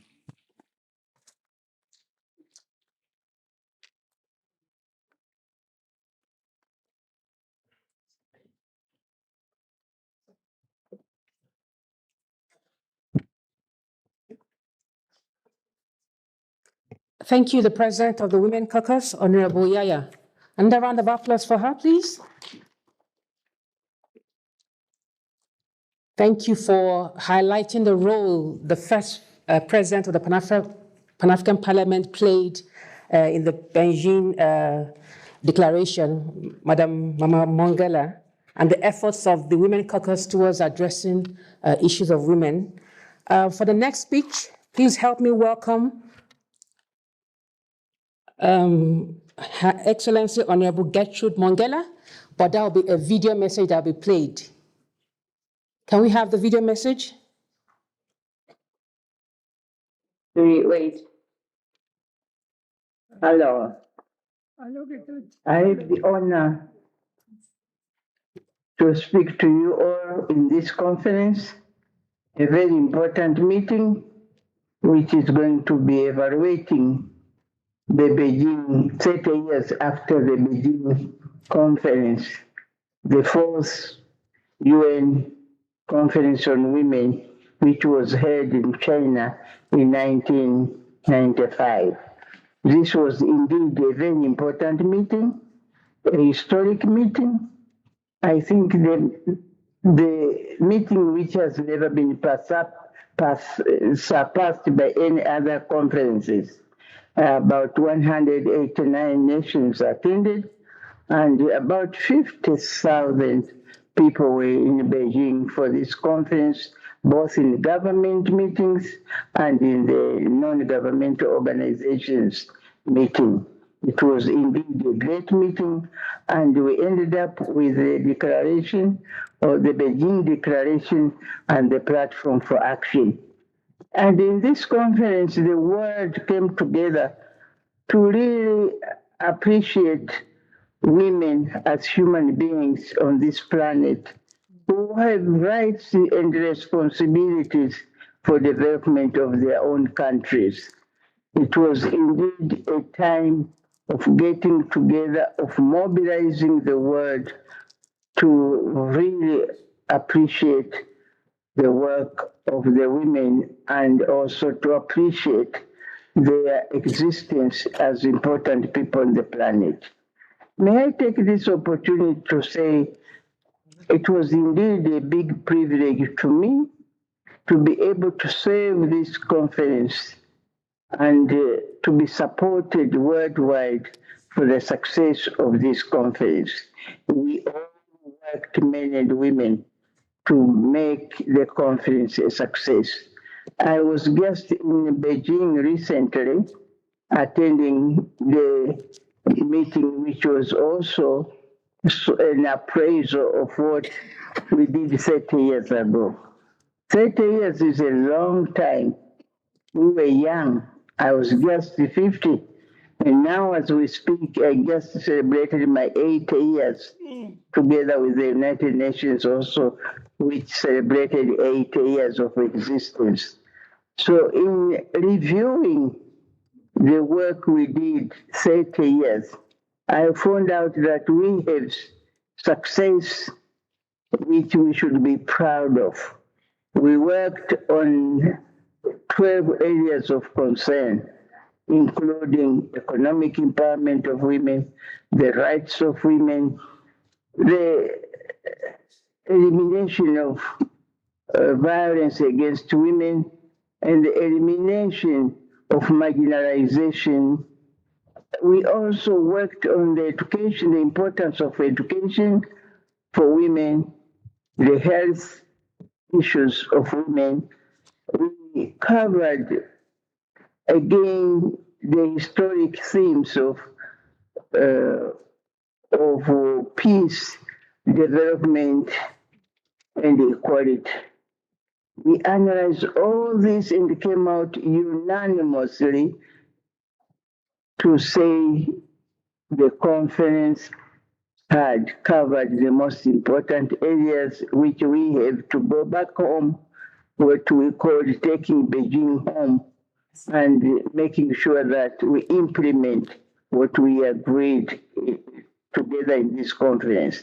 But at this juncture, I would like to say, what have we achieved? First of all, we have made women a permanent agenda. It's not surprising if somebody says we are now talking about the advancement of women or the empowerment of women. All this can now be, their permanent agendas are in the government, in non-governmental organizations. And if you look at even budgets in the governments have changed, there are areas which cover the requirements of women, for example, in education, health, and other areas we decided in Beijing. We also have seen that some governments have committed themselves to specific areas which are of great concern to them. For example, here in Tanzania, we concentrated on the health of women, education for women, the human rights of women, and other areas, but those were mostly the areas of concentration. As I've been moving around the world, I've seen that some other countries have concentrated on other things like economic empowerment. And I want to say at this juncture, I'm very proud to say, as we moved on in different countries, we've seen women rising to the positions of power, of leadership, which demonstrates the power of women to take positions. And my country is one of those countries where we now have a woman president, and we just finished our elections. She has been re-elected as the president.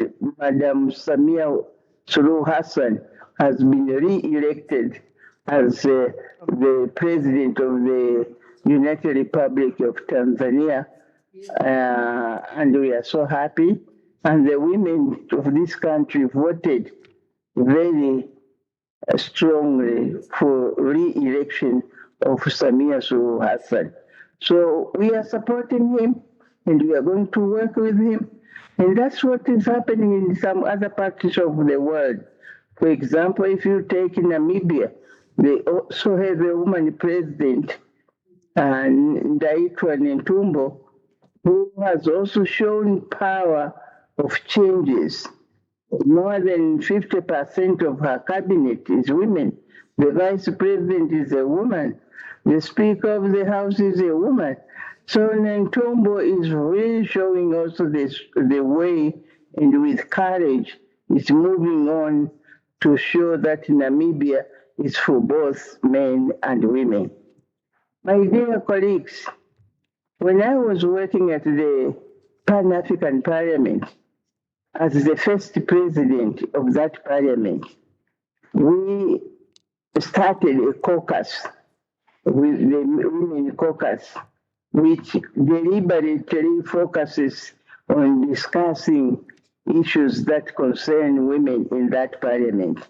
I'm so happy that today you are also having a meeting at the Pan-African Parliament in that continuity of making the declaration and the platform a permanent agenda in areas of power like the parliaments. So I would like to say that there are areas where we've worked very successfully, but there are also areas where we still lag behind. And I'm not surprised at all. And I would like to say this is important to note that the problems women are facing in the world are problems which have been there for centuries. So expecting changes overnight is expecting too much. But at the same time, we cannot move at this pace. Otherwise, it will take thousands of years again to dismantle issues which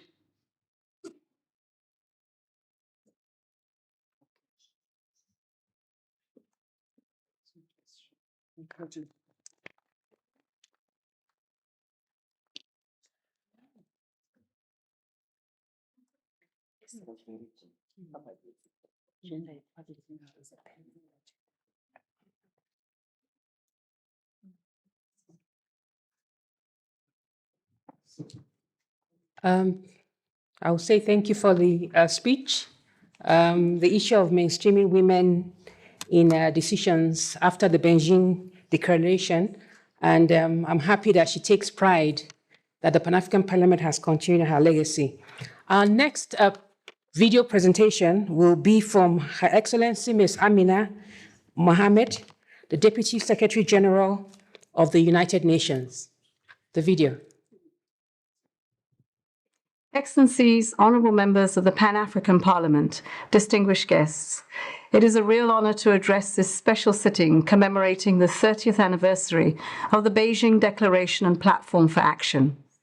30 years on, we can take pride in the progress that has been achieved. Across Africa, women have broken barriers, led nations, built businesses, and driven community change. The promise of Beijing lives on in every girl who goes to school, every woman who steps into public life, and every leader who champions equality. Yet, in spite of our determined efforts, women continue to be systematically sidelined from decision-making, silenced for daring to speak, and left to bear the consequences of exclusionary laws and policies. Today, out of the 28 countries currently led by women, only 4 are in Africa. Women hold less than 1/3 of parliamentary seats in sub-Saharan Africa. While some countries are meeting their targets, others must move faster. There is no excuse for delay. But we know that progress is possible, and it is within reach. To achieve it, we need all parliamentarians to continue to lead the way.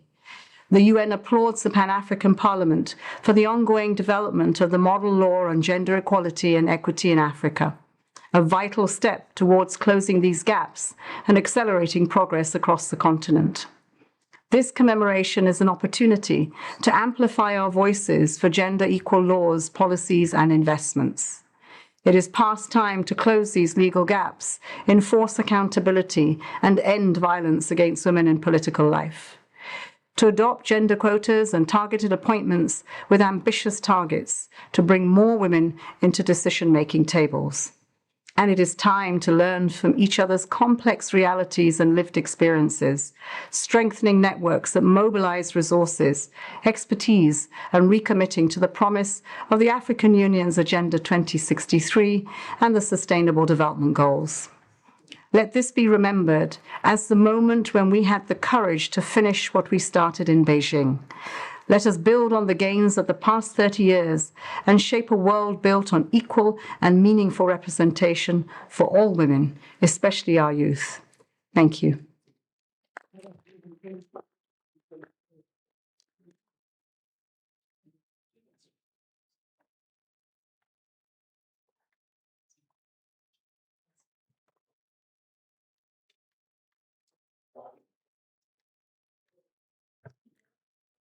For the next speech, please help me welcome Her Excellency Dr. Nkosazana Dlamini Zuma, the former chairperson of the African Union Commission.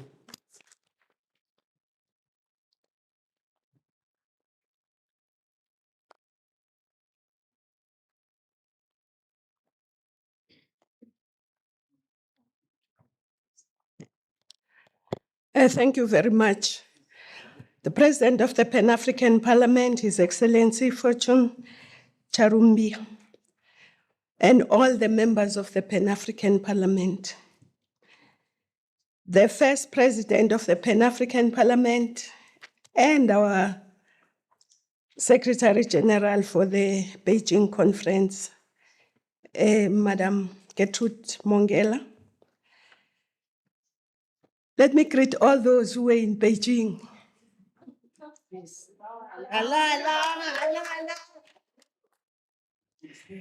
Distinguished guests, ladies and gentlemen, Beijing was a watershed conference for all women of the world. We gathered there carrying the voices of farmers, workers, health workers, educationists, politicians, civil society organizations, religious people, judiciary students, refugees, business activists, girl children, and we were from 189 countries gathered. And our experience was common, and it was inequality and discrimination. Despite our differences in terms of race, culture, or geography. But let me remind you that in South Africa, 1995 was a year of hope, because it was the first full year of freedom after centuries of colonization and decades of apartheid. African women during apartheid, let me remind you, were considered as minors. We couldn't sign legal or financial documents. Even if you were working, a man who was unemployed had to sign for you. How ridiculous.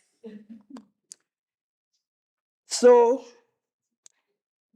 when we went to Beijing, we were happy and full of hope and carrying the dreams of freedom and safety in public and in private.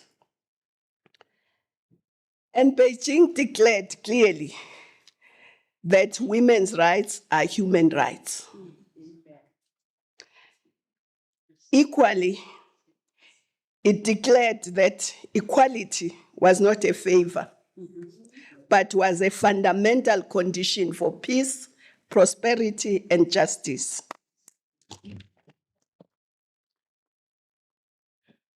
We had a shared commitment to remove every barrier that holds women back and the girl child back in every area of human endeavor.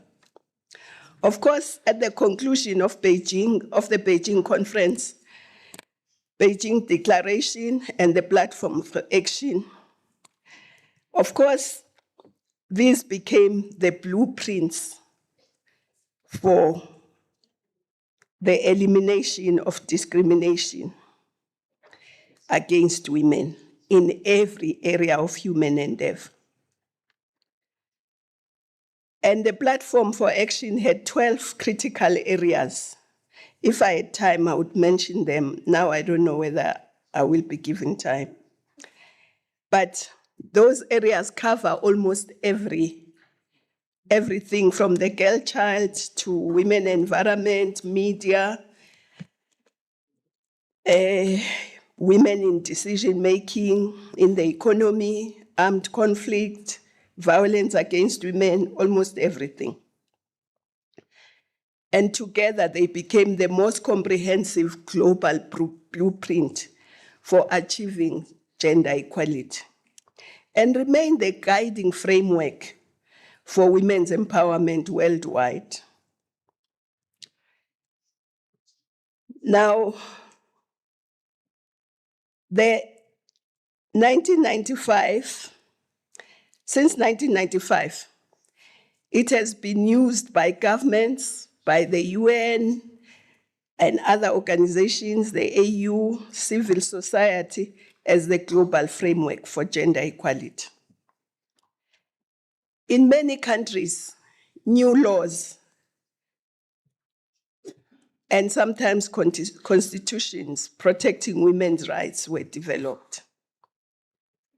Gender equality policies in education, in labor, in health, and many other areas. Increased women's representation in parliament and leadership roles. Greater global awareness of gender-based violence and women's economic empowerment. Now, we have to reflect 30 years on. Madam Mongela said 30 years is a long time. And she told us how old she was and how old she is now. It is indeed a long time. I was only 46 then when I led the South African delegation to Beijing. But now, 30 years on, there has been progress. Not sufficient, but there has been progress. Africa has now some of the highest rates of women in parliament, with Rwanda leading the world, not just leading Africa, leading the world. And they have more than 60% of women in their parliament. Yes. South Africa, Senegal, Namibia, Ethiopia, and others are also showing strong female representations. And women, for the first time after Beijing, have served as heads of state. Not enough, but at least Liberia. Ethiopia have had a woman president, Tanzania, Mauritius, Namibia now, she's very strong, eh? And Malawi also. And across the African Union and the regions, increasingly influence policy, diplomacy, and peace building. Women are leading in many of those areas. Education. Today, more girls are in school than ever before. Most African countries have achieved gender parity at primary school for boys and girls. And in some countries, there are more girls at universities than boys. Yes. So there is some progress. But of course, in some areas, especially where there is conflict, girls drop out of education. And in some countries, very few now, but there's still child marriage. Economic empowerment, where are we with that? Women in the informal sector are in the majority, and they drive the economy at that level. But we don't want to remain in the informal sector. We want to be in every sector.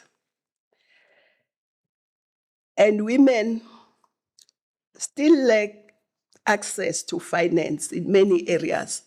Sometimes when you talk about women accessing finance, they tell us microfinance. What's micro about us? There's nothing micro about us. So, at least Agenda 2063 makes it very clear that Africa will not rise unless women rise. Yes. Africa will not be prosperous unless women prosper. Yes.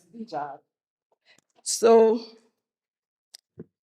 but I must say that we still have the pay gap. Men still earn more than women for the same work, and that must be closed. The land, only 10% of women on our continent own land. That must change. In the next 30 years, that must change. Women also sometimes face barriers in terms of accessing credit, markets, and sometimes digital access as well. But women are working very hard, sometimes without equal pay, without recognition. In fact, I believe that a woman has to work twice as hard to be recognized. Yes, that's what we have. But health, maternal mortality has dropped, but still we want to eradicate it. HIV, women have access to treatment, but we are still seeing a rise amongst young women. Gender-based violence is a problem, and I think we should treat it as the most urgent human rights crisis. Why should women be abused? Why? Okay. And I think gender-based violence and harmful practices like child marriage, female genital mutilation that persist must really be fought hard.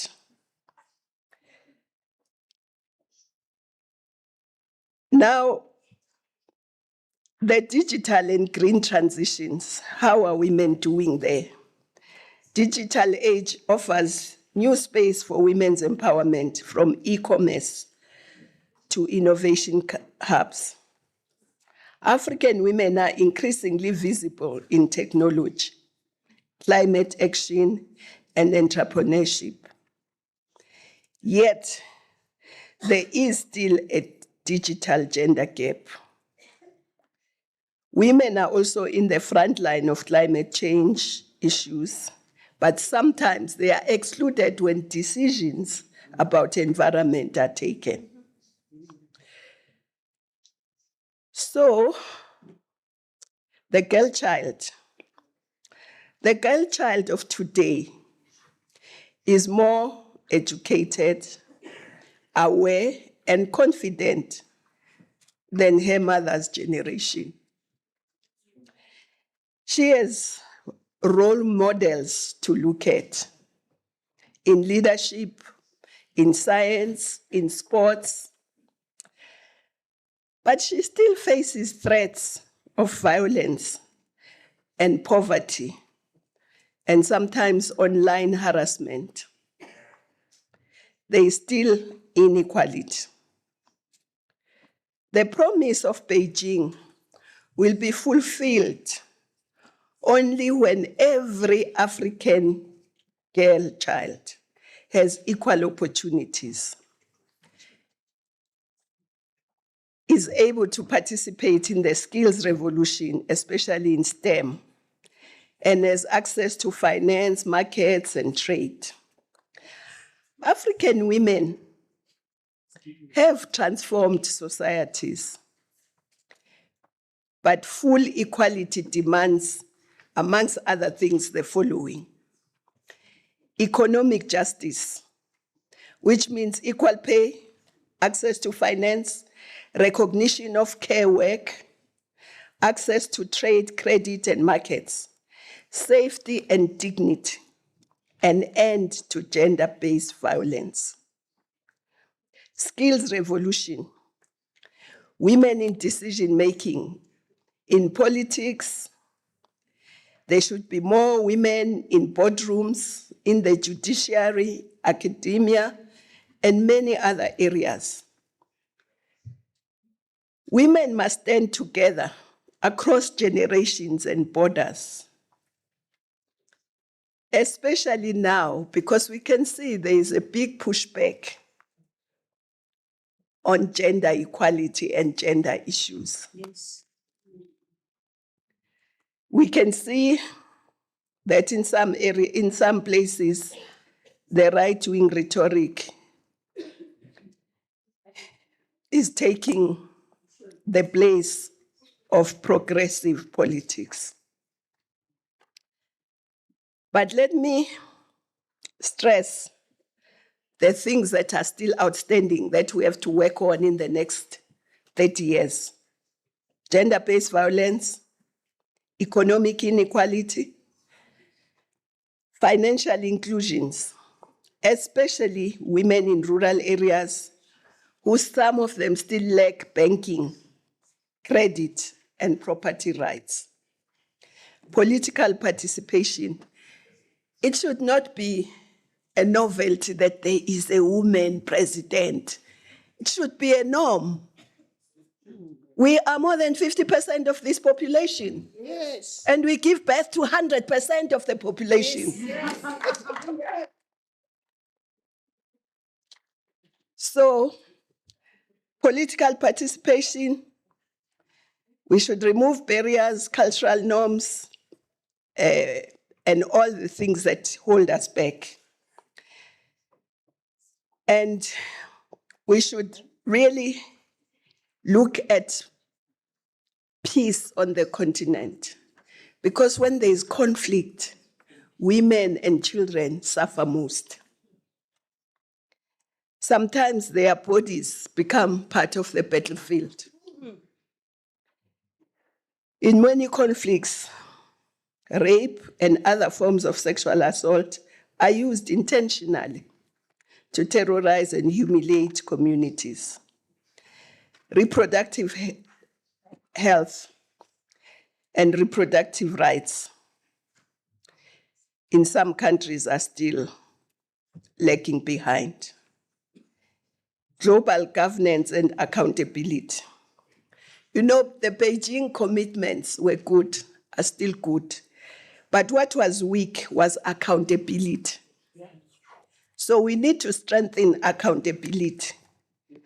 So countries must not just voluntarily report or voluntarily do what they want.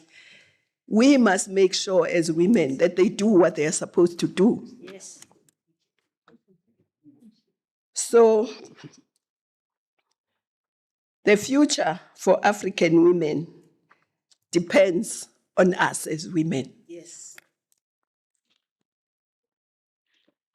Women are the backbone of families, of economies and communities. Yet we still face the greatest weight of inequality. And declarations are not implemented just by saying. They are implemented because of the women who refuse to give up. Yes. So we must make sure that young women are unapologetic about who they are, Yes. and they are creative and transformative. African women of the future must not ask to be included. I hate this thing that Women must be included.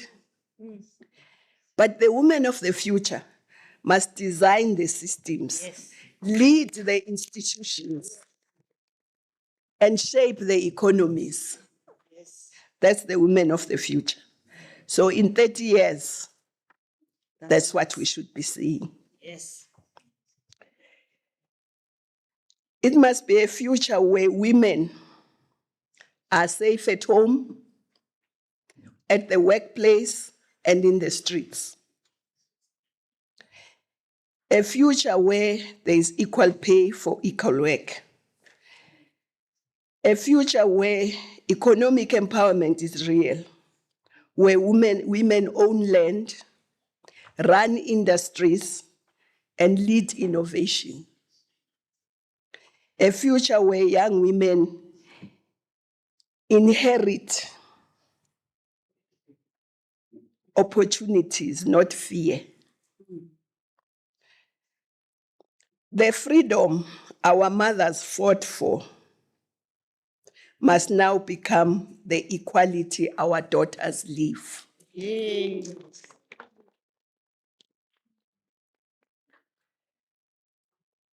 Now, let's just do a quick checklist. Have our governments kept all the promises? You must answer it yourselves. I'm not going to answer it. But have they kept all the promises? Have we dismantled the system that oppresses women? It needs to be dismantled. Have we created societies where every girl can dream freely and want to be anything that she wants to be? Going forward, there should be solidarity amongst the women of the world. And the Pan-African Parliament should be at the forefront of ensuring that parliaments in our countries and governments remain seized with the empowerment of women in all dimensions, economically, politically, socially, and the skills revolution that Agenda 2063 says we must embark on must be a reality, must be implemented. Because if women are skilled in every area, then they'll be able to participate in everything. So we have a long way to go, not just as women and men. Because this continent will not reach its full potential if we leave women behind. And when we talk about women, we're not excluding men. Men are already there. They have brought us to where we are. We are saying youth and women who have been left behind must now be part of every area of human endeavor. And let me make a silly example. Let's take the best football club, soccer club. And this soccer club decides to be arrogant and fields half of its squad. Will it ever defeat any team? It won't.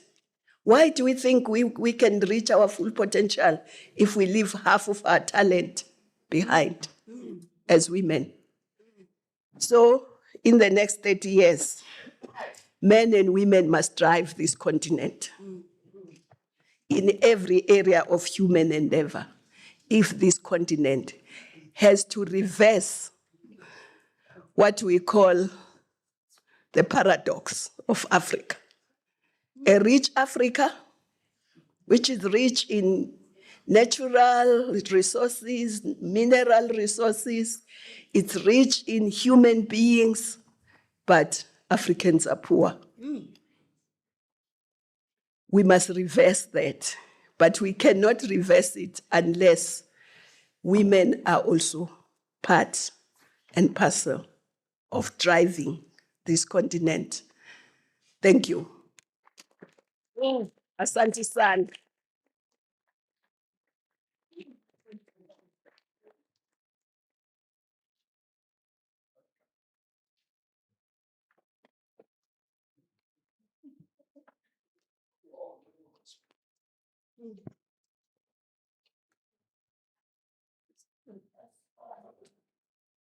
What can I say after that? Another round of applause for her, please. Thank you for that powerful message, Your Excellency. For the opening speech, please help me welcome His Excellency, Honorable Chief Fortune Charambia, the President of the Pan-African Parliament.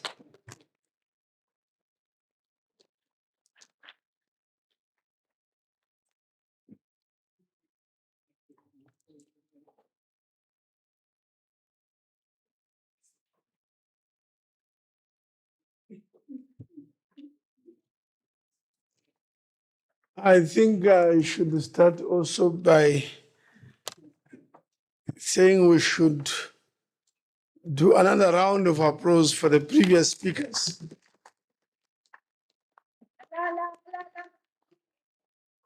Honestly speaking, I should have just sat there and say, all is done and speeches we've heard, everything is nice. But because I'm a man, I should stand here to reassure you that we are together. And we are together. Yeah, Dr. Kusazana Zuma said, we are together with the men. We are not excluding them. But may I start by saluting, recognizing the Bureau of the Pan-African Parliament, the three vice presidents who have attended, the first vice president, Dr. Habib, the third vice president, Lucia Pazo, she's here, and the fourth, Honorable Jida.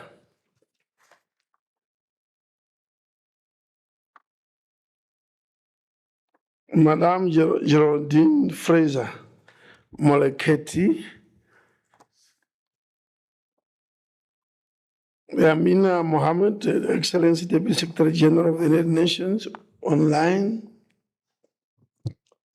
Minister Sindisiwe Kunga, Minister in the Presidency for Women, Youth and People with Disabilities, South Africa, Her Excellency Dr. Nkosazana Zuma, former chairperson of the African Union.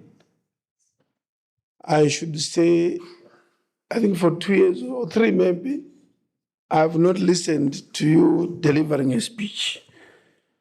But when you did this afternoon, I then see that you are still as intelligent and energetic as you were long back. Congratulations. And my own boss, Madam Excellency Gertrude Mongera, who was the first president of this parliament, Pan-African Parliament, from March 2004 to July 2009. 5 years of Mongera rule running this parliament. Excellency Aminata Mbangwe Ndiaye, former minister and leader of Senegalese delegation, our chairperson of the Women's Caucus at PAP, Honorable Aminat Janiaya, our own members of parliament in this room somewhere. I see the chair of youth, Caucus at PAP, and other honorable members in this room. We have the representative of the United Nations and the diplomatic corps in this room. We have representatives from civil society, youth representatives, and other development partners, distinguished ladies and gentlemen, I'm trying to make a short speech because everything has been said already. Everything. Only certain small corners I can touch on. Otherwise, you have done it all. But I want to say, first of all, be reminded that there's a quotation by the Indian philosopher and author Amartya Sen, who said, empowering women is key to building the future. And empowering women for Africa is key to building the Africa we want. I think these are key statements. We have spoken of the Africa we want. And indeed, I agree with all of you. You've just spoken. And Dr. Nkosazana Zuma, that if you leave the majority of the population at home and you go in the field alone to grow maize and cultivate, certainly this family, that's such a family, will not prosper. You can't leave the majority sleeping at home and the minority go to work. So you are the majority. Indeed, you are the majority. How you became the majority, I don't know. But you are more than 50% of our population. We just need to just add that, please, also women vote for each other. Don't just vote for men. Otherwise, yeah, we are gathered here. We are gathered here to commemorate the 30th 30 years after the Beijing. The Beijing was the 4th World Conference on women. And we are here to say, what have we done? Indeed, there is progress. There is progress in many countries. Good laws to empower, to ensure women are fully recognized and empowered. A lot of laws. If we had time for a week, we would take stock of all the laws on the continent. Countries that have passed legislative reforms, countries that have ratified conventions to promote women, those that have established institutions that are specific to ensuring that we grow the capacity of women also to participate fully, and even in governments, even in business. And we have examples that we can give, a lot of them. And our number one icon for us, she's sitting here. She led Africa in Addis Ababa.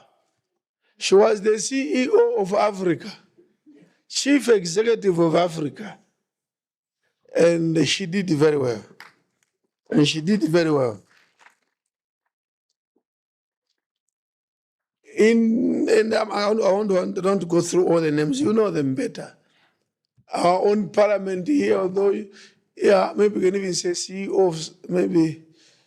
But our clerk, although the title implies as if she writes minutes, but this is actually the chief head of secretariat of this parliament, Madam Lindwe Kumalo, is a woman. And we have done a lot. And I am just speaking as a man to show that we are together. We have done a lot to make sure that we improve. And there can be no sustainable development without gender equality. These are statements that we also embrace.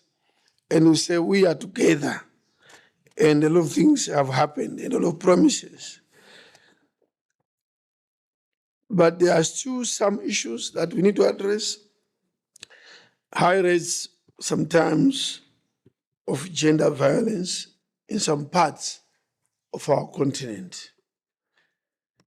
I'm told from statistics, and I'm just reading statistics, Central Africa is the highest regional prevalence of domestic violence at 45.7%, followed by East Africa at 40.3%, Southern Africa 36%, and the West Africa 35%.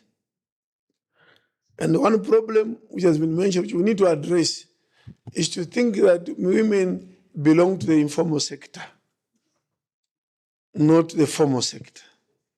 That's why doctors were mentioned of the micro, not macro. So we need to address those issues.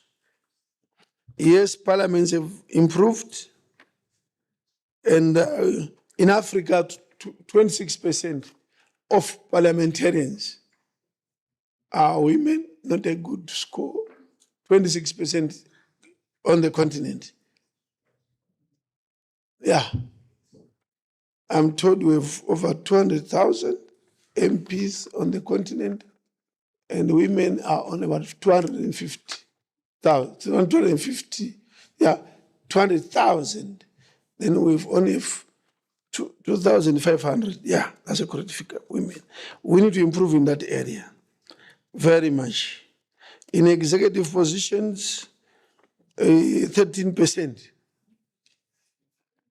In appointments, ministers, heads of ministries, directors, I'm told we're only at 13%. But in local government, we are 26%. And in political parties, and this is where, as we commemorate Beijing, the source of power is driven from political parties. They are the ones who distribute power. And in political parties, and from my experience, it's very difficult to get women occupying 50% of the top positions in a political party. Maybe I've not heard of any. They can give you in government, but not in the political parties. So we are told that women occupy 12% only in political parties, key positions. So we should work very hard in that area. And yes, Rwanda is leading. Senegal is also doing very well. And Namibia doing very well in terms of parliamentary representation. 3 weeks ago, I attended a graduation ceremony of teachers, trained teachers graduating, actually in my own local area, Chief Charumbira's area. There's a college, a teachers' college called Bondov, and I attended the graduation ceremony. About 86% were female students that graduated. 86 of the graduates were female. There is a trend that is now coming up in terms of education. Check in your countries, in terms of education, you find that the female population that is graduating now from institutions of learning is higher than that of males. In most of the countries like that now. And in fact, the gap is even widening. It's moving from 60 to 70 to 80 to almost 90% in some cases. So that once the more you are educated, of course, the more you are likely to take over leadership. Pan-African Parliament, we are committed to supporting the Beijing cause. We are the voice, and this parliament, please, you have done the best. Come to this parliament to talk about continental issues.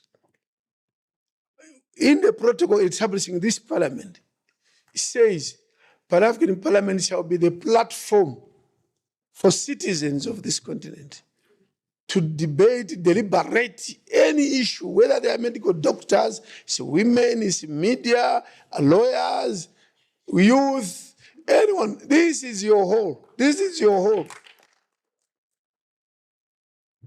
You don't pay a cent here. So don't go and book in St. Antonio conference hall and you pay 20,000 to meet. Here is free. You don't pay a cent to gather here. So come back next week again and again, you won't pay a cent. This is the passion of brainstorming issues affecting any people in any walk of life. I want to emphasize that point. I see some holding similar conferences in very expensive places, here venues for that matter, and we ask them why. Why? Come to here, which this is an AU, African Union institution, it's your institution. Member states contribute money to have this parliament operate. All these things we are using, these are member states. It's your money. So come more and more. And our role, if you look at the protocol, it says we are supposed to promote principles of human rights and democracy in Africa. And as you know, women's rights are human rights. I won't go through everything that PAP does. Oversight, of course, see that we have legislation to see that women issues are streamlined and properly budgeted for. That's the role of this parliament. Remind us, if we don't do it, that member states ratify protocols that enhance the rights of women. It's the role of this parliament to remind some countries that do not ratify, so they become part of the progress. So ask us if we don't, come to us and say, why are you not doing this? We should strengthen women parliamentarians on the continent. It's our role. Come up with model laws on gender equality and equity. I think you heard that we have a model law that is just going through this parliament, taken to the AU to ensure that it shared across the continent. And we should mention that of all the countries on the continent of Africa, each one deploys 5 MPs to this parliament. If you come from Africa, from any country that you've come from, you have 5 MPs here in Pan-African Parliament, who would then take our debates, deliberations, recommendations back to your country to debate in the national parliament and resolve on that. And that becomes continental, everybody. Yeah, I'm trying to speed up. So PAP how do we move forward? PAP itself, Pan-African Parliament, we want to make sure that we invest in women and girls, eliminate gender violence, these are common, economic empowerment, not the micros only, and then ensure that the women are in leadership, and ensure inclusivity also, intersectionality inclusion, which means as women, as we promote women, we do have those who live with disabilities, let's not forget them. There was the issue of accountability, which was mentioned again. So we are saying Pan-African Parliament should ensure also and monitor progress, ensure accountability and transparency. Let me conclude and remind you that women's rights are also human rights. And we all should stand by that. And I conclude with a quotation of some American lawyer who said, it was Ruth Bader, who says, as women achieve power, the barriers will fall. As society sees what women can do, as women see what women can, as we see what women can do, there will be more women out there doing things, and we'll all be better off for it. I think this is a reality that people don't want to talk about. Not only about numbers, but even about one thing that you women are powerful is they are usually ethically correct. They are generally more correct than men morally and ethically. Yes. Have 20 executives or whatever directors and have 10 women, 10 men. If there will be corruption, you will find it more on the men's side than not on the women's side. And we know corruption has killed Africa. So if you want to address corruption, have more women in positions of responsibility than men. And it's true. That is, you can trust women more than men. It's a fact. Okay, please, I wish this conference the greatest of success and become another stepping stone to the next level. I thank you.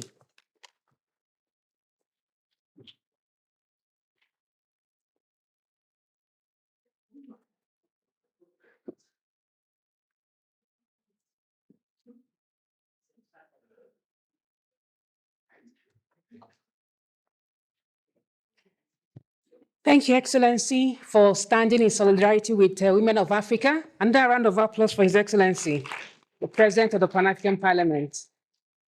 All right. I've been told, we've come to the end of the opening, and I've been told that it's still raining outside. So we're going to take our family photo inside.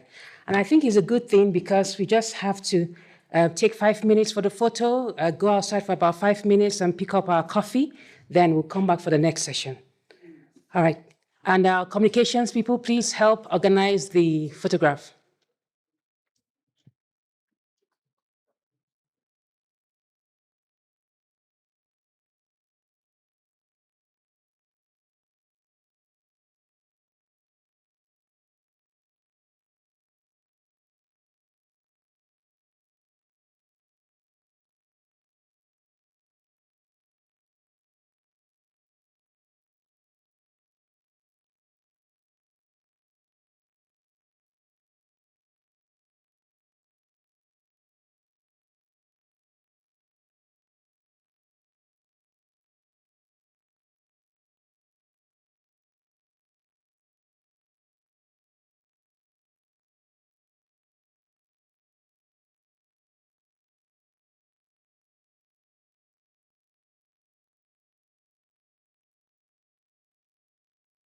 Honorable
Please, the photo is for everyone. Come forward. Okay, we're waiting for you. Come forward, everyone. It's a family photo. Everybody needs to be in there.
Thank you very much. Please go grab a snack, then come back for the first session, please.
Please, just 5 minutes to grab your snacks and come back, please, for the first session.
Thank you. Let's come back inside for the next session.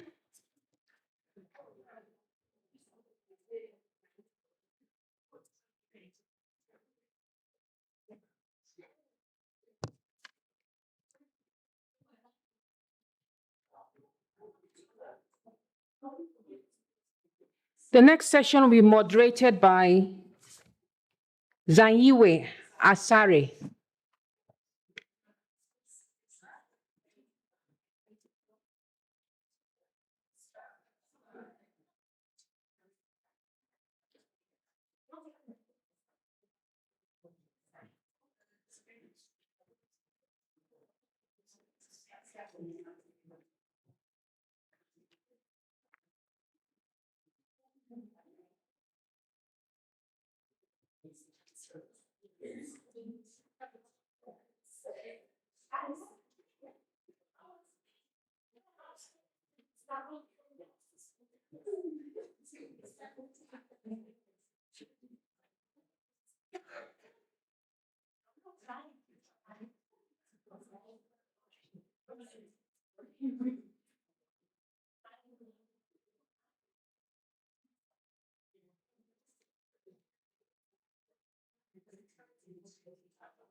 Are you ready? Are you ready for the first video? Oh. Okay, okay. Huh? I'm asking if we skip this lady, she went out, we have no idea where she is. Then we come directly here to the technical presentations. Oh, Zaire is not here. Yeah. She is not. Okay, no problem. Thank you very much for coming back. We're moving over to the second session. Our moderator is not here yet, and in her place, I will continue until she comes back. Please help me welcome to the high table, His Excellency Yo-Yo from UNFPA. A round of applause.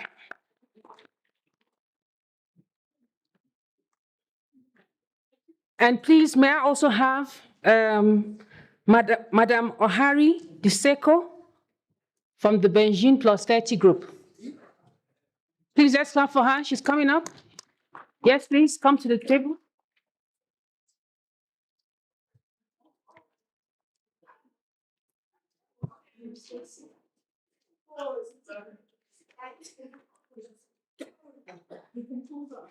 Okay. All right, the communications people, let's start with the first video. Thank you.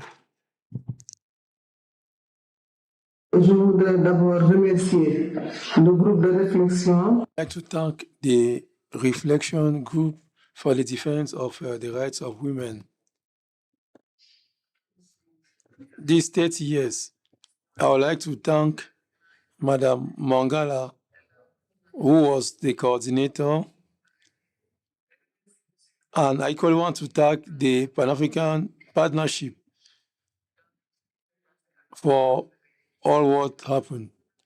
Being a founding member of the Pan-African Parliament from the Republic of Senegal, I am delighted that the Parliament today is at the heart of this initiative, which enables to hand the conclusions of the Beijing conference.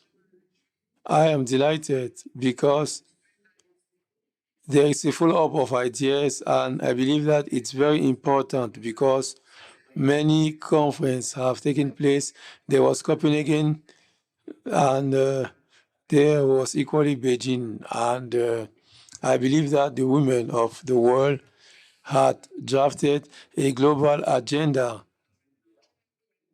in all fields which concerns the women. And I believe that in all walks of life concerning women, but the most important one had to do with education and training, because women were the least trained and the least educated. They weren't found at some level of responsibility because they lacked training and education. Parents preferred to send their boys to school. And if there was a choice to be made, boys were sent to school. So I believe that the Beijing conference should expose inequalities which existed.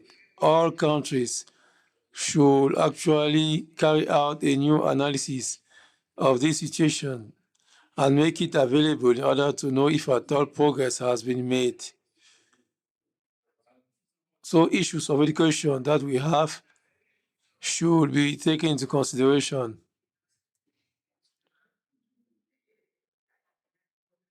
So elsewhere, there's progress which has been made, but I believe that today again, if I'm asked to talk about the priority concerning women, I'm going to talk again about education.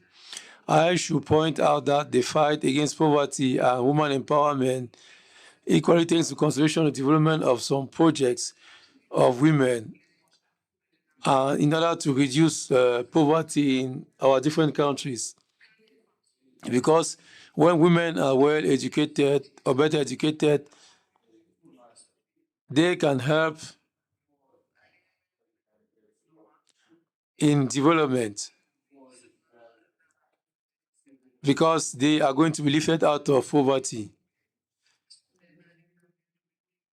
because they will be trained in fields which is going to enable them to progress.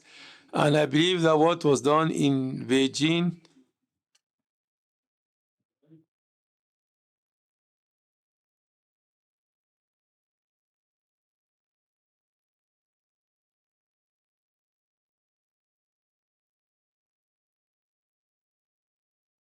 I don't believe that's the end of the, the presentation, but I think we'll continue from there. The next presentation will be by His Excellency Yuyu from the UNFPA. No, why don't you go over there? Which do you prefer? I can do this. It's fine, thank you. All right. Okay. Honorable members of the Parliament, Your Excellencies, colleagues and friends, it is really an honor to stand before you, especially amongst those who fought very hard for the rights and choices of women and girls 30 years ago in Cairo and in Beijing. Why I missed those specific milestones, I followed your footsteps when I joined the executive board of UNFPA in 1997. And my generation and I are actually testaments of the transformative change that you laid for the world and for close to 6 billion people 30 years ago. So over the last 30 years, we have seen remarkable progress. The maternal mortality ratio has dropped by about 40% globally. And the human life expectancy increased by 7 years. An estimated 1 billion people moved out of extreme poverty. Substantial investments were made in primary education for both boys and girls globally, and rates of child marriage has fallen, and the proportion of women's family planning needs met by modern methods has increased globally. I recall when I joined the United Nations Population Fund in the early 2000s, every staff member carried a small booklet, a pocket edition of the ICPD Plan of Action. This was a direct result of the landmark 1994 International Conference on Population Development in Cairo, which transformed global thinking on population development issues. It defined a bold agenda, placing people's dignity and rights at the heart of sustainable development. There, 179 governments adopted the ICPD Program of Action, affirming that inclusive sustainable development is impossible without prioritizing human rights, including reproductive rights, empowering women and girls, and addressing inequalities. ICPD set the standard for people-centered development, guiding national policies and programs for the implementation of the Program of Action by governments in collaboration with parliaments, civil societies, the private sector, communities, and individuals. The same spirit was carried forward into the Beijing Declaration and Platform for Action a year later. The Fourth World Conference on Women in Beijing further cemented the international commitment towards gender equality. The Beijing Declaration and Platform for Action provided a comprehensive roadmap for women's empowerment, addressing critical areas such as poverty, education, health, violence against women, and women in power and decision-making. I had the honor of working with our late Executive Director, Dr. Nafis Sadiq, the Secretary General of the 1994 ICPD in Cairo. I engaged with her as a member state representative when she visited China in the 90s, and later as my Executive Director when I joined UNMPA. I also had the privilege of working with her briefly in Pakistan office when I was officer in charge during her tenure as the Secretary General's Special Envoy for AIDS in Asia and the Pacific. I still recall her key statements that shifted the global approach from population control targets to a focus on individual human rights and needs, especially for women. She famously said that healthy families are created by choice, not by chance. To this day, promoting rights and choice for all remains at the core of what we, UNMPA, value most and what we faithfully practice everywhere. UNMPA People-Centered Family Planning Strategy 2030, our global platform, the Women X Collective, and the launch of the Global Coalition for Reproductive Justice in Business are a few examples. However, the global consensus is being challenged. As our new Executive Director, DNA Kieta, stated at the International Conference on Population on Family Planning this week, everyone has the right to determine their own destiny, but not everyone has the power to choose. So I'm worried the mounting pushback against sexual reproductive health and rights and the gender equality is unprecedented. We're witnessing legislative rollbacks in some regions where laws are being enacted or strengthened that restrict access to contraception, comprehensive sexuality education and contraception. Funding cuts for essential SRHR programs are leaving vulnerable communities without vital health services. 2 weeks ago, at a roundtable co-hosted by UNMPA Medical Research Council of South Africa and the TICO about establishing a social impact bonds for adolescent and young girls in South Africa, Dr. Farid from Medical Research Council stressed that actually in South Africa, the funding cuts from the development sector impacted 90% of the development financing for sexual reproductive health and rights. Yet very few people talk about it. We're also in an information war, battling disinformation, misinformation, and witnessing digital harassment against women's rights advocates. I am worried. I'm worried about the future of my child and his generation due to the erosion of hard-won rights and choices for women and girls to realize their full potential.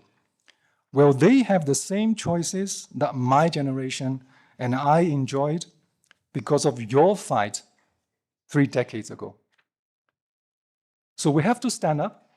It is our collective responsibility for future generations, for peace, prosperity, and the planet. Let us unequivocally reaffirm our commitment to the ICPD Program of Action and to the Beijing Platform for Action. These documents are not historical relics, but living blueprints for a better future. Let us invest in sexual reproductive health and rights. Government and international organizations must increase investment in comprehensive sexual reproductive health services. Let us counter disinformation and misinformation. Let us support civil societies and let us engage men and boys as the South African government has prioritized for the Women's Empowerment Group under the G20. We need your leadership and support, honorable members of parliament and participants. Let me conclude with actually my colleague Alita the UN Women representative who wrote after the Women 20 ministerial meeting last week. We keep pushing.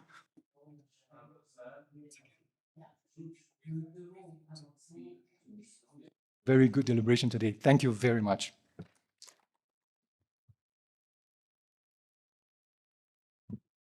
Your Excellency, thank you for those remarks and thank you for those inputs.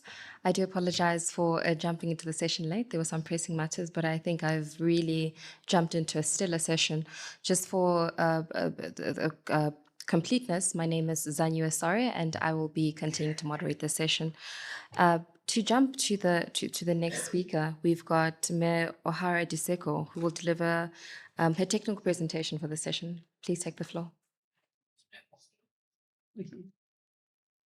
You're comfortable for this? If you want to stay. Yes.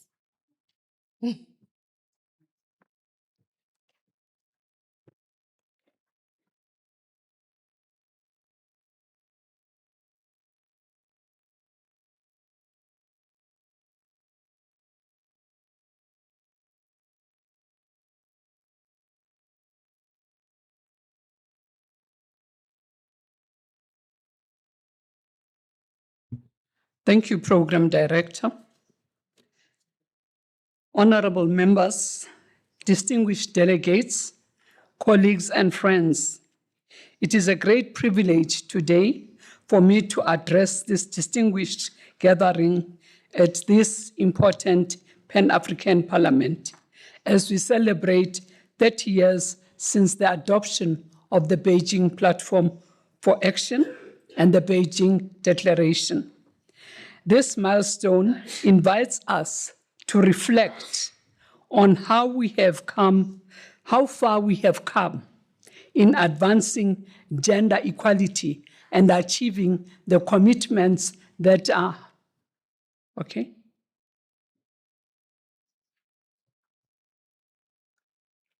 and achieving the commitments that are embodied in that global declaration, which was so groundbreaking for us women of South Africa, for us women of Africa, for us especially as we were emerging from a very suppressed and oppressive apartheid regime, and we had just entered our new democratic dispensation with great hope and promise of a better life and a change from the oppressive ways and manners of the apartheid regime. So I'm quite excited that I am here. I'm equally excited that I am talking about education, because education has always been a site of struggle. From days immemorial, I can recall 1953, when the Bantu Education Act was established. I can recall resistance of that by the many women led by the Federation of South African Women against the Bantu Education Act. I can recall the 1976 rolling uprising, revolutionary uprising of the young people, the learners, the students of Soweto.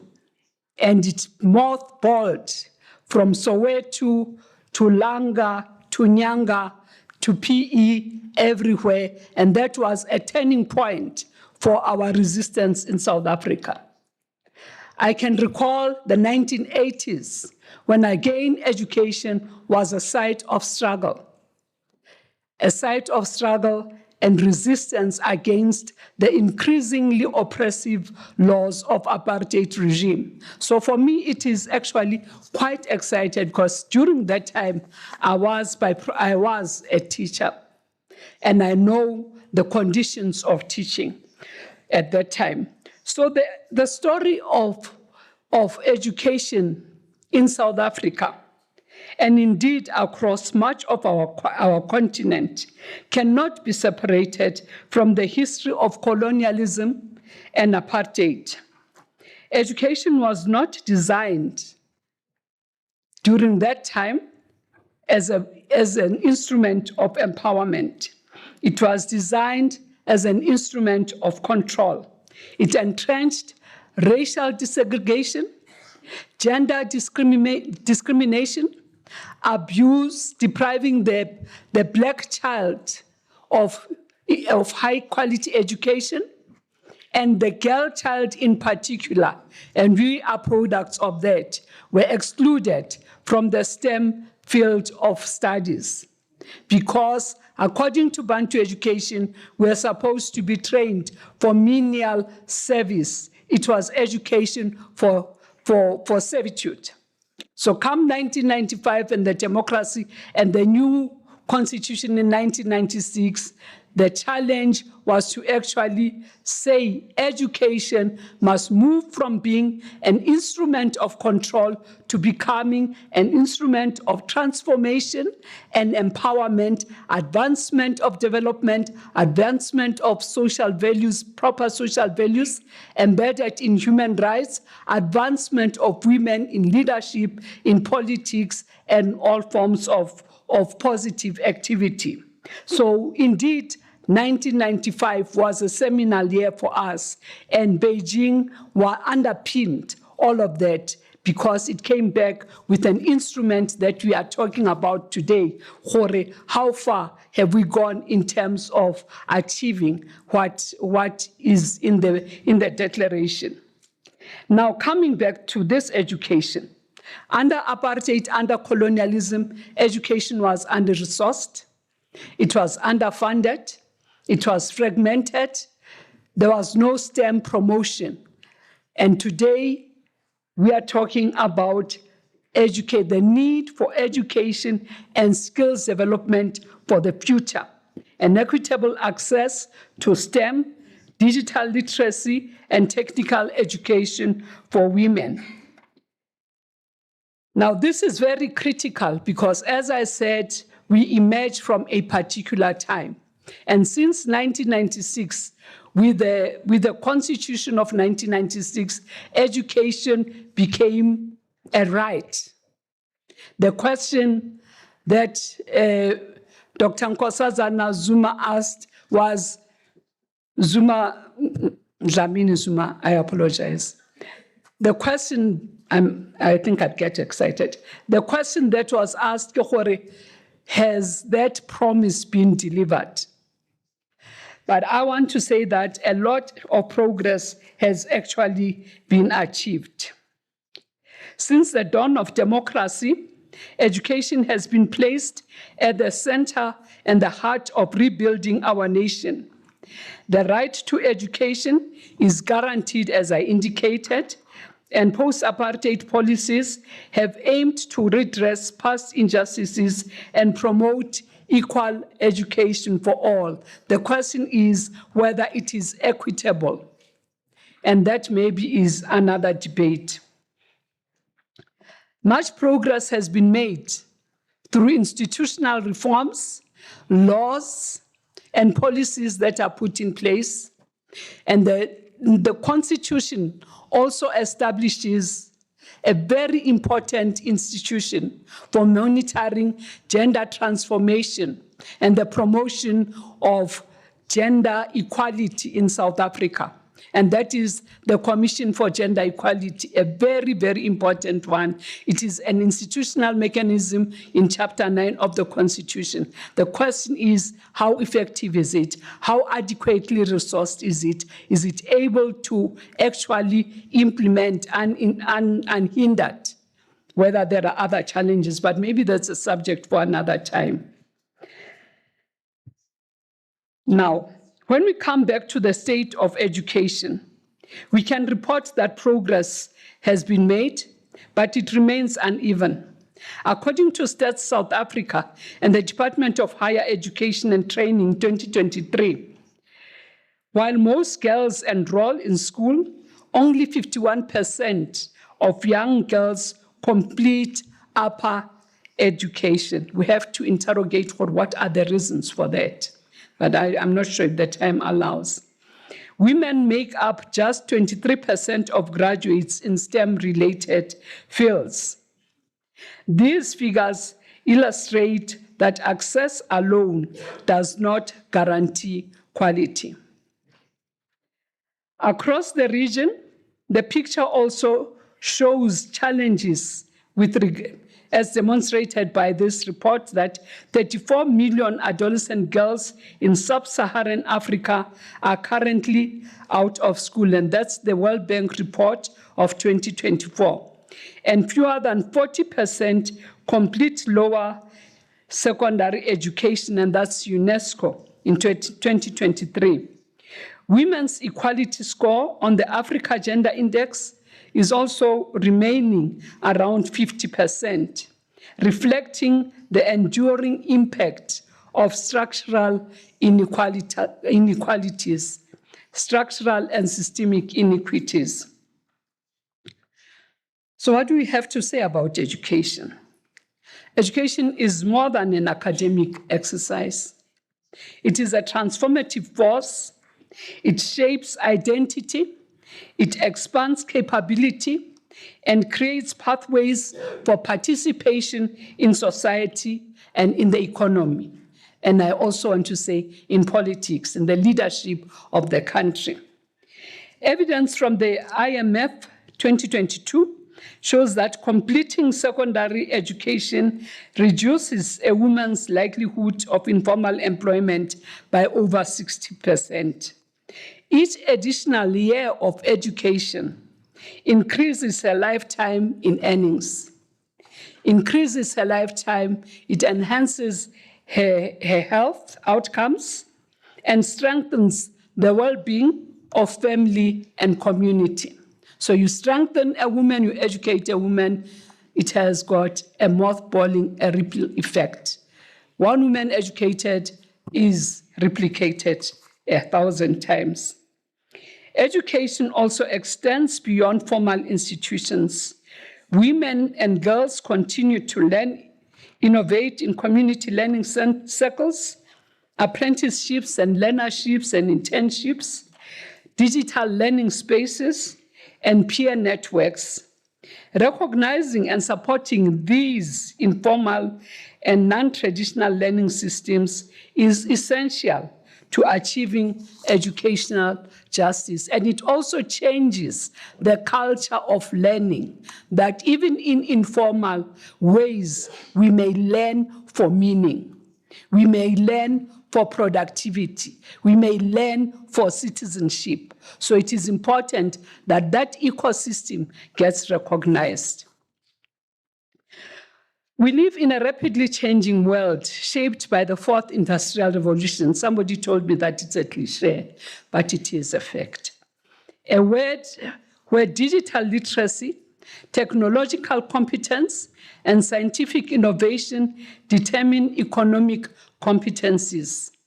In this context, equitable access to STEM, digital literacy, and technical education is not optional.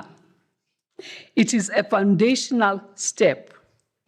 It equips girls and women with the skills to participate meaningfully in the digital economy, which is emerging very, very fast, to innovate and to lead. Without inclusion in STEM, the gender gap in employment, in entrepreneurship, and leadership will only widen. Importantly, the participation of girls and women in STEM will enrich emerging and fast-growing sub-industries such as artificial intelligence, data science, and digital innovation. Their inclusion ensures that technology development is not only technically sound, but it is also socially conscious and inclusive, that it reflects diverse perspectives, addresses gender biases, and truly serves the needs of women and communities. When women are part of designing algorithms, building platforms, and leading innovation, we can ensure that the technologies shaping our world are equitable, that they are ethical, and that they are responsive to the lived realities of all people, not just the privileged few. For South Africa and Africa as a whole, building capacity in science and technology is critical for addressing unemployment, climate change, health challenges, food security. We cannot afford to leave half of our population in women and girls behind, because actually we shall be shortchanging our own development as a continent. Yet we continue to face barriers to full participation in STEM. What are these barriers? Just briefly, 4 critical ones. Persistent gender stereotypes that portray STEM fields as masculine domains.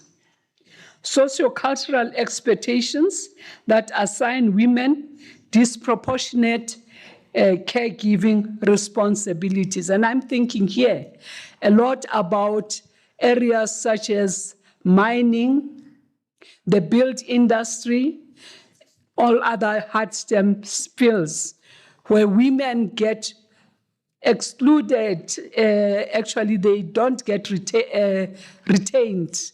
The environment is very macho. It is very male-dominated. And at the same time, you find young women are young, just being married, and they face the challenge of balancing. And the question is, why must the woman balance and the other party does not balance? So I think our young women must actually be empowered, that they have agency, and they must follow their career paths without other disturbances, such as those kinds of expectations from society, nabomamazali and things. Institutional cultures that remain male-dominated and often unwelcoming, that male culture that often oppresses the girls and actually leads to them leaving that particular STEM industry. These factors combine to limit women's entry, retention, and advancement in scientific and technical fields. Even with democratic South Africa, the intersection of race, class, and gender and geography continues to shape opportunity.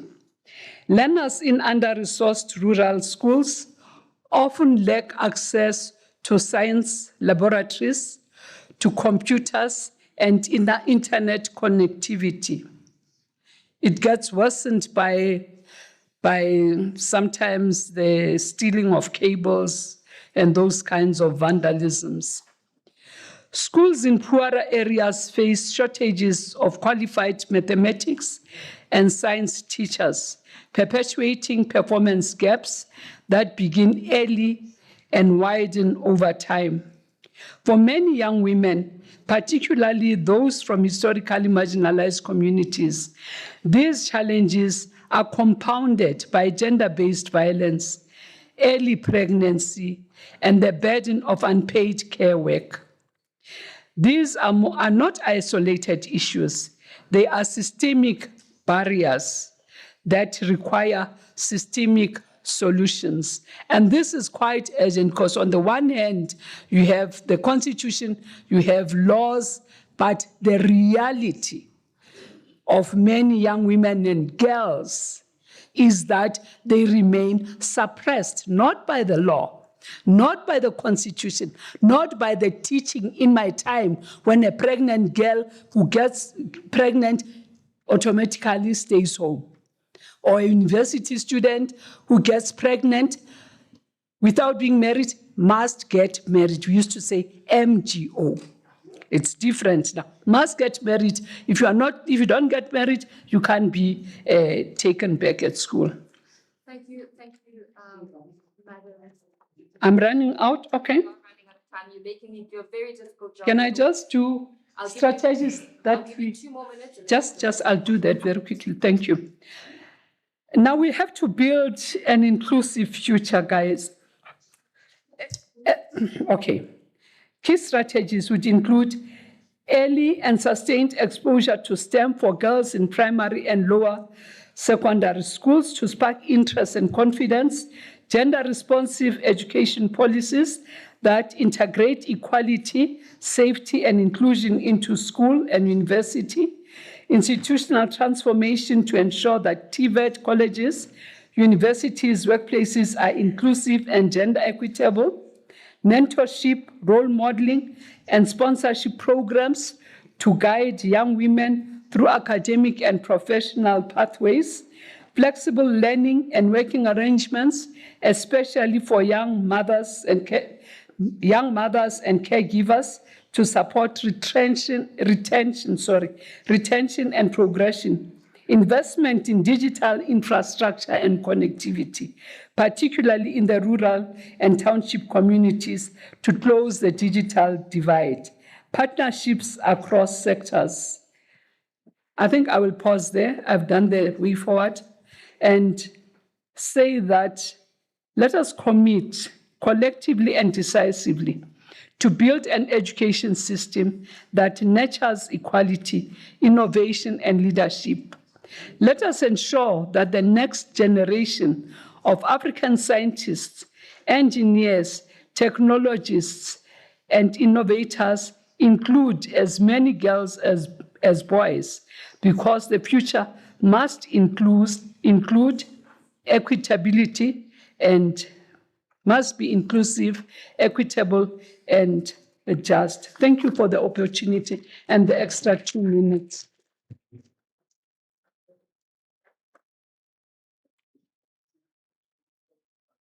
Thank you, Ms. Seko, for that powerful reflection.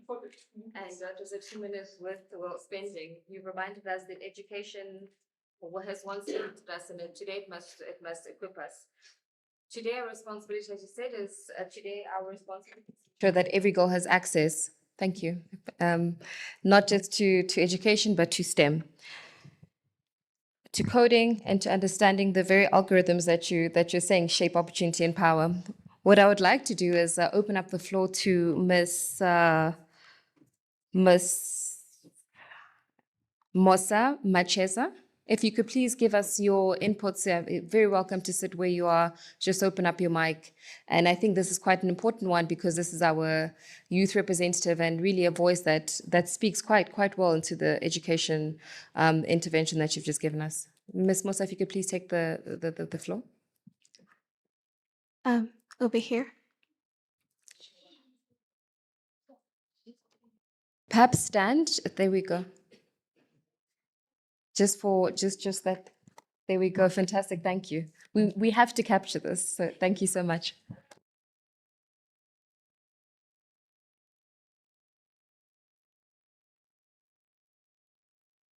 Ms. Musa, I am going to be strict though. I'm going to ask you if you can please keep your intervention to 3 minutes max for me, if that's possible. I do appreciate it. Okay.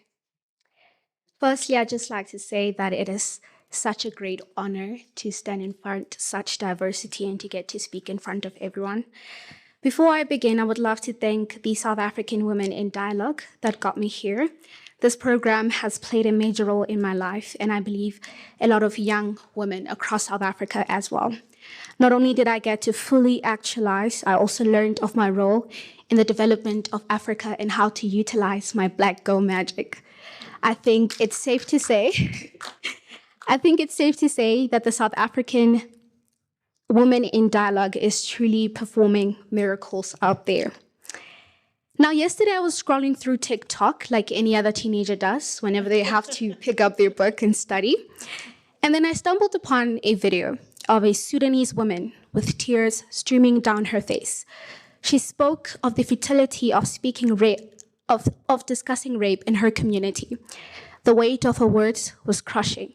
She talked about the silence that shrouds survivors, the stigma that suffocates them, and the hopelessness that comes with feeling like no one is listening, the feeling that the RSF will do whatever it pleases with your body and treat it like an object.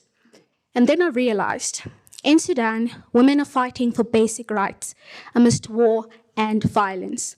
Their struggle echoes the frustration of women worldwide, or at least women from my community. Because where I come from, women and young girls are still bound between the walls of a very toxic patriarchy, unable to conceptualize success because they don't relate to it. They don't know what that is. Disillusioned because success stories of other women making it has left them in an endless pit of self-negation. Where I come from, women stopped living a long time ago. They started surviving. Education is no longer a key to success. Instead, it's yet another reminder that we're just undeserving, inadequate, and just a statistic. Where I come from, the only things fought for, a man, stands for informal trading and not getting impregnated by a drunkard. Note how I didn't say fighting our way up the corporate ladder or fighting against toxic societal constructs. Now, this does not mean that the Declaration and Platform for Action is ineffective. It means that there should be mechanisms that speak to women and girls in grassroots levels, because they are the ones that are the most disillusioned. They are the ones with shattered dreams. We need policies that are reflective of that. There are still so many walls to break, so many constructs to reconstruct, and so many boxes to break free from. Before I leave you, let me remind you of your goals. Gender equality, empowering women and girls globally, including economic and political empowerment, health and education for all women. All of these goals are exemplary to status quo. We just need to speak to those who yearn to be spoken to let that Sudanese woman from yesterday's TikTok that there is hope in our mechanisms, to let the women in my community know that there's so much freedom in breaking those constructs, to give many young women like myself an opportunity to self-actualize and to maximize their potential. I believe it's possible. Thank you so much for this opportunity.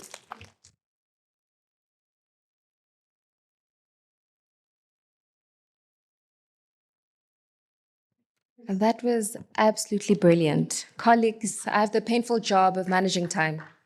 We have extremely rich content like what we've just had, but each intervention is strictly limited to 3 minutes, and the microphone will cut off once your allocated time is reached. I now open the floor for interventions. I request that you stay where you are seated, and I'll open the floor for Dr. Sibongile Vilakazi, a member of the Working Group on Economic Empowerment and Financial Inclusion. The floor is yours. So, thank you so much, honorable members of parliament, ladies and gentlemen. Please allow me to observe all protocols. I am standing here to represent the South African Beijing Platform for Action plus 30 Women Economic Development and Financial Inclusion Group. We stand here appreciating the 30-year anniversary since the adoption of the Beijing Declaration and Platform for Action in 1995.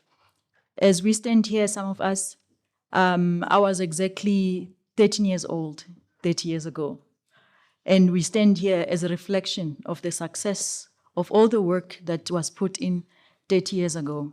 We are that generation that is ready to take the baton forward and continue the work.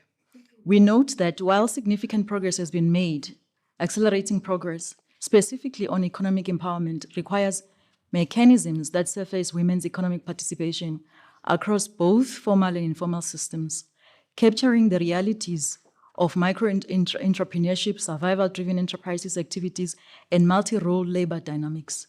Community-level gender disaggregated insight generation and participatory evidence processes can ensure intervention that are aligned with how women in urban, peri-urban, and underserved environments actually work and earn and care.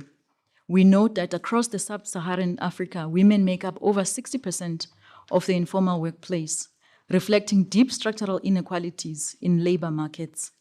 We also note that in addition, over 70% of care work in Africa remains unpaid, with estimates suggesting that unpaid care and domestic work contribute between 8 to 9% of GDP equivalent in many African countries.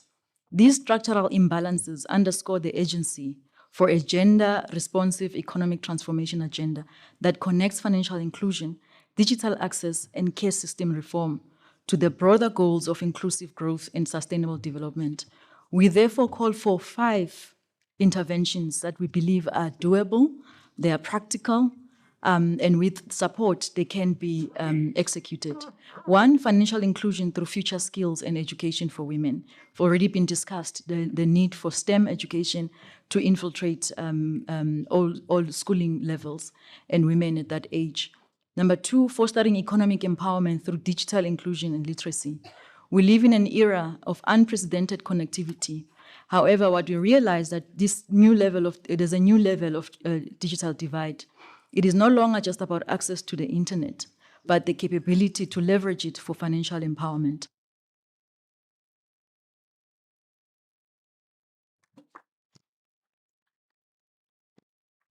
I thank you, Dr. Sibongile, for your interventions and for keeping within the time limit. I call to the floor Ms. Anele Ngidi, a member of the Working Group of Education for the Beijing Plus 30 Group. President of the Parliament, honorable members, distinguished guests, all protocol observed. In finance, we call compound interest the 8th wonder of the world. Author Ngugi wa Thiong'o reminds us that the greatest compounding happens in the mind. Each time a girl learns, she multiplies possibility for herself, her children, and her community. Yet we continue to treat women's education as an act of charity, not the catalytic capital it is. Across Africa, education has been both a battleground and, to paraphrase our dear Nelson Mandela, a bridge across troubled waters.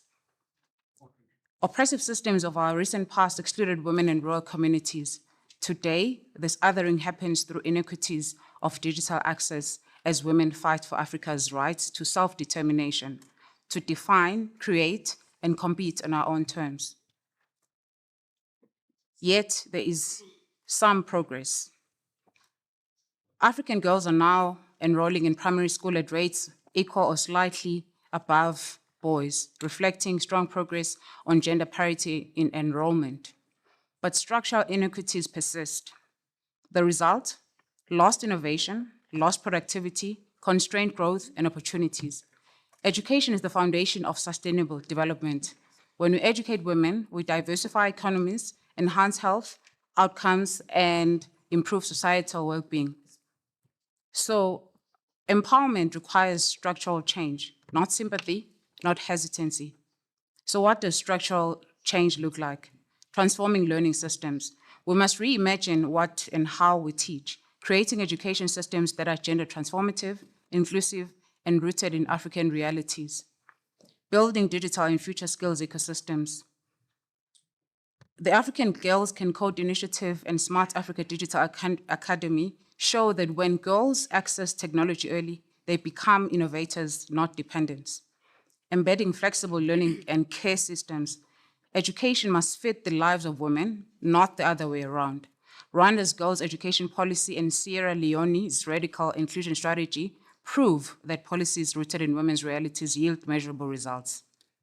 So as we commemorate Beijing Plus 30, Africa's message to the world is clear.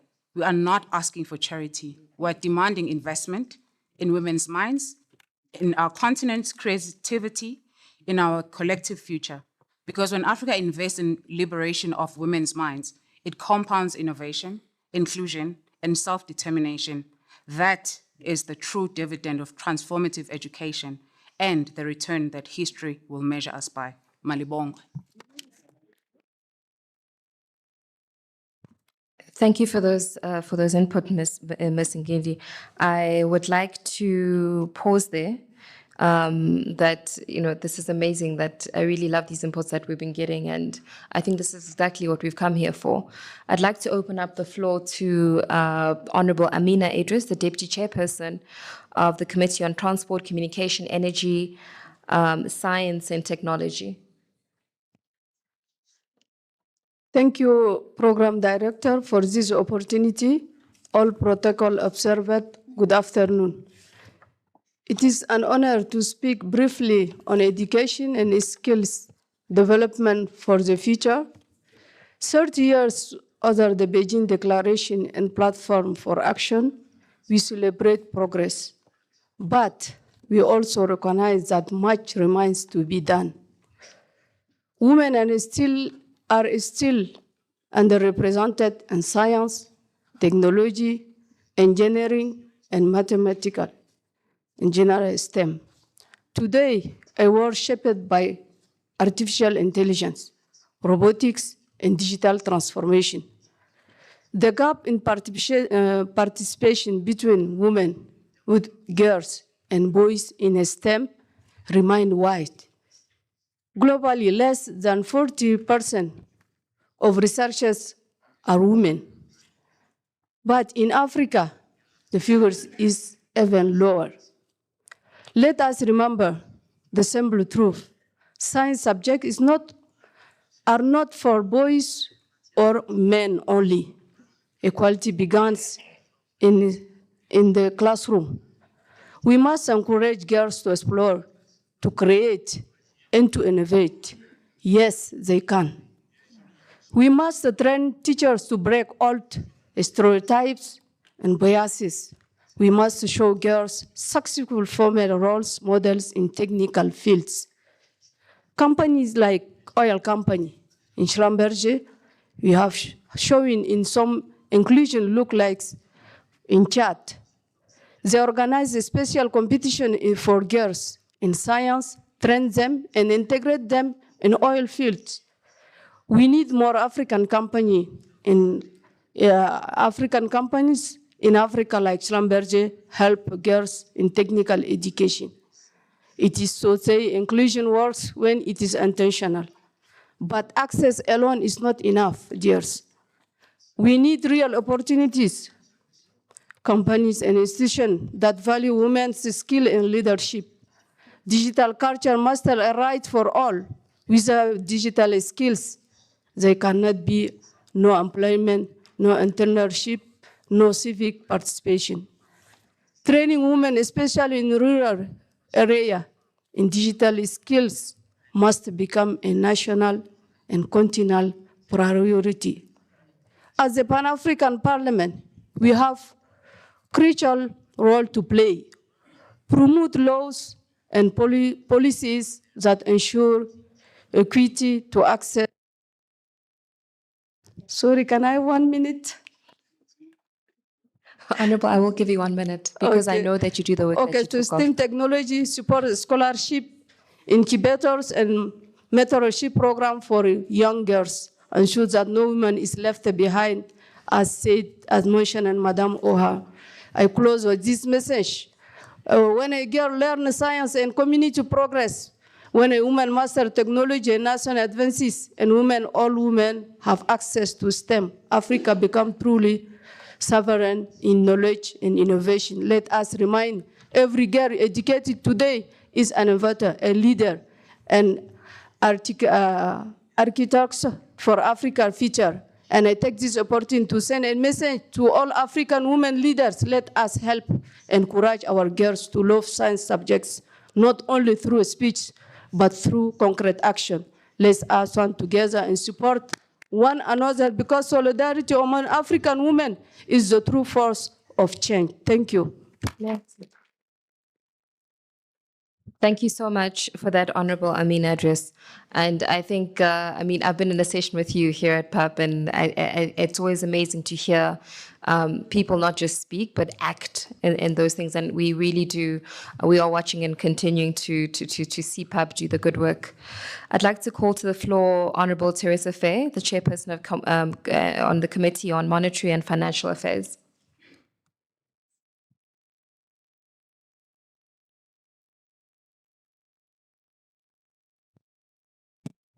I just want to confirm. Merci beaucoup. Oh, désolé. Thank you very much. Dear sister, I would like to commend you for the organization of this meeting, which for me is very important. I'm Thérèse Frey from Senegal. I'm from the order of the Monetary and Economic Affairs of the Parliamentarian Parliament. I believe that we should remind that today we you are at your home, it's important to say that pertaining to capacity building, the leadership of the African women, I believe that in the parliament we have strong women who represent Africa and who represent the world. I can talk, for instance, at the level of the committees, we have a woman at the head of the finance committee, a woman at the head of the transport committee, and a woman at the head of the finance committee, and even our president is a woman. The committee of youth. This is an illustration that we are on the good path. Talking about what unites us here, I can say that we are lucky.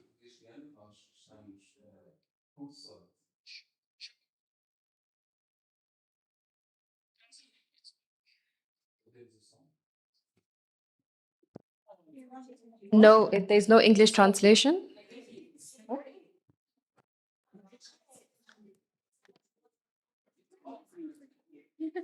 Ok, je peux continuer. Can I continue? So thank you very much.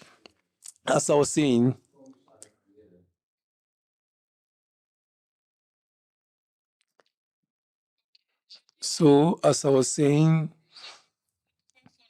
we can base some hope on this meeting simply because in the past some years back, the women did not have right to vote, women did not have right to have land, women had no right for education. And even some basic things, women did not have access to that. Today, we are told that in the world, we have 28 women who are president of the republic, and 4 of them are in Africa. And I believe that this is progress that should be hailed, and we should not stop here. Dear sisters, what I want to say is that in our countries, we have many women who have political parties, who are leaders of political parties, and these political parties are just considered as just additional parties not to conquer power. I believe that that's what we should discuss. If a woman today has a political party, people should not just believe that it's a party to take part in national negotiations, but a party which is there to transform the country. So a country which is there for added value pertaining to the African political reality. And to conclude, talking about the funding, I have directed the Senegal Guarantee Fund for the company of women, and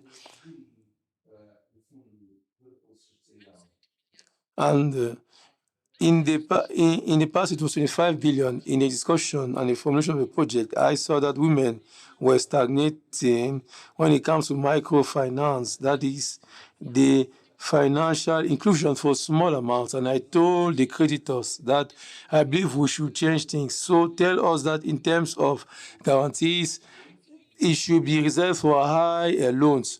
So we should actually allocate 30% of resources to Senegalese women, and it was accepted by creditors. Another thing, we know that in our place to have access to housing is difficult for women.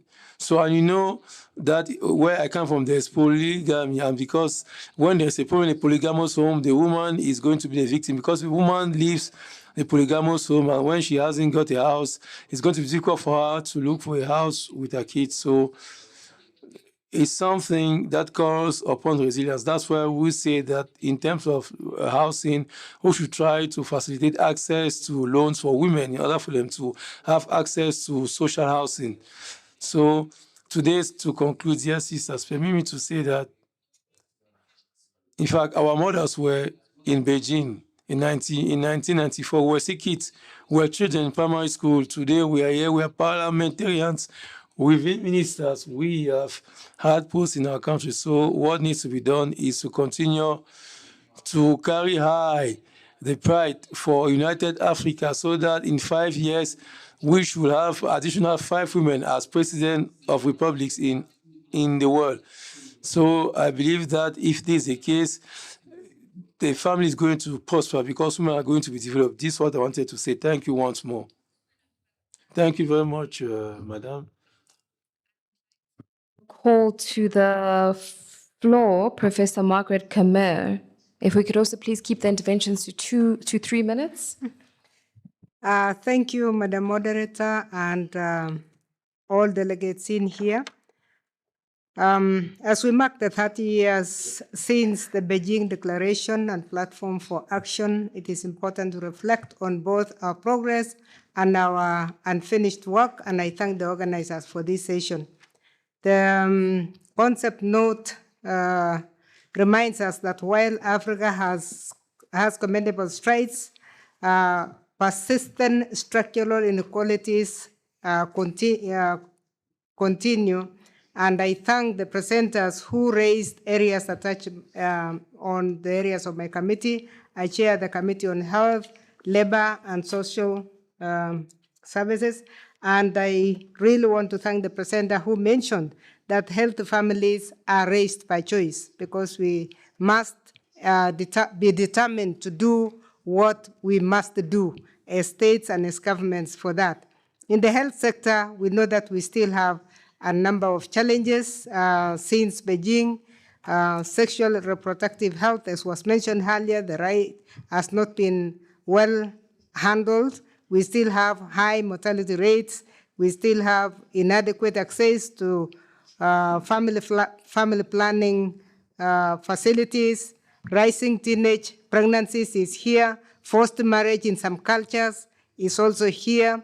Limited access to comprehensive education, not just education on sexual and reproductive health, but even education generally is very low in our rural areas. Hence, the fact that health issues and nutrition issues become interlocked, and our rural communities are mostly affected, where women are the dominant population.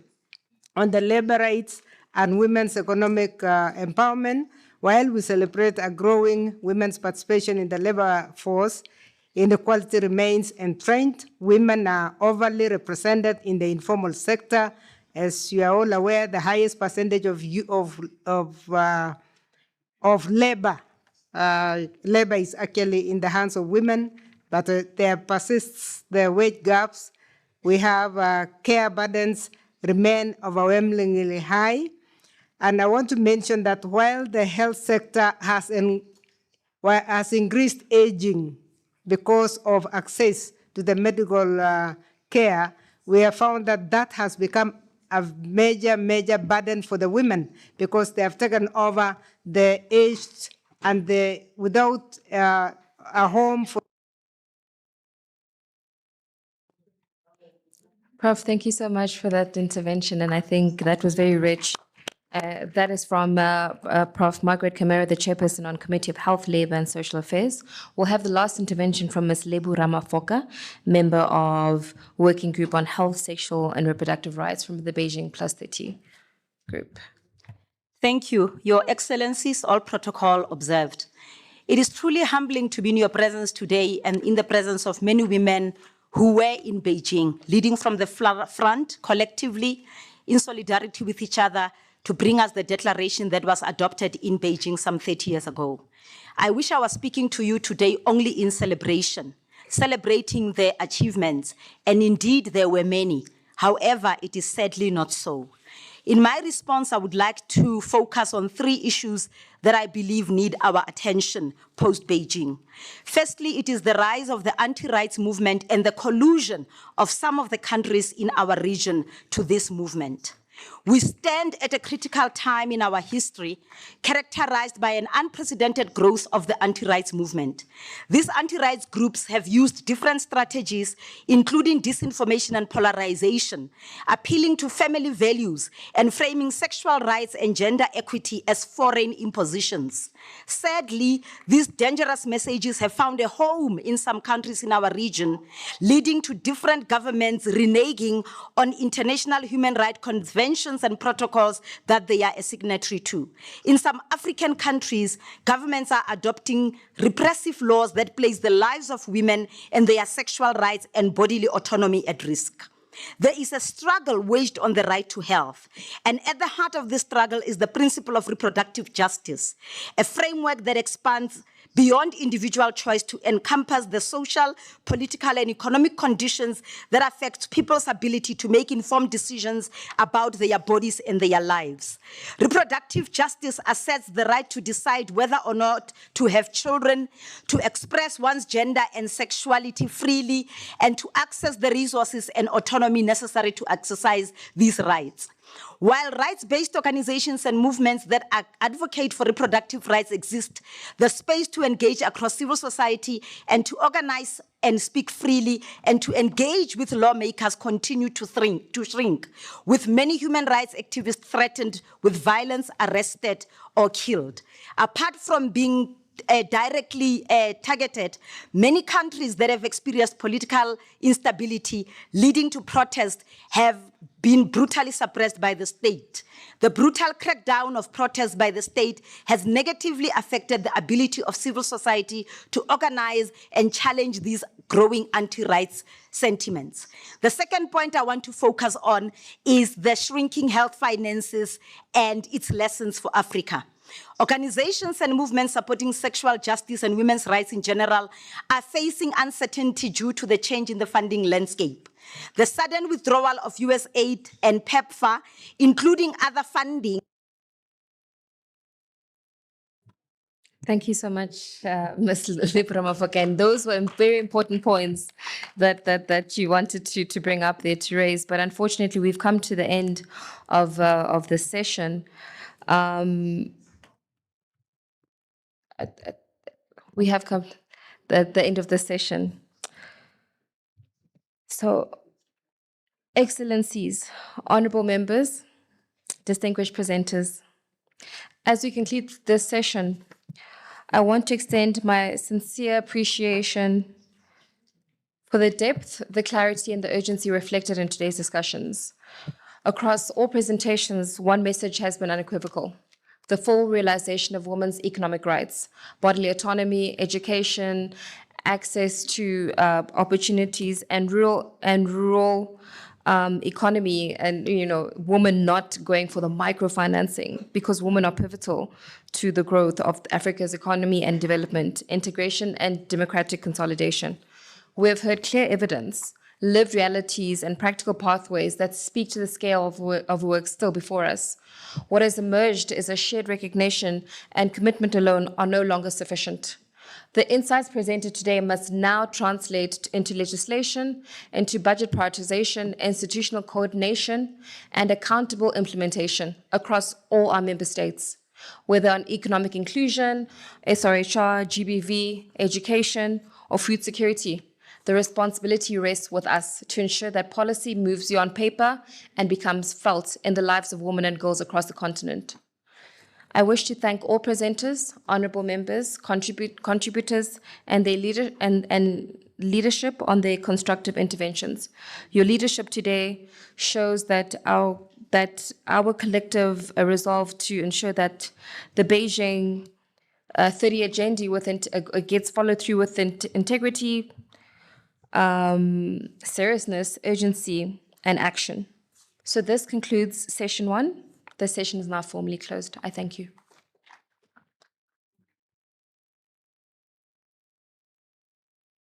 Thank you, Zaneye Asare, for the moderation, and let's give a round of applause to our panelists.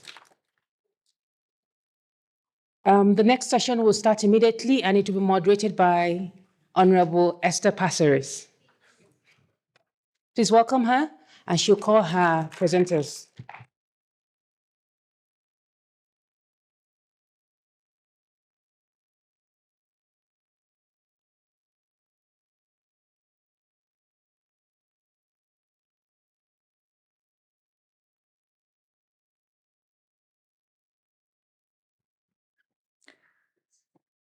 Honorable colleagues, distinguished delegates, excellencies, partners, and friends, good afternoon, actually good evening. Let me call to the front Thivo Mukveho, who will be speaking on behalf of Honorable Sindisiwe Chikunga, the Minister in the Presidency of the Women, Youth, and People with Disabilities in South Africa, and then Madam Geraldine Fraser Molekati. Please, if I can have you on the front here. While they're making their way here, in the interest of saving time, let me say it is an honor to welcome you to this important session as we continue our collective journey towards gender equality, justice, and inclusive leadership across the continent. Today we gather to reflect on political participation, women's leadership, legal reform, and access to justice, pillars that shape not only Beijing Plus 30 agenda, but are the very future of Africa. This is not just a program, it is a call to action. Each voice we will hear today contributes to strengthening our shared commitment to building systems that protect the rights and elevate the leadership of women and girls. We have a rich lineup of experts and leaders. I will guide us through the flow and keep to the time so that every perspective is heard. So let us begin. You have the floor, Thivo Muveho. Thank you, Madam Program Director. Honorable members, distinguished guests, allow me to stand on existing protocol. It is an honor for me to stand here before you on behalf of the Minister in the Presidency for Women, Youth and Persons with Disabilities, Honorable Minister Sindisiwe Chikunga, who unfortunately could not be with us due to unforeseen official commitment. Minister have asked me to convey her heartfelt apologies for her absence and extend warmest greetings, solidarity and commitment to full and effective implementation of the Beijing Platform for Action. The Minister deeply values the milestones that have been achieved, and then she had sent the message and also the speech that we needed to talk to. But, you know, I'm happy that, you know, we are led here by great women, great leaders who have adequately addressed most of the issues that were there. But in her message, the minister indicated that whenever we talk about women's leadership, and political representation, we need to ensure that we don't forget that it didn't start in Beijing. The women's leadership existed way before the Beijing framework, and then she based it, or she looked back, you know, in the history of Queen Zinga, of Denzongo and Matamba, and then she also looked at the issue of Wangari Maathai, who before she received the Nobel Peace Prize, she was not more acceptable, whereas she has done lots of work when it comes to the representation of women. So those are the issues that she indicated that we need, or the message that we said we needed to put across. And then she also emphasized that when we speak about women's leadership today, we must acknowledge that that the colonialism didn't only dispossess African women of land, it dispossessed us of the power structures where we already led and governed and already made decisions that affects our communities. And she also indicated that when we speak of empowering women, we must be clear, and then we must always indicate that we are not creating something new, but we are reclaiming what was lost, and in some cases what have been stolen, because women have always led, and then even within our own African continent, there has been many instances where our traditional values support the issues of women and leadership. And with those few words, I would like to say thank you. Thank you very much.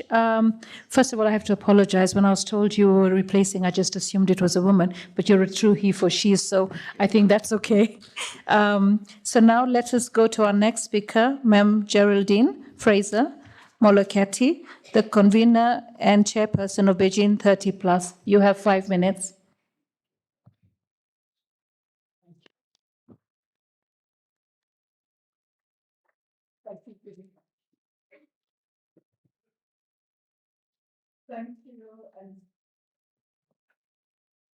Thank you and good afternoon, everyone. Honorable members, sisters, daughters, and sons of Africa. 30 years ago, on the world stage in Beijing, a defiant cry echoed across the globe.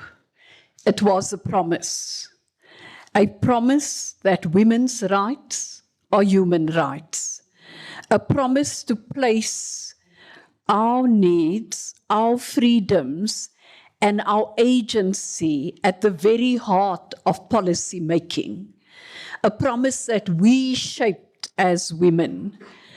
The Beijing Platform for Action was our covenant. It was a turning point that made women a permanent agenda.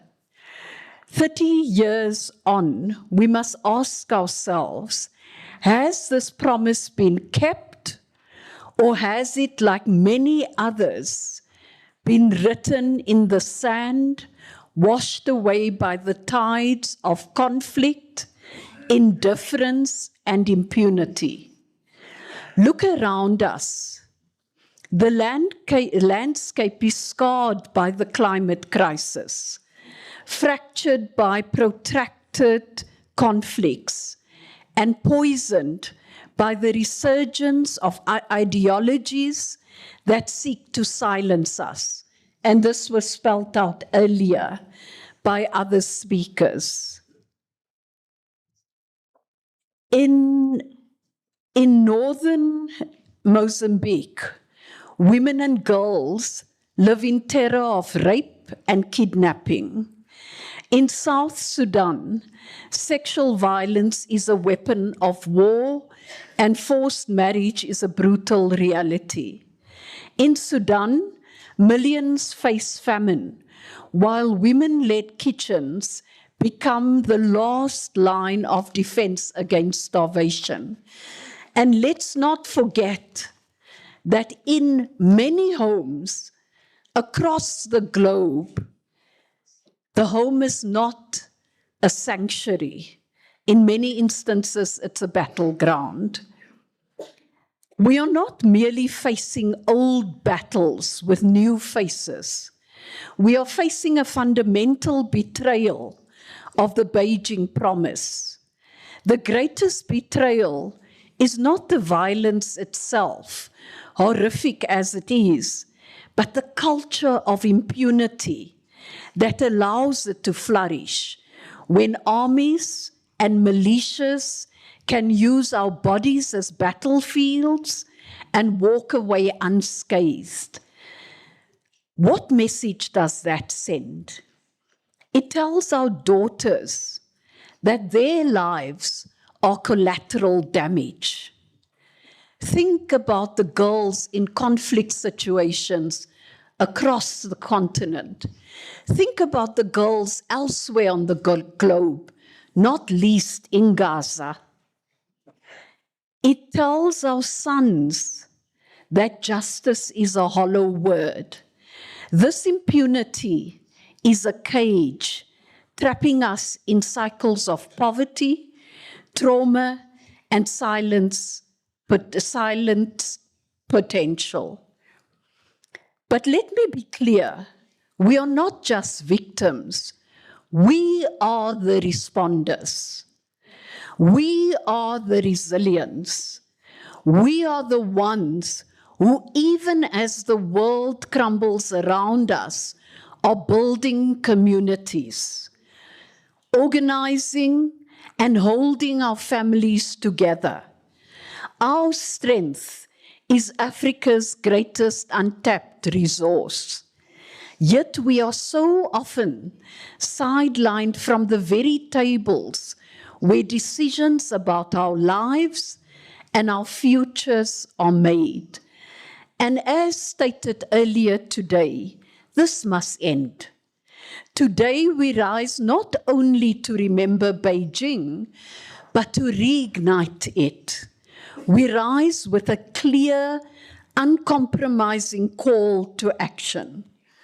First, we demand that our laws become our shield, not our shackles. We call for immediate harmonization of all legal frameworks to tear down every discriminatory law that denies us the right to own land, to inherit, to live free from violence. A law that discriminates against a woman is a law that weakens the entire nation. Second, we demand justice that is accessible, not abstract. We will establish community-based legal clinics across every village and every urban corner, and we should do this across our continent. We will ensure that every woman, whether in a remote farm or a refugee camp, knows her rights and has the support to claim them. Third, we must insist on a justice system that sees us, hears us, and protects us. We will train our judiciary and our police to handle cases of gender-based violence with the sensitivity and professionalism we deserve. We will combat the cultural stigma that tells a woman to suffer in silence. Shame does not belong to the victim. It belongs to the perpetrator and the system that protects him. Fourth, we must be pragmatic and progressive in our compassion. We support decriminalization frameworks that reduce harm and protect the marginalized among us. And finally, we declare that there is no gender justice without climate justice and without reproductive health justice. The drought that force our girls to walk further for water, the floods that destroy our farms, these are women's issues. We demand a seat at the table in climate planning, mitigation, and response. Our planet's crisis is our crisis, and our wisdom is essential to the solution. Sisters, brothers, daughters, sons, 30 years after Beijing, the path ahead is not one of gentle request. It is one of unwavering demand. We are the inheritors of the great promise. We are the leaders in times of crisis. We are the architects of a resilient Africa. Let us leave here today, not merely as witnesses to a struggle, but as the engines of transformation.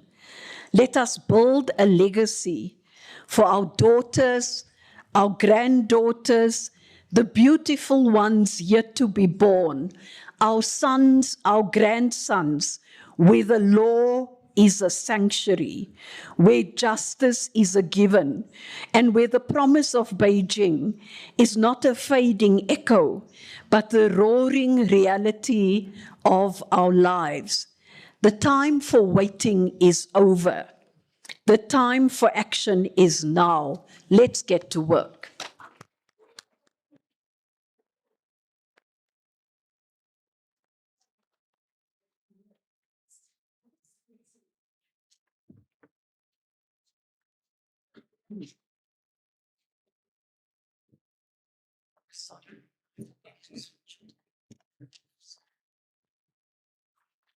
Let's have another round of applause. Wow. I mean, I love when you said we are resilience, holding our families together. Let's rise and reignite. That's so powerful. And thank you, Thivo, for reminding us of Wangari Maathai, not celebrated at home, celebrated across the world. And every tree that we see, we remember Wangari Maathai. Now, the next speaker will be Her Excellency Aletta Miller, UN Women Representative in South Africa. You have 3 minutes. Where are you? Okay, great. Mic on that side, please. Thank you. Okay, thank you.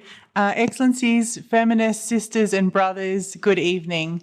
It's a beautiful day to take time together to reflect on Beijing, to think about the last 30 years together, to commemorate and to celebrate, and to honour the women who were in Beijing, including many women who are in this room tonight. We honour you, and we reflect on the past 30 years as we plan for the next 30.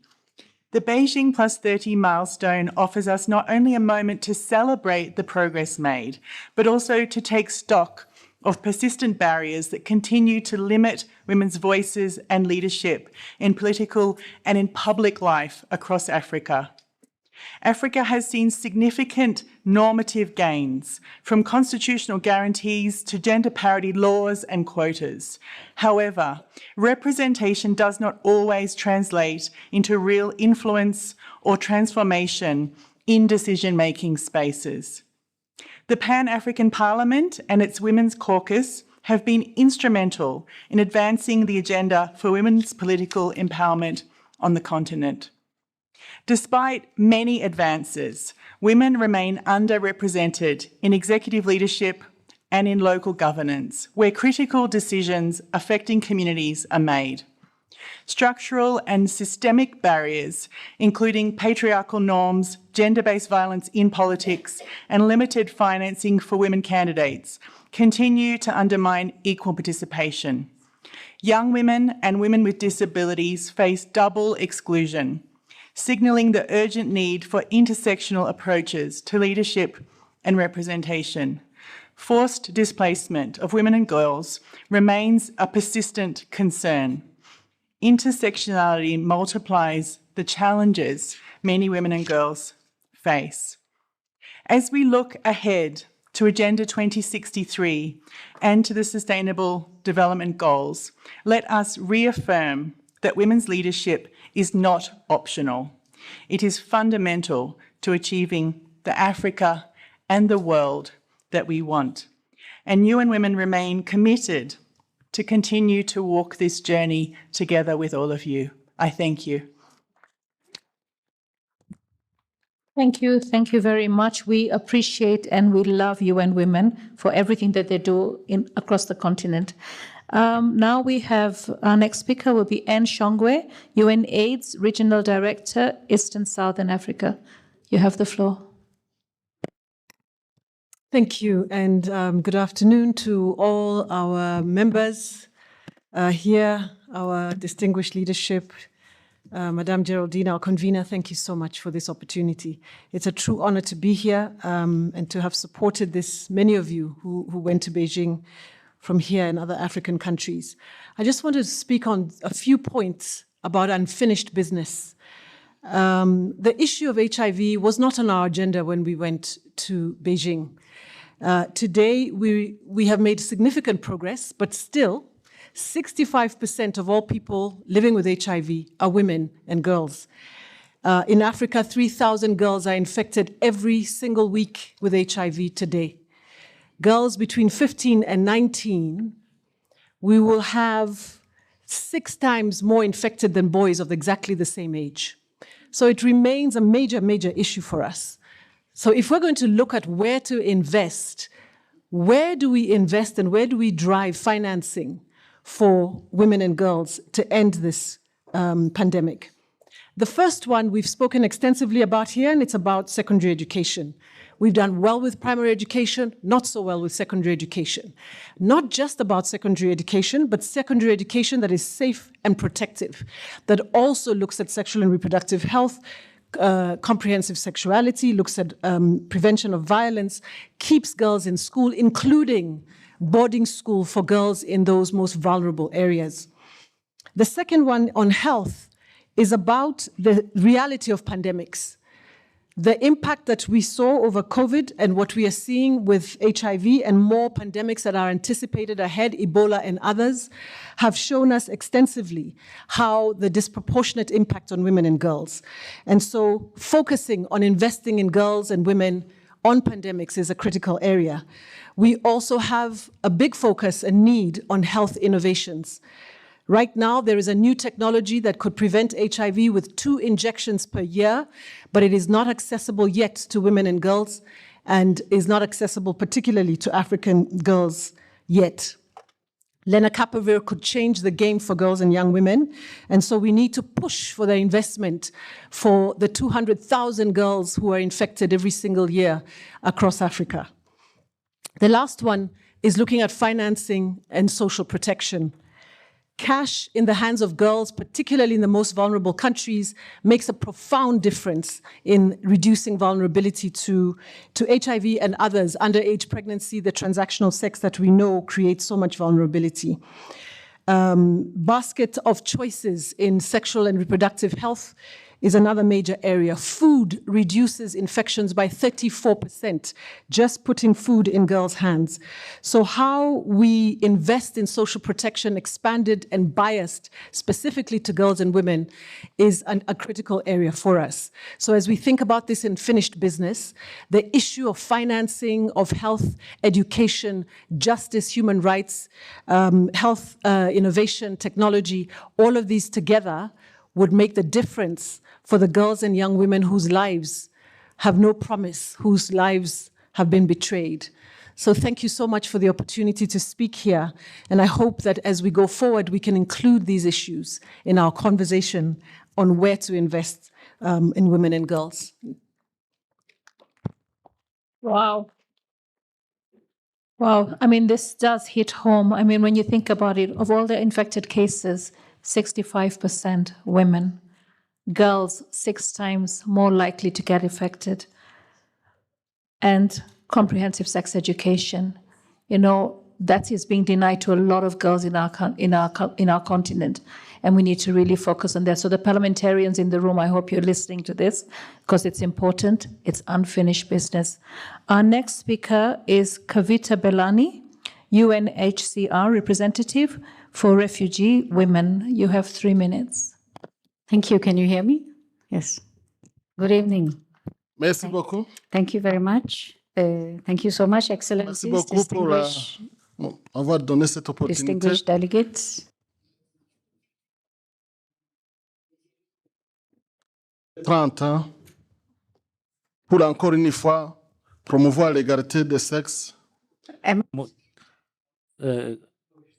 Gender equality and the empowerment of African women.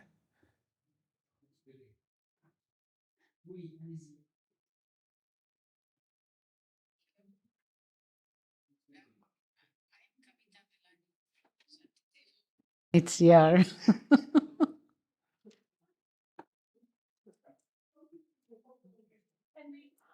Can we just proceed with the speakers that we have, and then we will have a time for question and answers, unless you're having a problem with translation.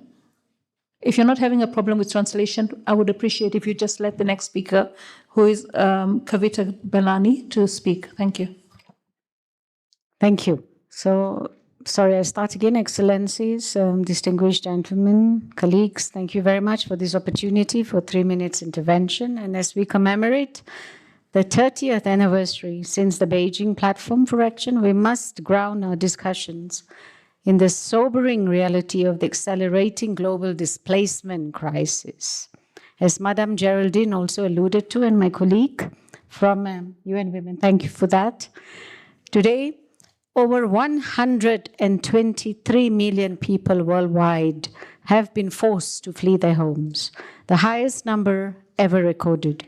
Women and girls make up more than half of this population, facing compounded vulnerabilities, but also leading recovery and resilience in the face of crisis. Ladies and gentlemen, more than half of these women and girls are in this continent. UNHCR, my refugee agency, commends the agenda's focus on political participation, legal reform, economic empowerment, for gender equality cannot be achieved without realizing the rights and potential of women and girls uprooted by conflict, persecution, and climate shocks. Conflict prevention, conflict resolution, peace, development, and stability must be prioritized. On political participation and leadership, we must move beyond symbolic consultation. Displaced women must have full, equal, and meaningful participation in decision-making, from peace processes and local governance to humanitarian coordination and recovery efforts. Their leadership is not supplementary. It is indispensable to peace building and community stability. On legal reform and access to justice, the reality for displaced women is often one of heightened danger and exclusion. Women and girls fleeing conflict face dramatically higher risk of gender-based violence, 20% higher in displacement settings, including sexual violence used as weapon of war, trafficking, and intimate partner violence. These violations are not only grave crimes, but major barriers to gender equality itself. Finally, on economic empowerment, we must dismantle the barriers preventing displaced women from contributing to host communities. Advancing policies that grant the right to work, coupled with targeted investment in financial inclusion and digital skills, transforms displaced women from aid recipients into active economic drivers and leaders, benefiting both refugees and host communities. Excellencies, the plight of the 123 million forcibly displaced people, half of whom are in this continent and half of whom are women and girls, must serve as the litmus test of a global commitment to gender equality. The protection, participation, and empowerment are not peripheral. They are the foundation for sustainable peace, justice, and development for all. I thank you.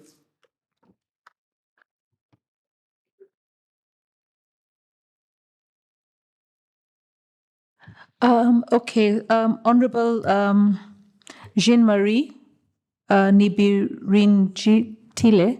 I'm really sorry, but we added a few more speakers and we didn't follow the sequence of the program.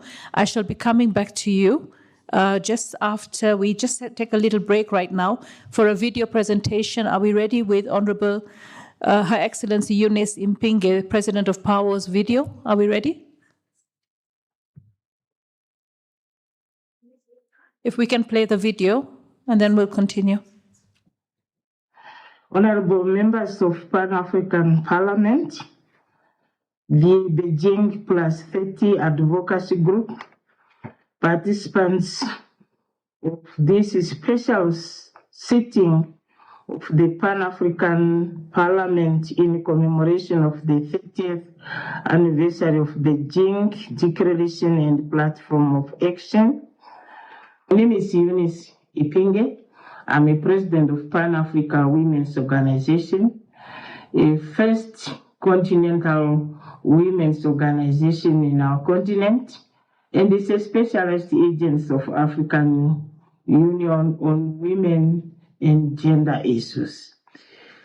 We salute the global community on the 30th anniversary of Beijing Platform of Action, as we are commemorating this historic milestone in the fight for women's rights and gender equality.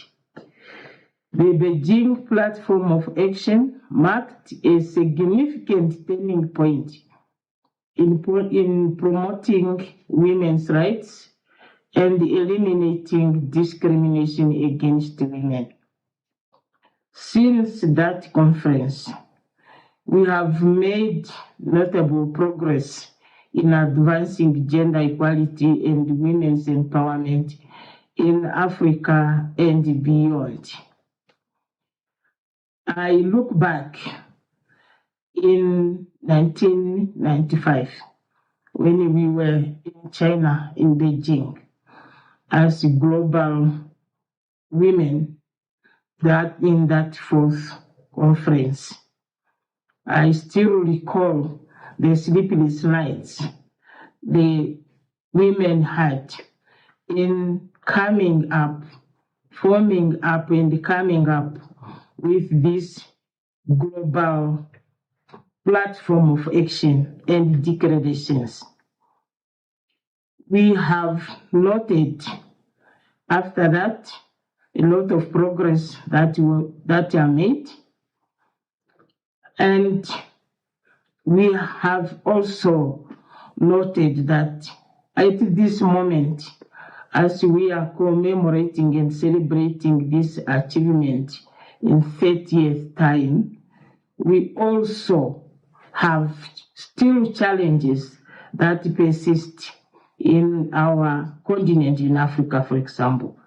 African women and girls continue to face obstacles, including gender-based violence, limited access to education and health care, and underrepresentation in decision-making space. Progress has been made, I'm repeating, and in representation of women in decision making, I would like to take up this opportunity to congratulate Her Excellency Samia Suluhu Hassan, the President of Tanzania, who just won an election last week. We have 55 countries in the continent. But out of 55, we only have 2 female heads of state.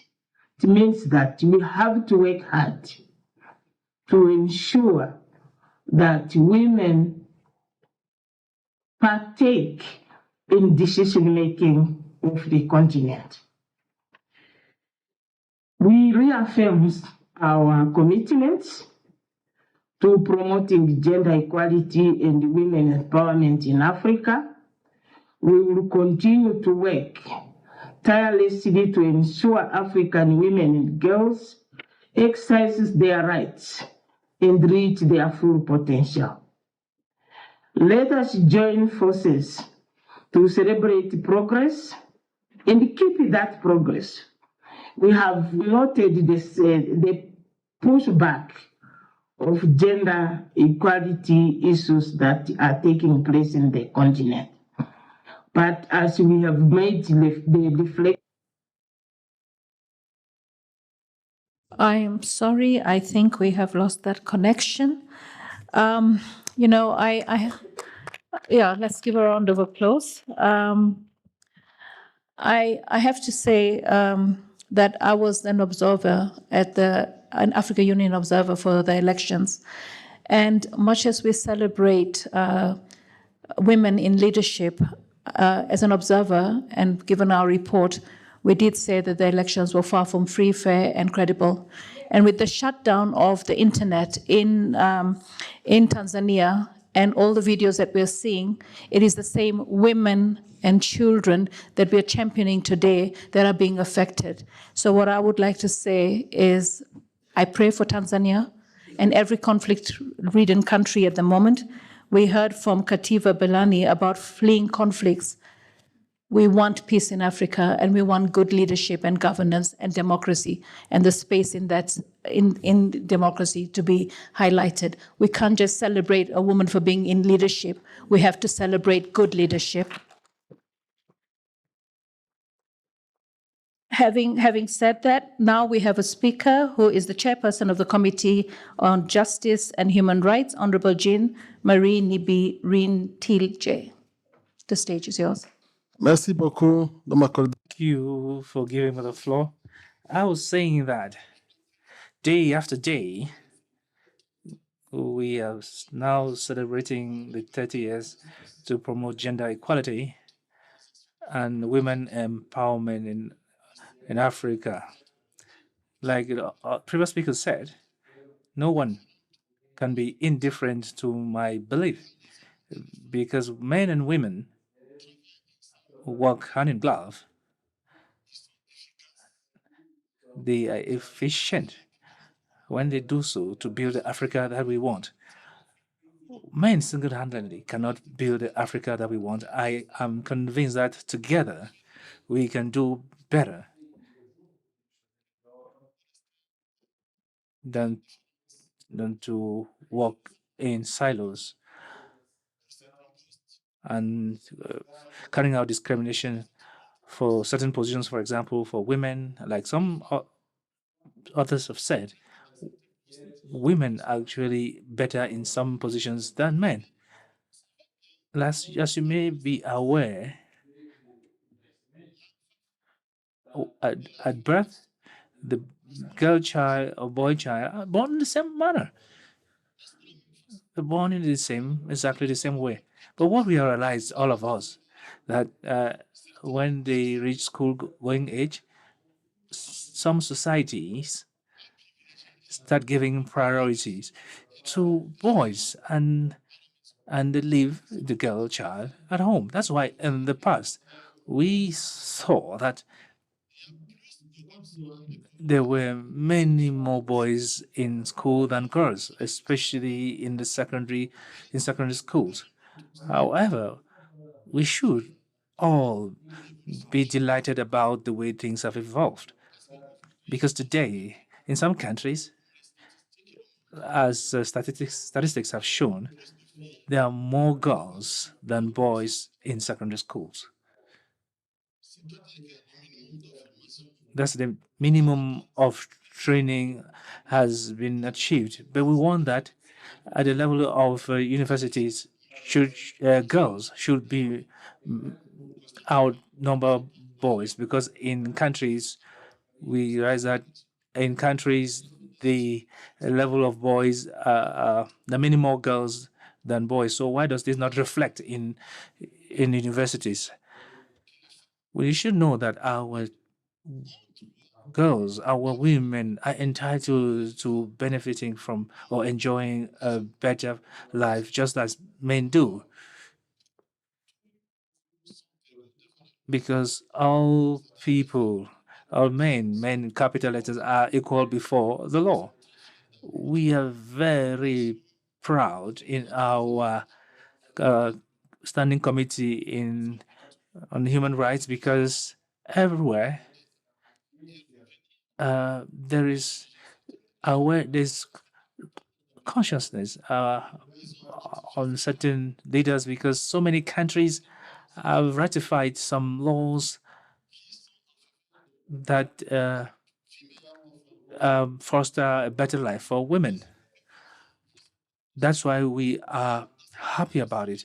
In some countries, we have also seen that there's free care for pregnant women.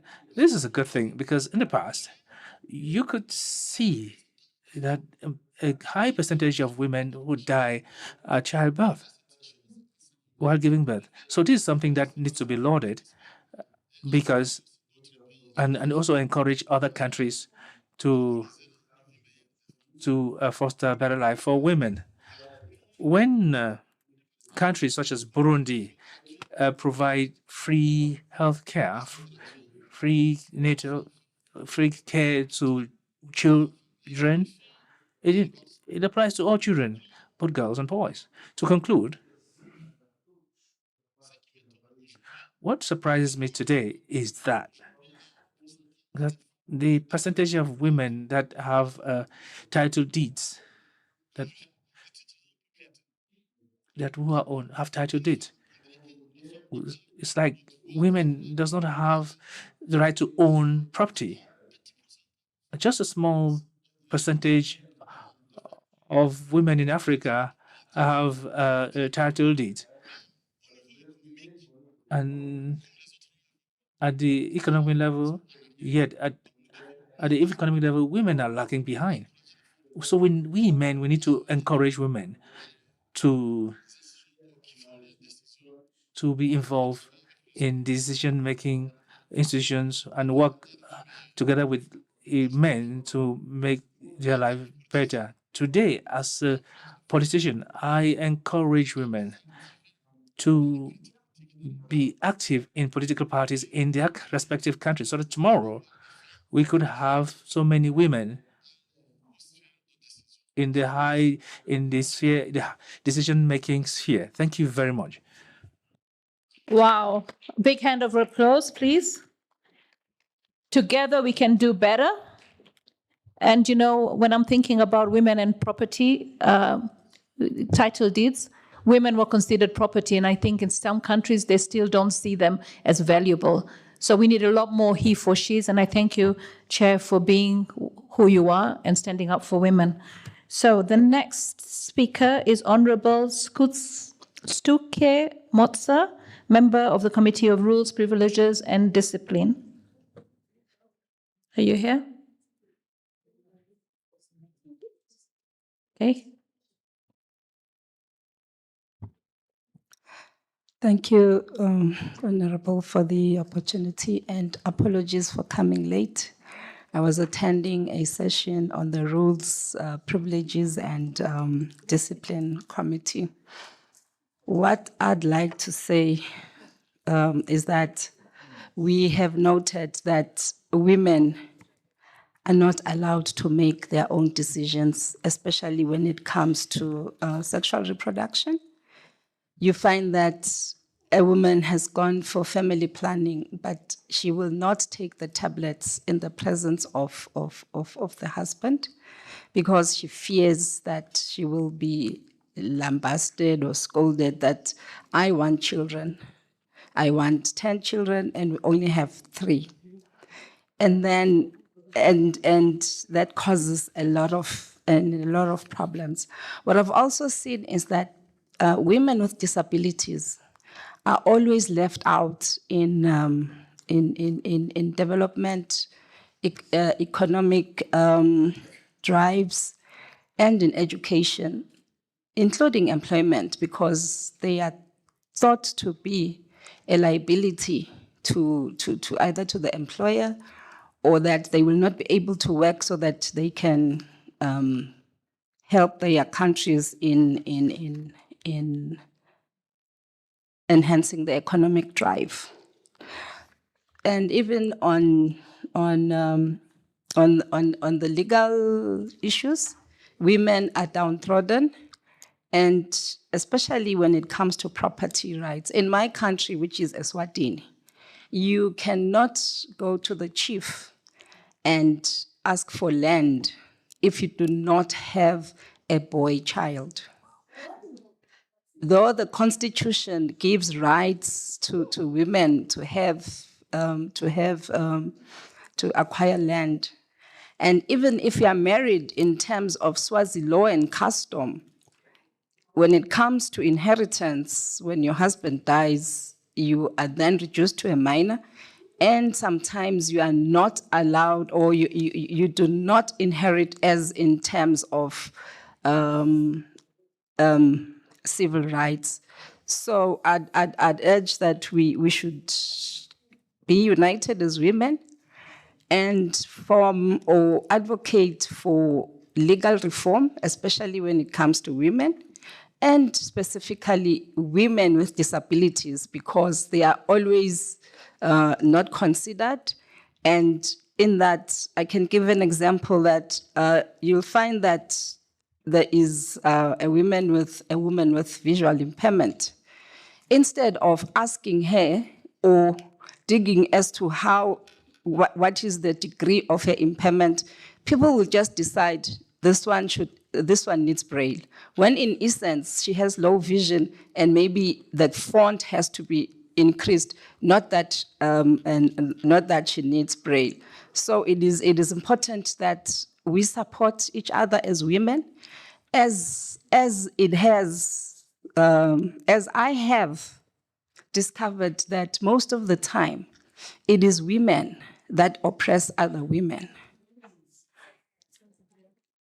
And I can give an example in Africa, in my country, when your husband dies, who comes with those big blankets to cover you? It's women. Who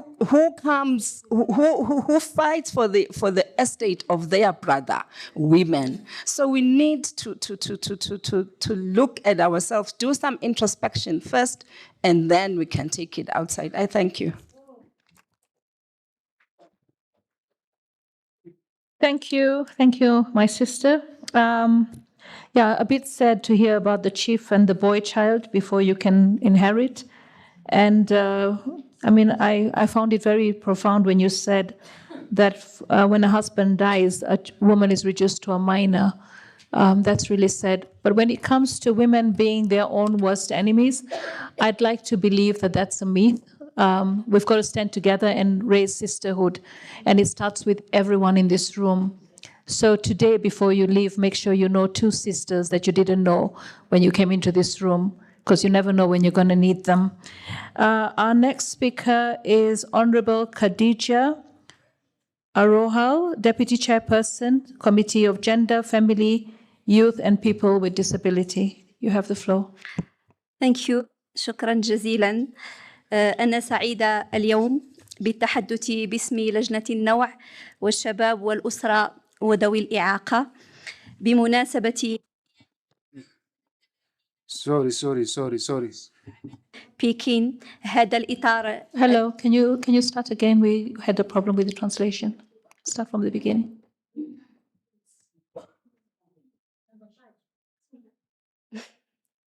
بكين مشكلة. It's okay? Do we have the translation? Do we have the translation? Yes, we do. Okay, go ahead. Thank you, Chair. بداية أنا سعيدة اليوم بالتحدث باسم لجنة النوع والشباب والأسرة وذوي الإعاقة. As chairperson of the Gender Committee in the Pan-African Parliament, and the participation on the occasion of the participation or the commemoration of Beijing 30, it's a milestone, and this is paving a way for equality.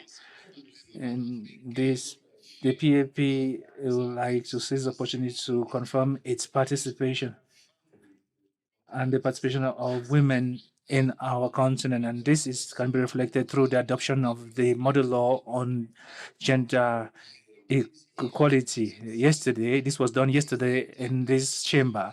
It was a milestone, and which translates our reciprocal aspirations in the political spheres. This law is very important in gender equality in decision-making circles, in be it economic, social, or political, or cultural, and which impedes the full participation of women. Through this law, the PAP invites all member countries of the African Union to transpose and domesticate this law into the national law so that women can be influential in political spheres and lead Africa to the respect of the Beijing Declaration and the achievement of Agenda 2063. In this light, I'm talking about the main points that reflect our work. First, work is a unit for development. There can be equality without a family. Every amendment has to ensure the participation of the woman. 60% of African women who are considered as mothers of family and of young people each year. If a child can be sponsored to study, it will help in development, and would request the establishment of a continental fund that will collaborate with the African Union and the PAP for managing persons with disabilities,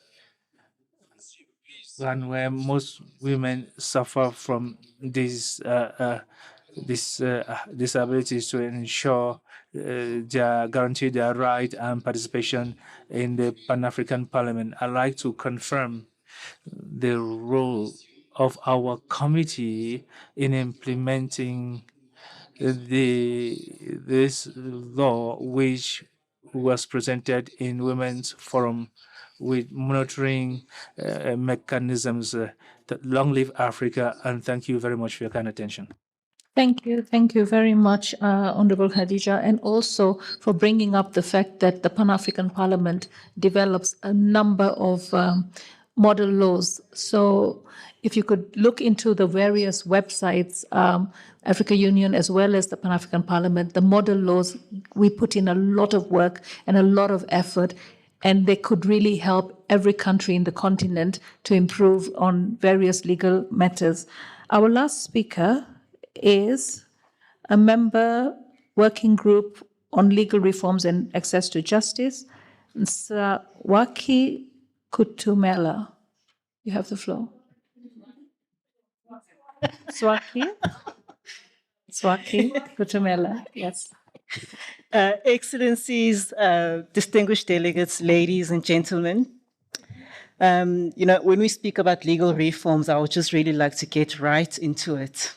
This continent has adopted the Maputo Protocol in 2003, and it remains one of the most progressive women's rights instruments across the world. And more recently, the African Continental Free Trade Agreement Protocol on Women and Youth in Trade, which was adopted in 2024, has embedded gender-responsive measures at the very core of Africa's economic architecture.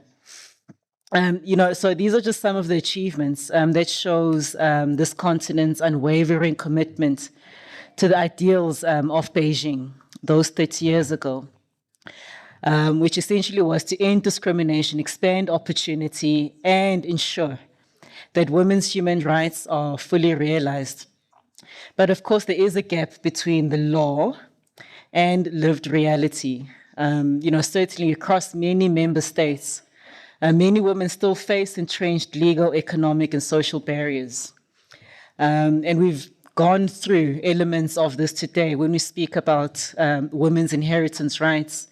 In South Africa, at least, we have a tension that exists between statutory and customary law, which continues to undermine women's rights to property, inheritance, and family protections.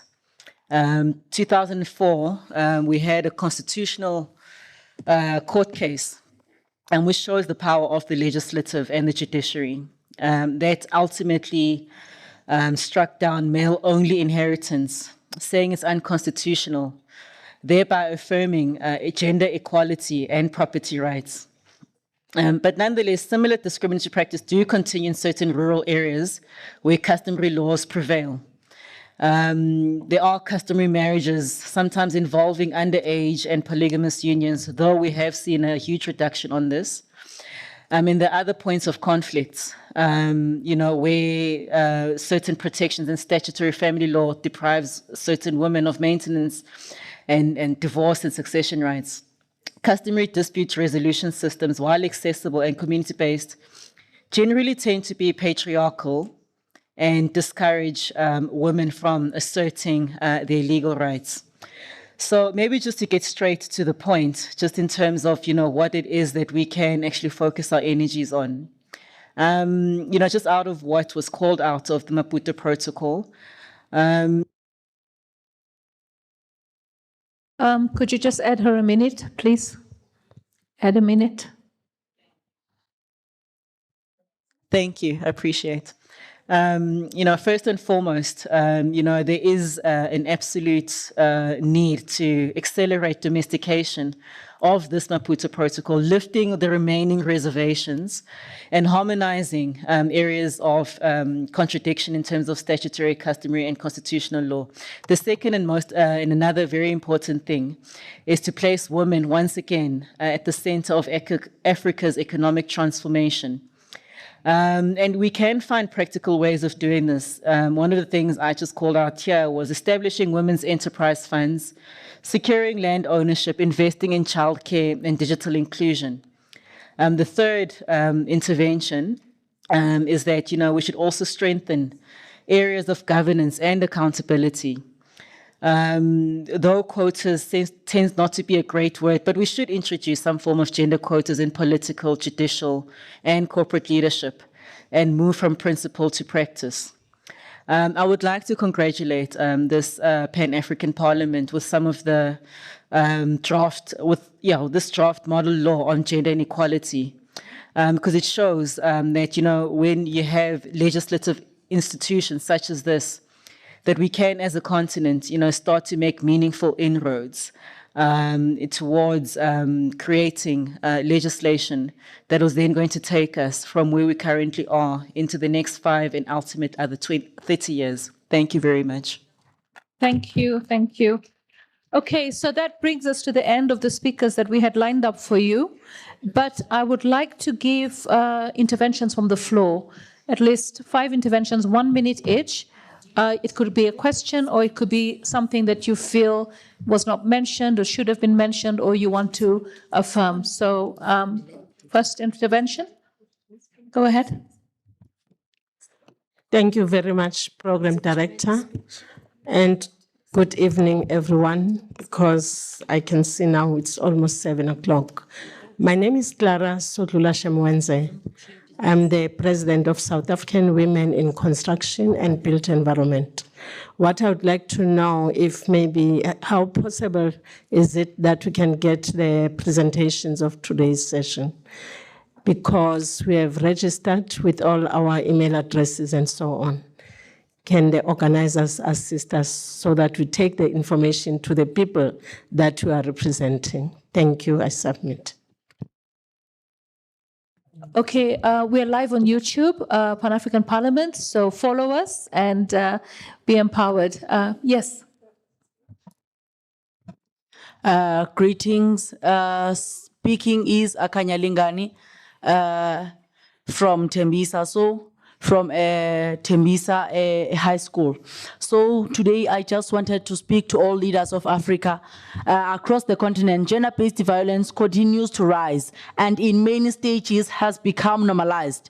We have strong declarations, strong laws and strategic plans, but a very weak enforcement. Survivors are still silenced, cases are being withdrawn and persecutors continue to act with near to total impunity. In most African states, less than 10% of reported rape cases are being led to conviction. In South Africa, around 40% of women have experienced physical and sexual violence. Sierra Leone is over 60% of, and in Burundi and DRC, sexual violence is used as a weapon of war. My question is, specifically with the Pan-African Parliament, commit to establish a continental accountability mechanism that requires each member state to report on GBV investigation, prosecution, conviction rate, and survivors protection, with public consequences for those states consistently fail to act. Thank you. I hear you and I absolutely feel you. And we are talking about human rights desks, independence in every country.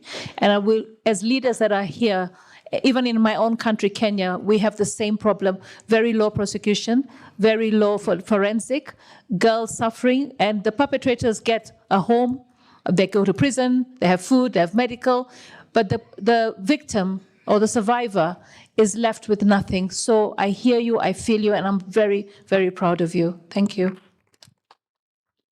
Yeah. Merci beaucoup. Thank you very much. Thank you.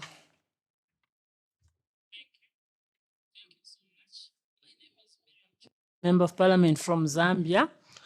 I also just wanted to appreciate this meeting today. It was very energizing to listen to the women, encourage each other, and indeed look at the progress that we have made since Beijing in 1995. Clearly, yes, we have made some progress, which we have acknowledged, but indeed there's a lot that still needs to be done. If 30 years after Beijing, we are talking about those statistics about very few women representation in our parliaments, only 2 out of 55 heads of state, And then we are saying in the next 30 years, if we move at that pace, certainly it means that the picture of women will still be very bleak. So, Ed, half a minute.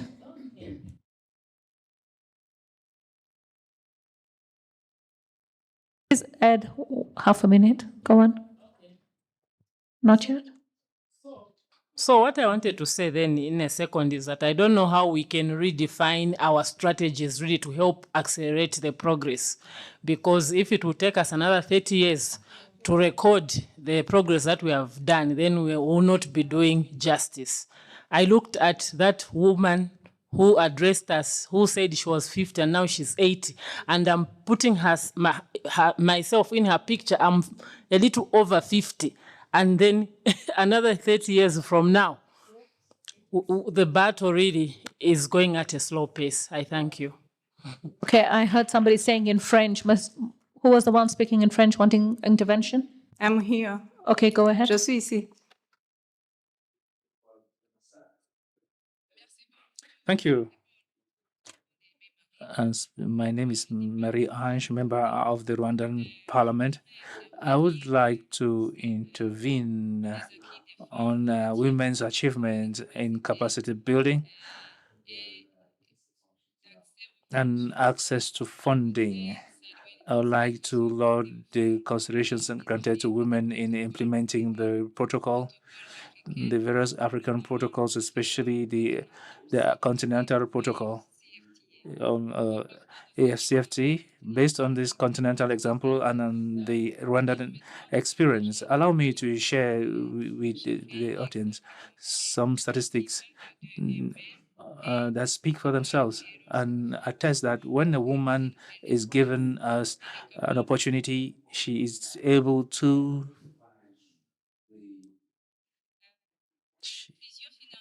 financial inclusion in Rwanda moved from 92% in 2020 to 95% in 2024. Financial inclusion, formal, less formal, from 74% in 2020 to 90% in 2024. These attest to the progress achieved by women, and if women is given an opportunity, she can achieve a lot and help the society to move forward and to an Africa that we want today. Thank you very much. Okay, I think now, ladies, gentlemen, colleagues, and partners, we have heard compelling insights on the importance of legal reforms, accessible justice systems, gender-responsive governance, and the need to expand political spaces for women, especially young women, refugee women, and those facing intersecting vulnerabilities. Our discussions affirm one truth: Africa has the leadership, expertise, and collective will to fulfill Beijing Plus 30 commitments and accelerate progress towards Agenda 2063. Let us leave here empowered, energized, and united in the mission to build an Africa where justice is accessible, leadership is inclusive, and no woman or girl is left behind. Thank you all very much, and let Africa arise and let Africa reignite. Thank you.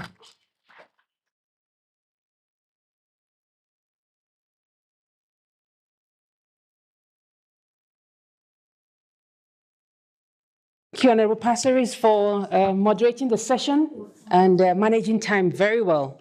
Another round of applause to our speakers, and thank you for the intervention. We won't waste any more time. Some people need to go home. It's getting dark. We are moving over to the closing, and I want to invite Zoe Kotampeko to moderate the closing session.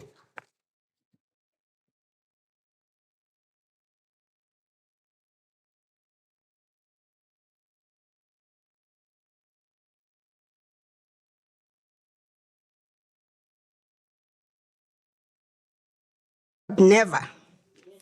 Your Excellencies, distinguished guests, honorable members, POP members, civil society, all protocol observed. Please allow me to call upon Ms. Zeze Lindeka to take us through the adoption of the communique and presentation, please.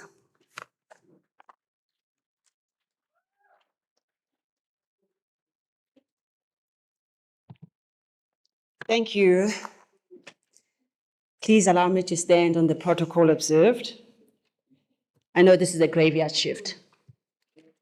Firstly, allow me to express my deepest gratitude to each and every one of you. A special thanks to the Pan-African Parliament for the special sitting to commemorate 30 years of the Beijing Declaration and Platform for Action. It is now trending and is educating the younger ones. Before I go to my official duty, to be remiss of me if I do not share, and I speak for the many in this room. I stand before you now and I am both humbled and inspired. Humbled by the courageous women who came before us, who are with us today in this room, whose inspiring and pioneering work and movement in Beijing led to the rights and privileges that we enjoy today. I had a speech prepared, but I needed to say this. Mom Gertrude reminded us that we are who we are because of the women of Beijing. This is important to me because it's an African movement. It was not particularly a South African movement or specific country. It was a countrywide movement. I cannot, in my head, imagine 189 countries and over 50,000 people in one room. How that was organized without the internet, without ChatGPT, baffles me. A round of applause for these pioneers. Mom Gertrude emphasized that gender equality is now a permanent agenda item, not a temporary campaign. We are women 365 days a year with no break. Much progress has been made, yes, but she challenged us to accelerate the pace of change.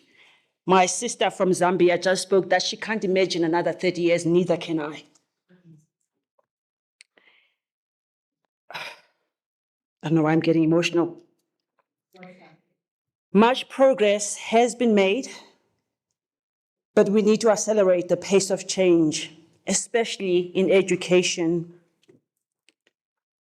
economic empowerment, and peace. She underscored the importance of the intergenerational dialogue, the very essence of today's gathering. Look around the room. We are at the Beijing and beyond. We may not have been there in 1995. We are here today. You are here today. This is our moment, our generation's moment to amplify our voices, adopt ambitious gender quotas, mobilize resources, and recommit to the African Union Agenda 2063. We have the blueprint. They are with us in the room. 30 years later, we are called to reignite the spirit, to work together across borders, across generations, and leverage our collective platforms from all the women's groupings that exist to drive our collective efforts to drive real and measurable change. Her Excellency Mam Nkosazana reminded us powerfully that Africa will not rise unless women rise. We cannot achieve our full prosperity or potential while leaving half of the population behind. Finance and credit, ownership of land and freedom from gender-based violence, those are not privileges, they are rights. Akanya just spoke. I met at the G20 function a week ago, and I left early because I was sick. Mam Nkosazana said, gender-based violence must be treated as a most urgent human rights crisis on our time. Gender-based violence must be treated as the most urgent human rights crisis of our time. True equality for women demands economic justice. We must stand together across generations, across borders. The freedom our mothers fought for must now become the equality that we and our daughters enjoy. We did not come this far only to come this far. So today I urge us all, let us leverage every platform, every movement, every voice to build on the progress of the past 3 decades and to shape the next 30 years with courage, conviction, and unity. We are in this room today for a reason. We did not come this far only to come this far. Please allow me to go to the presentation and adoption of the communique. That is the official duty of today. I really just wanted to thank the courageous women and pioneers of 1995 and those before you. I'd like to say we see you, we appreciate you, we value you, we love you, we are you. What you worked for is not going to be left. You didn't fight in vain. Trust us and believe us. Pambil. For my official duty that I was actually requested to perform here, the Pan-African Parliament convened a special sitting of the Parliament on the 6th of November 2025 to commemorate the 30th anniversary of the United Nations Fourth World Conference in Beijing in 1995, necessitating a critical review of its outcome, the Beijing Platform. This serves as a pivotal blueprint that established a global commitment to achieving equal rights and opportunities for women and girls. Guiding the worldwide movement's agenda for 3 decades, this discourse sets out to improve the understanding and recognition of the milestone Beijing Declaration and Platform for Action and how we may better advance gender equality and other crucial areas of concern on the African continent. In the interest of time, I'm going to go on a summary of deliberations. Delegates acknowledge that 30 years since the adoption of the Beijing Declaration and Platform for Action as the global blueprint for gender equality, Africa has made measurable progress. And firstly, expanding women's representation in political and public leadership, advancing gender parity in education, access to health, and economic participation, promoting frameworks to combat gender-based violence, harmful practices, and discriminatory laws, and institutionalizing gender equality within AU organs, regional bodies, and AU member states' national policies. However, structural barriers and inequalities, gender-based violence, unequal access to finance, as well as credit and technology, limited recognition of unpaid care work, gender pay gaps, limited ownership of productive access, and the underrepresentation of women in decision-making remain major challenges to achieving full gender justice. Delegates further noted the emerging gender gaps in the digital and green transitions and stressed the urgency of ensuring women and girls' inclusion in science, technology, innovation, and climate resilience action and governance sectors. I will move further to the recommendations and commitments. In light of the above, the commemoration of the 30th anniversary of the Beijing Declaration and Platform for Action, and in alignment with Agenda 2063, the members commemorating the 30th anniversary of the Beijing Declaration and Action for Platform reaffirms the AU's unwavering commitment to the full implementation of the Beijing Declaration and Platform for Action and its intergenerational, international, regional, and continental frameworks. It calls upon AU member states to accelerate the domestication and reporting of the Maputo Protocol and Agenda 2063's gender goals, ensuring gender-responsive budgeting and legislative reforms. Urges the strengthening of accountability and monitoring mechanisms through the AU Gender Observatory, the PAP Women Caucus, and National Gender Machinery to track commitments and outcomes. encourages the promotion of economic justice for women, including equitable access to finance, trade, technology, and land ownership, and the elimination of the gender pay gap. Commits to enhancing collaboration between the AU Commission, PAP, regional economic communities, and civil society to ensure women's voices and leadership are central in policy making, conflict prevention, and peace building and climate governance. Resolves that further AU and PAP programming on gender equality shall include measurable targets aligned with Agenda 2063's moonshots and the Beijing's Continental Review outcomes. Urges all AU organs and RECs to strengthen accountability frameworks, including data systems, and reporting mechanisms under the AU Gender Observatory to track measurable progress towards gender equality outcomes. We further emphasize the need for multi-stakeholder partnerships, including youth movements, civil society, academia, private sector, and development partners to accelerate implementation of Beijing +30's outcomes and sustain intergenerational dialogue. We resolve that gender-based violence, harmful practices, and discrimination against women shall be treated as urgent human rights violations, requiring national and continental level legislative and policy responses. We didn't come this far to come this far. The movement is ours. Thank you.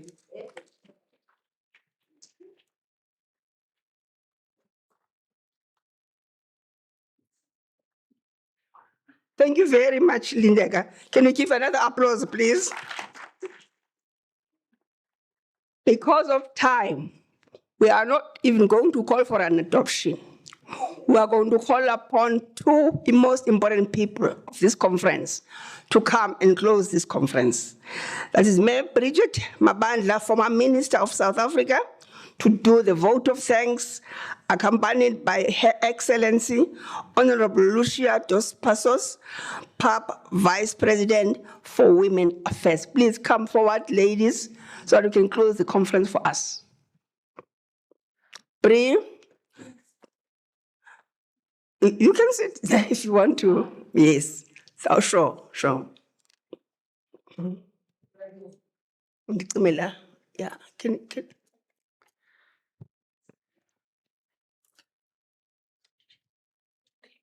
Thank you.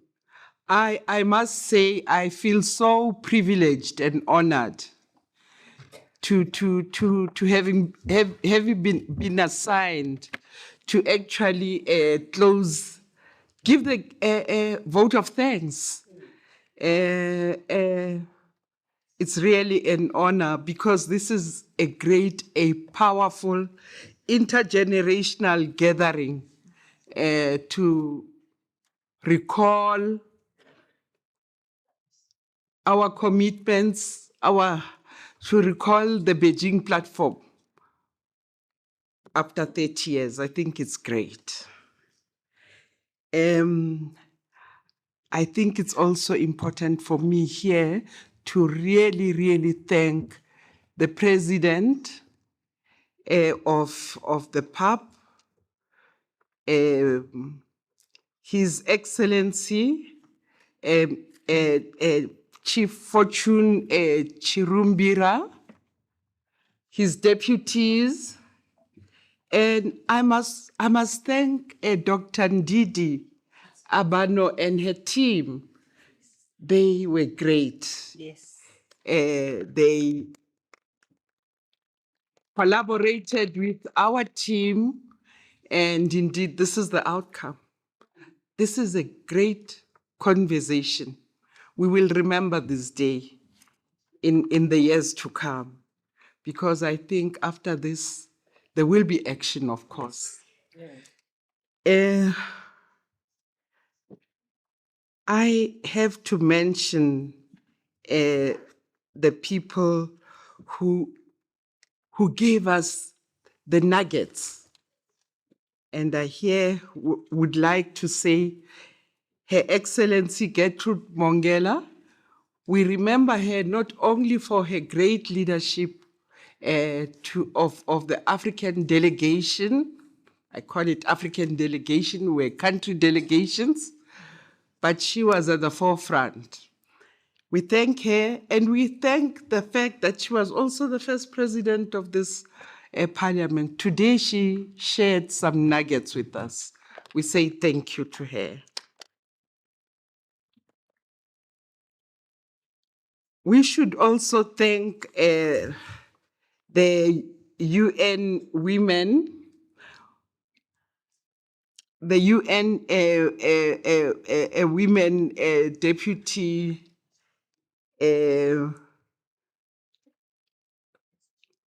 sorry, I just... The UN Women Country Director. Okay, Deputy Secretary General of the United Nations, Amina Mohammed. I wanted to mention her.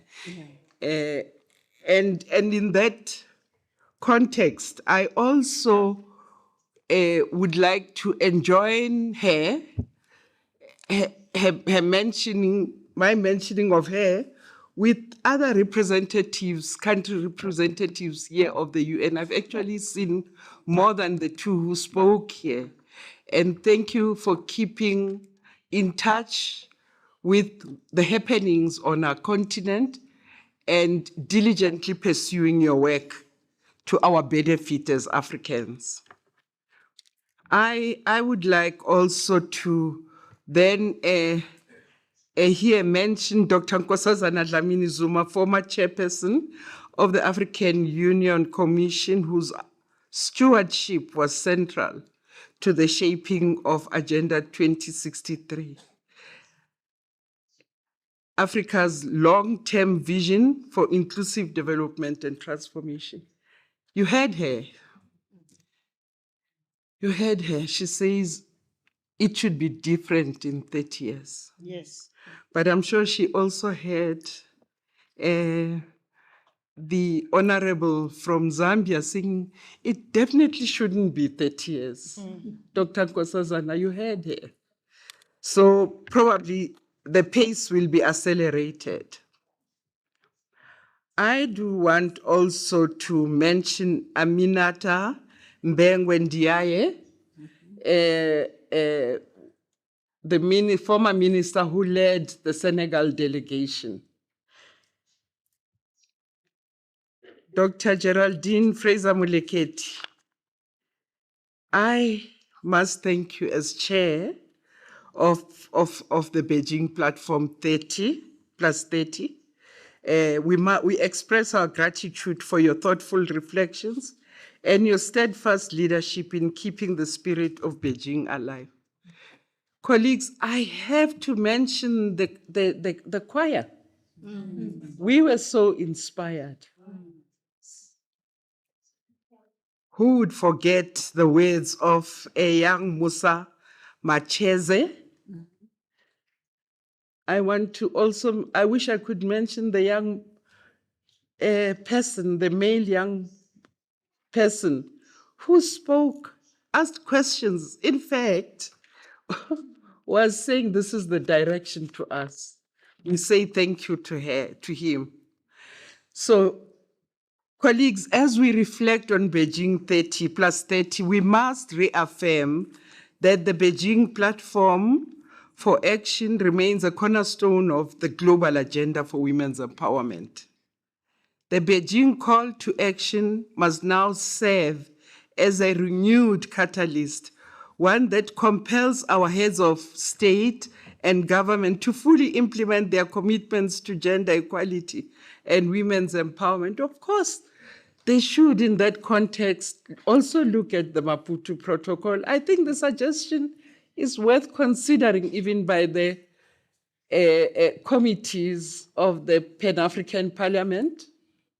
You probably have done so. So I would like to conclude by saying, let this gathering mark not only remembrance, but renewed agency. And a lot has been said in a similar vein. Let's get to work. That's what Dr. Geraldine Fraser-Moleketi said. And indeed, let's get to work. Let us commit to accelerate change, transformation, and ensuring that women and girls across Africa and the world enjoy their rights, dignity, and full participation as a lived reality, not a deferred aspiration. It won't be a deferred aspiration.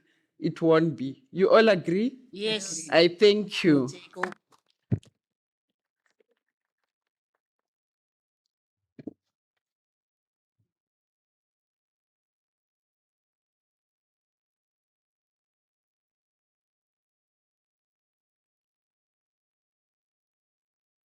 Please call upon the Deputy Vice to come and speak. Yes, please.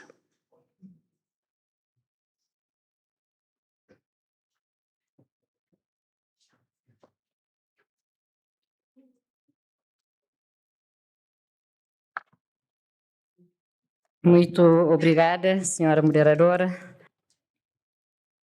Thank you very much, Madam Moderator. To you, all participants, I know that it's already late, so I would like to greet all of you in your respective titles and functions. I'll respect all protocols because it is rather late. We are at this juncture concluding a very special gathering. We are celebrating the 30th anniversary of the Beijing Declaration.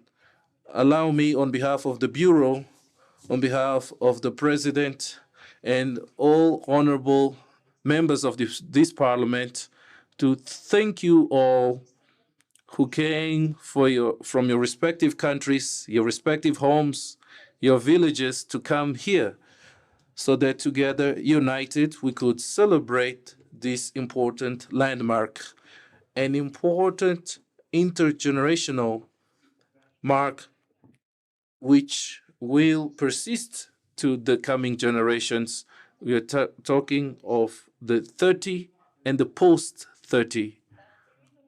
Allow me to state that I feel humbly honored to conclude this event as my country, Cabo Verde, vice-chaired the organizing committee which developed this declaration which we are celebrating today. It was with pride that when I went to New York on behalf of PAP, that I was aware that my country has an enormous responsibility together with Costa Rica, because the chairmanship was shared between Costa Rica and Cabo Verde. But allow me also, Madam Chair and Coordinator of this movement, Madam Gertrude, to say that it was also with sadness that I learned that the declaration did not assume again that we conquered, which is the sexual reproductive health. We lost this battle in the declaration, but will not lose this in practice. We are all here called, all of us here in this room, to continue working to recover this gain so that in the next document is explicit that sexual and reproductive health is a right of women, of girls, and all of us. It should not be omitted of a very important document such as the Beijing 30 plus. We have to work together at each level, each at its own level, and I was very happy to hear the young man who vividly defended the combat on the gender-based violence. This fight is only going to be won with the involvement of the youth. Therefore, our mission is intergenerational. We should not think that our generation will implement the 30 plus generation. It's the young generation that will join with us, and we should be capable of bringing them, of motivating them so that they can do what is the most beautiful thing that youth can do, which is fighting for their rights. Let's motivate them. Let's create spaces of dialogue, of intergenerational dialogue, so that our agenda is a futuristic agenda for all of us. Allow me to state that the Beijing Declaration reminds us the realization of the equality between men and women, that equality between men and women is not a gender issue solely, it's an imperative for human development. It is an imperative of good governance. We cannot talk of good governance if we deny the rights of women and girls and our youth. Good governance implies all of this. As political leaders, we have this responsibility of firsthand tracing the pathway and following the policies that are implemented. We have a beautiful agenda, the 2063 agenda. And I ask to all of you, how many of you know this agenda? I dare to say 10%, because we don't disseminate what we have good in Africa. We never unite ourselves to our agenda. It's a moment to assume our agenda. If we want to effectively combat poverty, promote human rights, and include the promotion of gender equality, we have to use our 2063 agenda. The essence of Africa's development is safeguarded in Agenda 2063, an ambitious agenda which demands the participation and contribution of member states in its implementation, in the mobilization of resources for its implementation. And we must be part of this. Women cannot be seated watching people talking about the agenda. We should be part of this agenda. We must materialize this agenda through our actions. Allow me to congratulate the Gender Committee, which yesterday marked history in this parliament. Since 2019, we initiated a journey towards approving the model law on gender equality in Africa. And yesterday, we materialized this great aspiration, and I believe that the Parliament, the Pan-African Parliament, is assuming the leadership on promoting gender equality in the world. We are pioneers. The Pan-African Parliament is a continental parliament. We are talking of a law that will be domesticated at the 55 member states level. We don't have a single promotion law of gender promotion in Europe nor in the United States. We are pioneers, and we have to work towards having our member states enabling conditions to materialize this law at the level of member states. It is a law that was consulted at regional levels, because I understand that it's a complex issue. We are touching the sphere of powers, but we are not afraid. We moved forward. So let's make headway with the support of all of us, of all civil society organizations, of all political parties, of religious confessions, of our youth, so that together we may say that we have an Africa which is prosperous, an Africa that speaks and promotes gender equality. To conclude, I would like to appeal to all here present, in particular us women. We must assume our place as right at the leadership level in our countries, in our institutions, to build a prosperous, a just Africa which promotes human rights and social inclusion. We will continue to work as Pan-African Parliament by giving life to the promise of the Beijing Declaration 30 plus through our actions to legislation and leadership. You may count on us. We are ready to fight, and we should go to the field and win this combat, which is to promote gender equality and social inclusion. To finalize, I'd like to express my gratitude,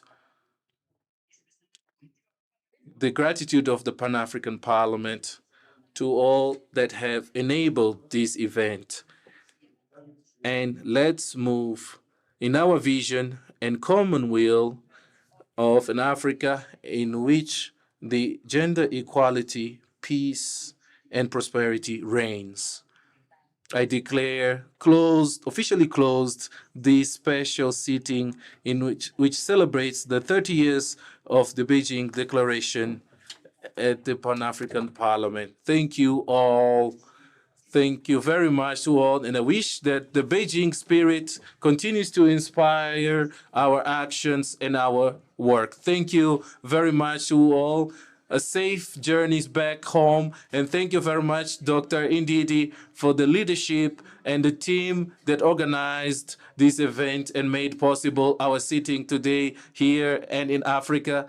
And One Africa, One Voice. Thank you very much. Obrigado. Obrigado.